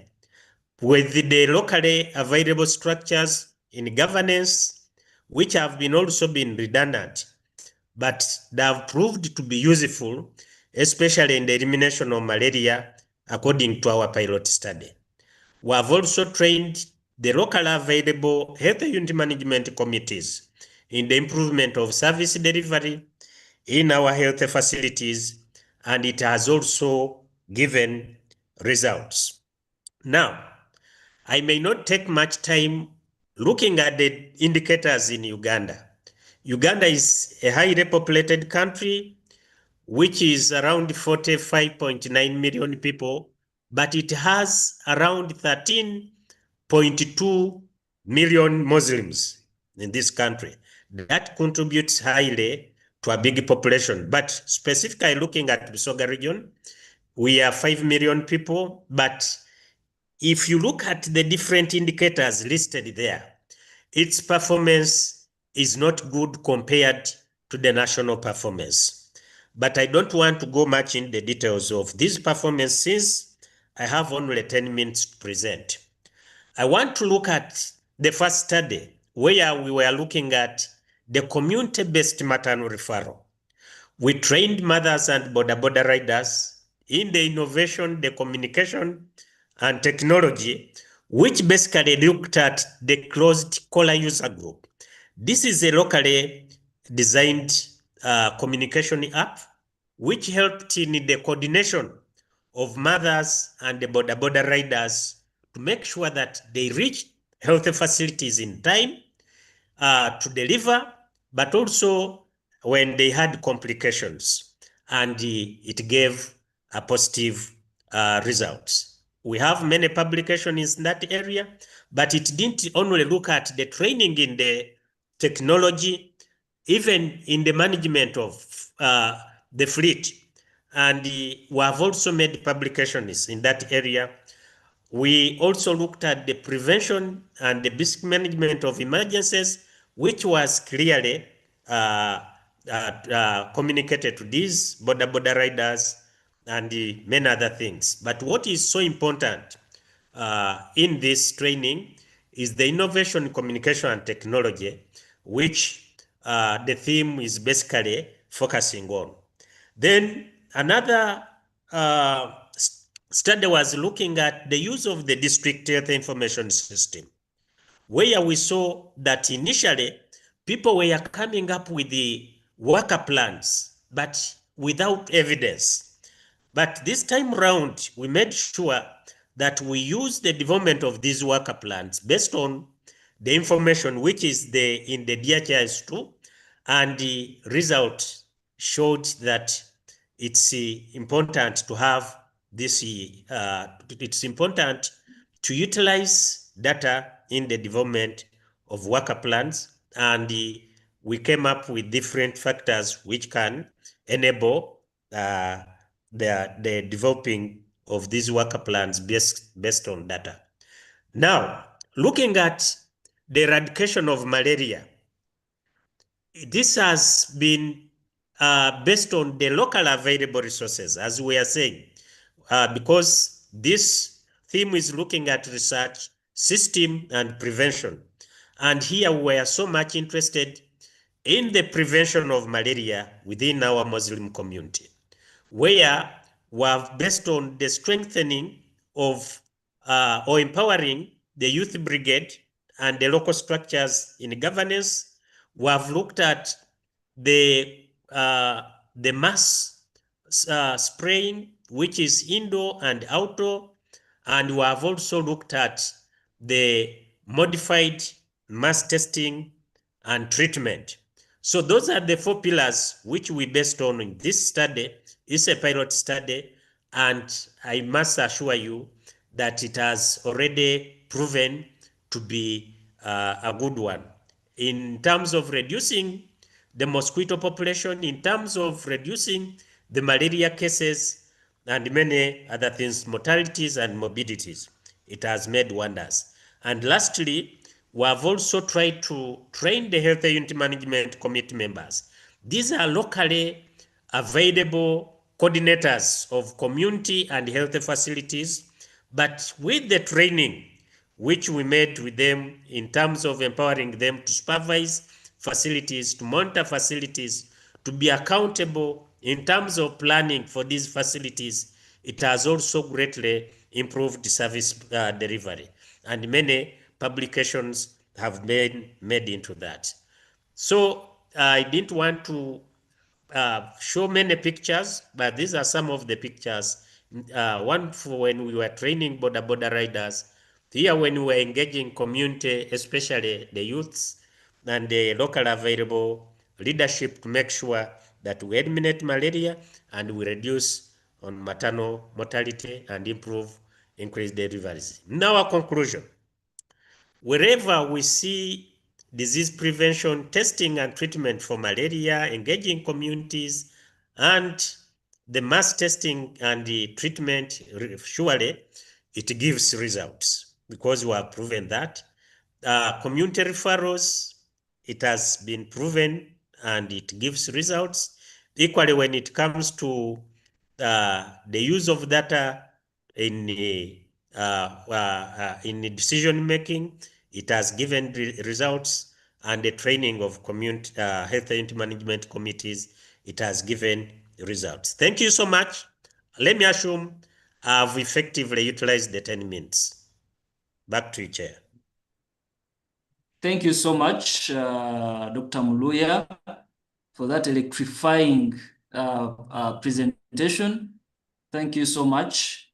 I want to, at this point, I know there are some questions for you, but let me invite also Dr. Mujib and Dr. Nazir Rashid, and then later on we can have an interaction with the rest of the members about your panel presentations. Dr. Mujib, are you online? Yes, Dr. I am Mujib, on. can he? Okay. Dr. Arem Abdul Mujib Babatunde is the Deputy Dean, Faculty of Health Sciences at the Islamic University in Uganda, where he also serves as a research coordinator and a member of the university's Research Ethics Committee. A seasoned public health specialist and epidemiologist, Dr. Arem holds a PhD in public health and has accumulated over 10 years of academic research, leadership across and leadership across Africa and Asia. His extensive contributions span communicable disease control, occupational health, digital health innovations, and medical education. He has published more than 25 peer-reviewed articles and supervised numerous undergraduate and postgraduate research projects. As a recipient of the Islamic Development Bank's 100,000 grant and Comstake research fellow, Dr. Arem is passionate about capacity building and service to humanity. He believes that education without community impact is incomplete and is committed to bridging science and service to improve lives of the underserved populations in the Muslim communities. He is here to present a topic, Smart Health, Shaping Tomorrow's Care Through Research Systems and Prevention. Dr. Arem, the floor is yours.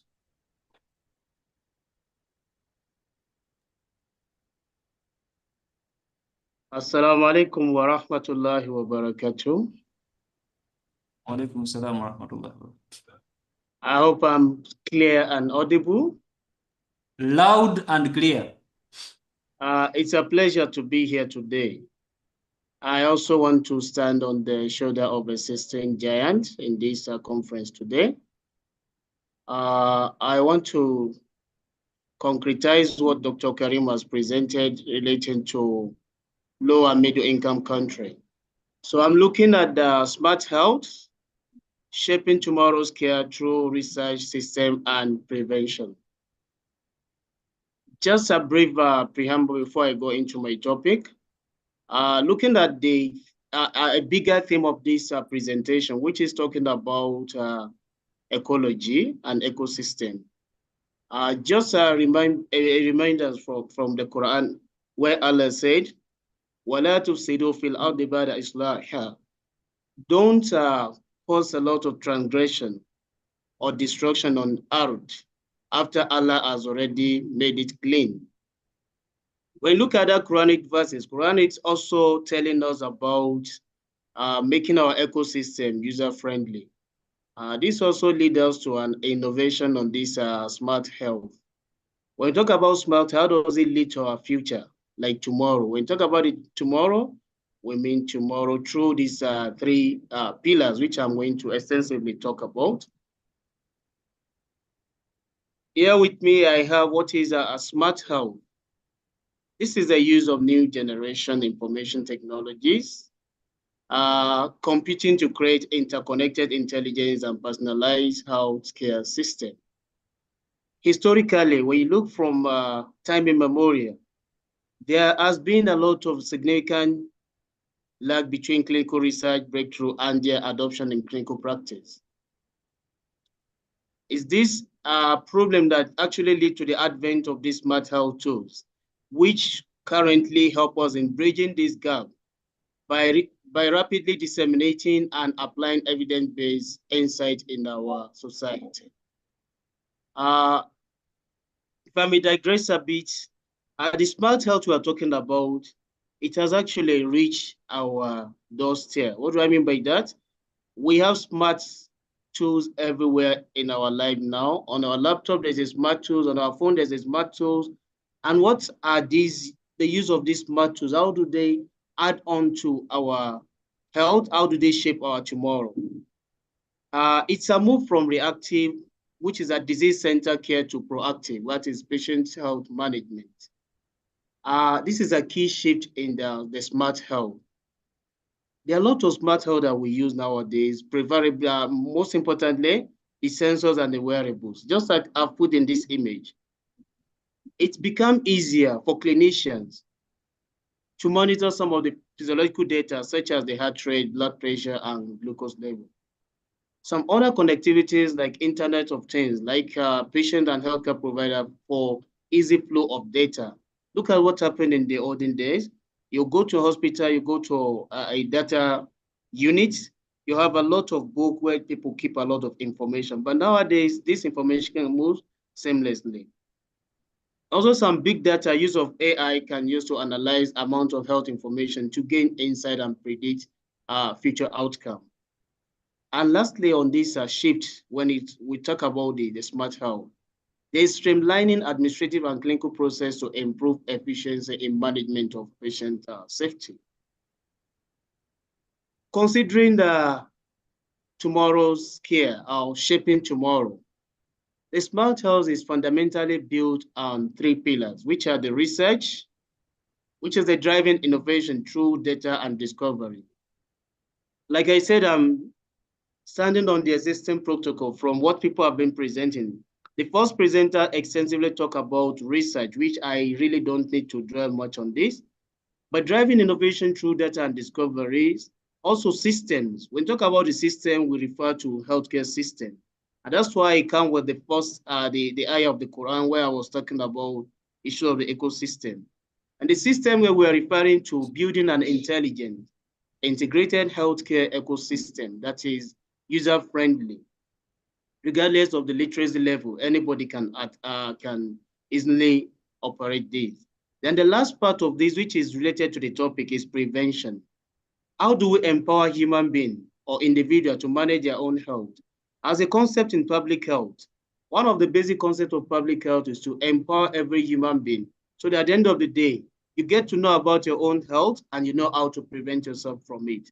And when you link this with the smart health, that is what we are doing nowadays. You'll see on your smartwatch, you have most of the tools that can measure your heart rate, your footstep when you're walking. So these are prevention strategies that we are trying to empower every human being. So at the end of the day, you get to know about your own health and you know preventive way or measures. Holistic transformation in smart health approach is not all about technology, because when people hear about smart health, what comes to their mind only is maybe technology. It's a holistic transformation of entire healthcare ecosystem. What do I mean by this? By focusing on research, building intelligent system, and lastly, prioritizing prevention, which is the key. How do we do this? We can only create a future where healthcare is personalized. Personalized in the sense that it's tailored individually, where individuals have power over their own health. They can make informed decisions about their own health. Also proactive, which is focused on strictly on disease prevention. And lastly, I also look at accessibility to all, that is readily available to all regardless of your level.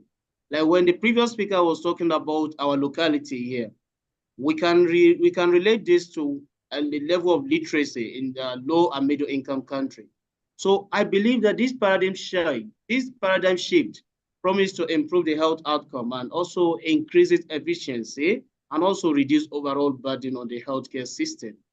The advantage of this smart health, which I believe can also shape in our future, it reduces on the number of queue when you go to OPD ward. So people can do a lot of basic diagnosis on their own, and it prevents movements among patients. And in a real world scenario, for us to understand what I'm even talking about, I decided to put a real world scenario. Maybe it can become of more interest. For instance, how does smart health impact our future? We have a challenge of chronic disease, for instance, diabetes. The challenge will be managing this condition like diabetes require a constant monitoring, and we'll see when the patient adhere to their drugs. What is the solution for the smart health? We connect a glucometer, which sends the real-time data to a cloud-based platform, whereby the AI will analyze this information and provide both to the patient and also to the clinician what their blood sugar level is at the moment. And now this smart health can also indicate to a patient and tell them that this is becoming critical, this needs a medical attention. When this is done, the patient receives a personalized diet tip through most of these apps. So this is just a real world scenario or an example of what a smart health is all about. And our call to action for this smart health, it will be very imperative to invest on research. Funding on research is very important. Foster collaboration. Other speakers have been talking about collaboration. And I want to make something very clear here. When we're doing collaboration, we always believe that collaboration is between different countries, between different universities, but collaboration should also be at multi-sectorial, using also multi-dimensional approach. What do I mean? When you are doing collaboration, you also include the patients. So that at the end of the day, whatever application or technology we are designing, it has to be tailored toward the users. And we also prioritize ethics. There are a lot of concern that has been coming regarding this smart health. People are scared about the privacy of their information. That is it really secure? When I put most of my information online, are they really secure? So there's a lot of ongoing modification and amendment there are a lot of ongoing modification and amendment regarding to this smart health, so that everybody's information are treated with utmost level of privacy. And lastly here, how do we embrace this change? We need to transit from what we used to know to the new normal. The transition to smart health won't be that easy. So we just have to believe this, but it's only just essential for creating a healthier environment that is more resilient for all. For this, I beg to end my presentation here. As we wait for Dr. Nazir, then we address all the questions together. Thank you for listening to me. Thank you once again. Salam alaikum. Okay, wa alaikum assalam wa rahmatullahi wa barakatuh. Thank you so much, Dr. Mujib, for that powerful, thought-provoking, insightful presentation about smart health. And thank you for linking it to the theme of the conference and to the keynote speaker. I think you can end the share so that we invite Dr. Nazir Rashid. Dear ladies and gentlemen, esteemed scholars, permit me to introduce Dr. Nazir Rashid. Dr. Nazir Rashid is currently a university medical officer at the Islamic University in Uganda. He holds a master's degree of public health from Makerere University and a bachelor's of medicine in the same and surgery from the same university. He's a medical officer practicing clinical medicine. He has recently served as an Ebola virus disease consultant in the Ebola virus disease preparedness project in the districts of southwestern Uganda and under the Management Sciences for Health organization sponsored by the United States Agency for the International Development and is an independent agency of the USAID. Before joining IUIU, he served as a locum doctor at Mulago National Referral Hospital, Kampala, West Medical Center, Mengo Doctors Clinic, and Vine Medical Center. In addition to clinical practice, Dr. Nazir is also an administrator, a lecturer, a researcher, and a community worker. Okay, so he is in charge of medical superintendent of IUIU Health Center. He sits on top management committees of the university, including the University Executive Board, which is the University Senate, the University Management Committee, and he is the Secretary of the Health Unit Management Committee of the University Healthcare.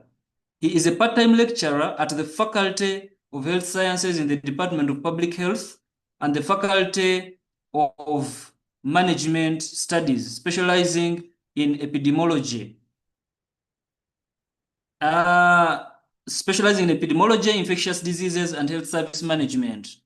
He has researched and published a number of papers in the international, regional, and local journals in the areas of tropical diseases, including hepatitis B infections, COVID-19, malaria, and others. In community service, he is currently volunteering as a head of program at the Uganda Muslim Medical Bureau, UMMB. He is a member of the government committee of the Uganda of the Muslim Students Association of Uganda, an organization which he served as the president for 2 years. He is the secretary of the Rubirizi District Muslim Community, and finally, he is one of the founder directors of the Mayuga Institute of Global Health Sciences Research and Innovation Limited. Dr. Nazir Rashid is coming to give us a summary of what the two previous presenters have brought by highlighting key issues under the topic towards a holistic Islamic medical curriculum, integration of Islamic knowledge in medical training experiences from Islamic University in Uganda. Dear distinguished scholars, permit me to invite Dr. Nazir Rashid to give his presentation. You're most welcome, sir.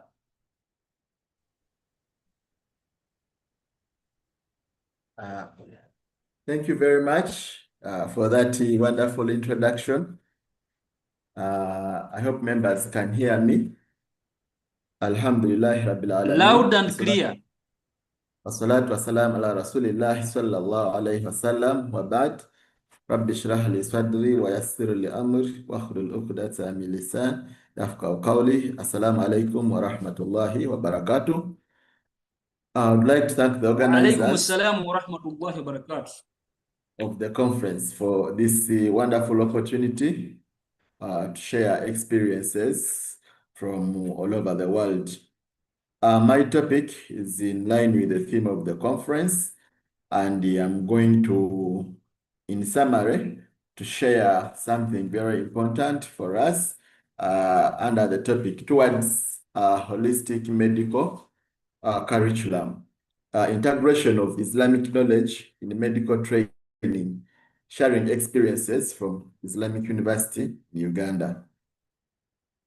The integration of knowledge into medical education is increasingly being recognized as vital in shaping ethically grounded and spiritually conscious professionals. Different institutions have adopted and implemented this integration at different levels.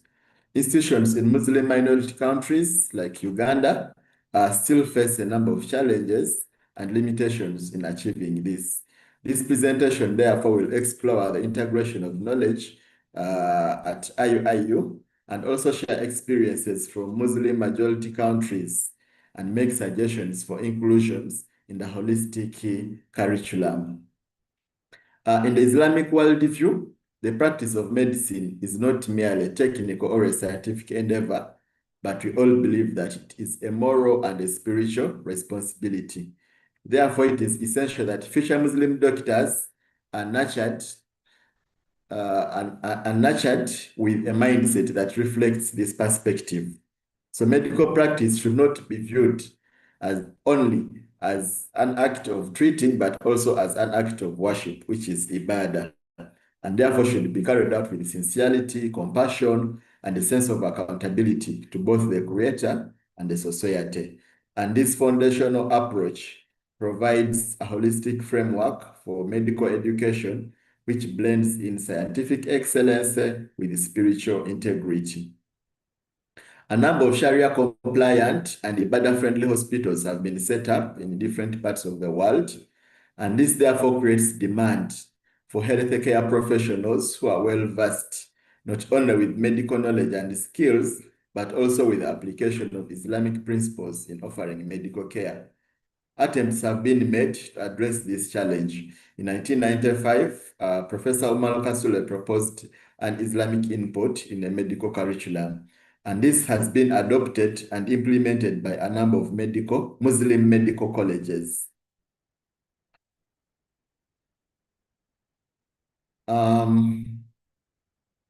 Let us look at Uganda at a glance.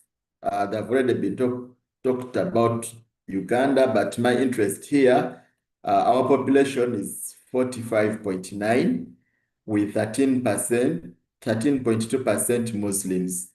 We have over 52 universities and only 4 Muslim-founded universities, including Islamic University in Uganda.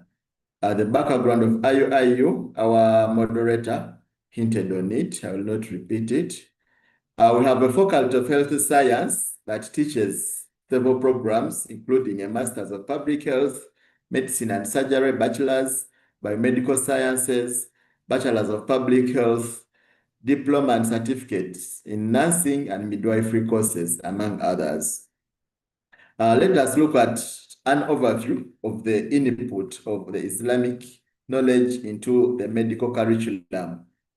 A paper that was presented on Islamic medical education in Indonesia in 2007 by Professor Umar Kasule suggested or proposed 2 arms of this curriculum, including Islamization of medicine, which aims at reforming the underlying paradigms, concepts, and beliefs associated with medicine to conform with the tenets of Aqidah al-Tawhid. For example, believing that the concept of medical treatment aims at improving the quality of life until the predetermined time of death, that medicine cannot abolish or postpone death, and believing that Shua is solely from Allah. And then we have the medical jurisprudence, fiqh, which deals with the application of Islamic legal obligations in cases of illnesses. This curriculum has 6 sub-themes. We are not going to go into the details, but they include fundamentals, which covers the basics of Islamic creed, Islamic law, Islamic concepts of knowledge, then the history and background of creation of the universe, creation of human, world history, and Muslim history. The medical sciences, the section that demonstrates the miracles of the creation of human body, discussing aspects of human anatomy, physiology, biochemistry, among others. Then the clinical sciences, the one that covers the medical law and medical ethics. Then the community part, which covers and discusses the Islamic and medical aspects of social factors that impact our health, social institutions like family, the mosques, among others, and then the leadership. So at Islamic University in Uganda, how do we integrate this? All programs at the university are expected to carry out a mandatory course unit called Introduction to Islam. But specifically for health sciences, they do Islam and medicine, or Islam and science, or Islam and health care, depending on the program.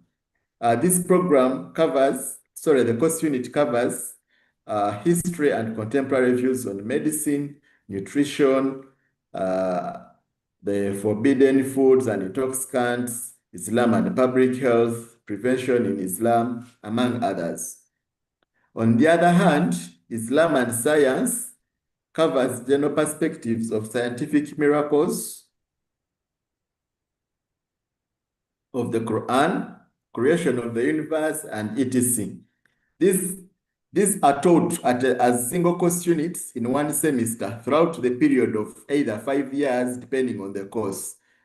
Also, in addition, IIU students are expected to memorize at least 10 surahs from any part of the Quran of their choice before they graduate. So, in our discussion and comparison with Muslim majority countries, number one, we want to first of all appreciate institutions that have tried to integrate Islam and medicine in their curriculum. However, we can observe that different colleges have picked on a number of components from the proposed curriculum. From the above, we can see that IIU takes on Islam and science, and then Islam and medicine. And these are taught in a single semester. And this leaves out other components of medicine, like leadership, clinical components, among others. In Muslim majority countries, like at the International Islamic University of Malaysia, integration is done throughout the 5 years of training. Lecturers who teach medicines are the ones who teach the integration, and this is slightly different from the Muslim minority countries like Uganda, whereby different instructors may be required to come from different faculties to teach the courses without the background of medicine. At this other university in Malaysia, a full year is added to give a preamble or a foundational program for the incoming doctors and nurses before they go into the community to serve. Their halak studies are tailored towards a specific specialization. Quran memorization is done with specific verses and surahs throughout the whole course, but they're also tailored towards the specific specializations and so on.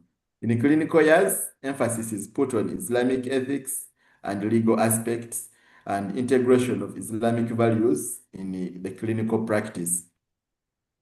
The same is done in universities in Indonesia and other Muslim majority countries. Observations and challenges. Islamic medical colleges have tried to implement the integration of knowledge in medical training. However, there are variations in the adaptation of the proposed curriculum. Different universities deliver different contents at different levels, and there is no uniform delivery of information across universities.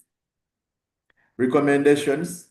Islamic medical colleges need to come together like never before through bodies like SIMCO. SIMCO is the Consortium of Islamic Medical Colleges, Triple IT, FIMA, and other partners like IQRA. Now, there is need to review the integration of knowledge curriculum to include Islamic perspectives in all biomedical and medical courses.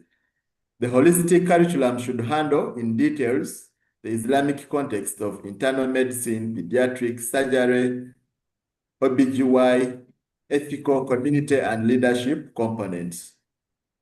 We are saying that Quran memorization should be tailored to chapters and verses that are relevant to individual courses, programs, and disciplines. Medical lecturers to take part-time diploma or certificates in Islamic studies to enable them integrate medical and Islamic perspectives in their teaching. We also suggest that all Muslim medical colleges should conform to one curriculum for integration of Islam and medicine and implement it as such. The last two tables are my proposed conceptual framework of what we think can be included for each of the biomedical sciences and the proposed integration. What can be done in anatomy, what can be done in physiology, what can be done in pharmacology and biochemistry, what can be included microbiology, pathology, among others. That is for preclinical and clinical disciplines. I thank all of you for listening, and I acknowledge the contribution of the following bodies: FEMA, IUIU, Triple IT, IMAU, BIMA, and the Indonesian Islamic Medical Association. Thank you very much. Assalamu alaikum wa rahmatullahi wa barakatuh. Wa alaikum assalam wa rahmatullahi wa barakatuh. And now you are going to add IQRA on that, on those organizations, because yes, I think we are speaking the same language now. So, so in your research, Dr. Nazir, I think now Dr. Safi Kaskas is going to. This is what he wants. This is what IQRA. This is in line with the philosophy of IQRA. So I want to use this opportunity to first of all thank all the previous presentations since yesterday and keynote speeches. And right about this moment, we will invite interactions with the panelists in the remaining minutes that have been allocated to the Islamic University in Uganda. Please, if anyone wants to ask or interact with the participant, any reaction, you can raise it, please. Yes, Dr. Safi. Dr. Giaganda, being a man who does not like to waste a good opportunity, I would like to take this opening, this opportunity to tell you not only that we see things in a similar way, we're going to do things in a similar way. And a few minutes ago, we heard the proposal by Dr. Chaudhry from the medical school in Islamabad. So we're going to bring your proposal and his proposal together. And inshallah, we will coordinate something that will benefit all medical schools and all people practicing healthcare around the Muslim world, inshallah. So please get your university ready to sign a memorandum of understanding with IQRA. And our people at IQRA already are instructed to pursue you for this. You're going to be the key man that we will contact for this to coordinate with. And immediately after that, inshallah, we will coordinate with you and with the medical school in Islamabad, inshallah. Thank you very much. Inshallah. Thank you so much for those kind words. We are more than ready to hit the tarmac. We are more than ready, I can assure you. And like you said, we think the same, we act the same. So, inshallah, I have seen Dr. Syed Ali Muhsin. You're most welcome, sir. May I add something before you, Dr. Syed, start? Actually, I need to say something here. I need to say something to be for the history, to be just. I'm 81 years old, and I see that Africa is always underrepresented in every Muslim conferences. And I am proud that IQRA have fair and equitable representation. And I'm so glad you are here. And I'm proud of you. I'm personally proud of your participation. Inshallah, we will have more African representation in all our conferences, inshallah. Thank you very much. Inshallah. Inshallah. Shukran. Sure. Yeah, please go on, Dr. Said. Thank you, Dr. Gayajanda from Islamic University in Uganda. Thanks for that correction. And I'm very pleased with the with this team, with this panel, that Alhamdulillah, we have a good start over here, at least in the medical colleges or universities. And definitely when you visit Pakistan, to Dr. Chaudhry from Faisalabad University of Medical Sciences, we will offer the invitation to Superior University as well, because the Islamic Center that I'm running, it's the Islamic Center for Contemporary Islamic Sciences. And what we are trying to do is to incorporate the Islamic perspective in all the disciplines of the university, whether it's aviation, it's management, it's allied health sciences, it's medical sciences, or it's art and design or architecture. So I'm very happy and I'm thankful to Dr. Safi Kaskas that he has given us this opportunity to attend this conference and to be part of this conference, and I'm very much happy. And one thing for Dr. Nazirur Rashid, that he said that the unification of the universities, yes, it might not be at the moment, but you keep on doing the good things on your side, because this diversity is also good, because the diversity brings much more perfection. And if the universities have different diversities in the Islamic perspective, obviously it gives us the bigger picture for a better practical wisdom of following the best model, which was said by Allah subhanahu wa ta'ala, or the Prophet sallallahu alaihi wasallam. So the diversity is very good, and I really appreciate how you talked about Islam and science and Islam and medicine, and how you are taking this forward, inshallah. And we look forward to you guys, inshallah, in Pakistan. Thank you. Inshallah. Thank you so much for your kind words. We're also looking forward. We are excited for these collaborations. We really can't wait. And we are ready whenever you are ready. And inshallah. So we are as excited as you are. We are or even more. Or even more. Alhamdulillah. And for Naam. everybody, don't think this conference is something I organize. I am too poor, too weak, and so much lonely to be able to organize such a function. This is tawfiq from Allah subhanahu wa ta'ala. All the credit for what we're doing today goes to Allah subhanahu wa ta'ala, and all the blame come to me. If you have something to blame, if you don't like something, blame me. But the credit goes to Allah subhanahu wa ta'ala. Inshallah. Any other reaction? Any other question? A question I have seen here in the comment section. Someone is just appreciative of the two presenters for the wonderful presentations. Is there anyone who wants to ask or bring in something? You can raise your hand, unmute, and say something. So please, in 1 minute, I think, Dr. Nazir, you can talk about the collaboration, since you are the university medical officer in charge. MashaAllah. Dr. Nazir, you have 2 minutes to respond to these collaborations. Yes. Unmute. Are you going to Pakistan? Unmute. Inshallah, barakallah fikum. Inshallah, if I'm invited, I'm more than willing to go and participate and make a contribution to something that can benefit generations to come, inshallah.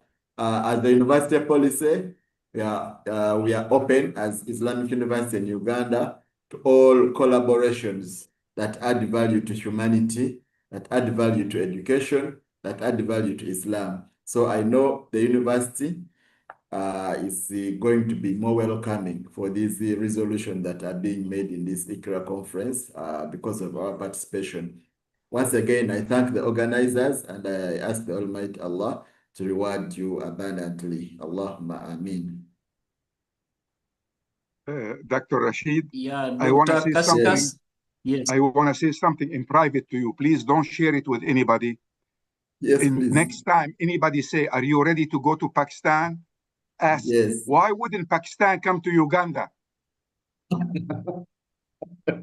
Why wouldn't and Pakistan I'm serious come to about Uganda? this. Let's not only change our attitude. إن الله لا يغير ما بقوم حتى يغيروا ما بأنفسهم. And what is in our nafs sometimes is a lot of hidden racism. We need the Muslim world to come to you because you're doing something important, and they deserve to come and see. They deserve to come and visit you. I'm sorry if I'm emotional, but I mean it. I take it in good heart, and I echo that even Islamic University in Uganda is so much glad and willing to host every Muslim brother who wants to come and share experiences with us. Just about 2 weeks ago, we had the similar conference on integration of knowledge, co-hosted by IU and the Triple IT. And the discussions were actually the same. So we are always glad and willing to host. Thank you. Thank you so much. I think that has been our time. I really want to hand over to the organizer. Thank you so much. That has been the team from IU handling the theme. And I submit. Thank you so much, brothers and sisters, for listening to us. We are still on the conference and still following up on the other proceedings. Assalamu alaikum wa rahmatullahi wa barakatuh. I remain Abdul Samad Jabinda. Thank you very much. so much.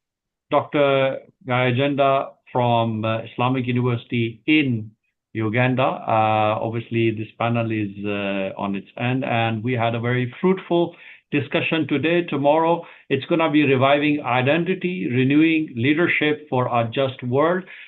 Before we end this today's session of this conference, I will invite Dr. Safi Kaskas for the closing remarks. Over to you, Dr. Safi Kaskas. Thank you very much, my brother. I'm personally impressed with everything I heard today.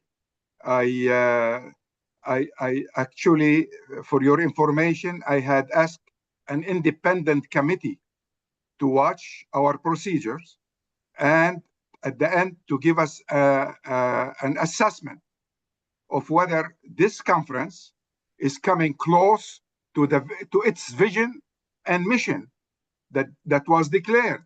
Are we closer to that vision and mission, or are we still far away from it? What is it that we need to do to enhance our performance? We mean for this conference not to be a theoretical conference.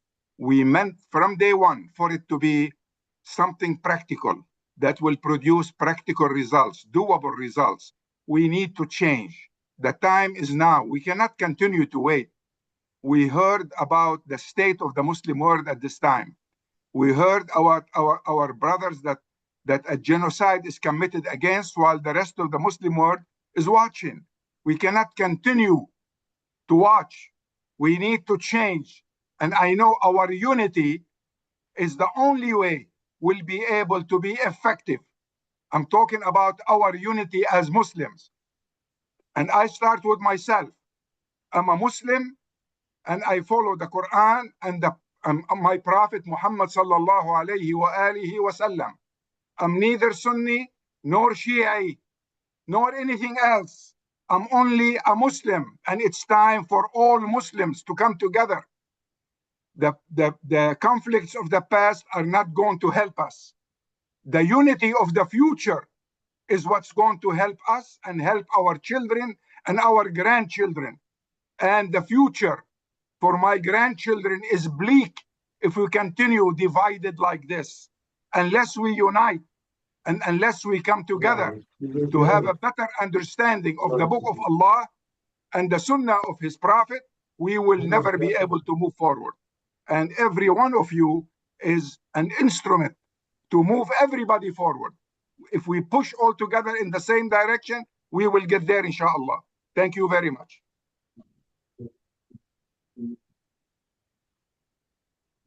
Thank you very much. So this was from today's session of the conference. Inshallah, the conference will continue for tomorrow. Tomorrow is the last day, the third day of the conference. And we hope that we will have the smooth execution of the third day as well. Thank you very much.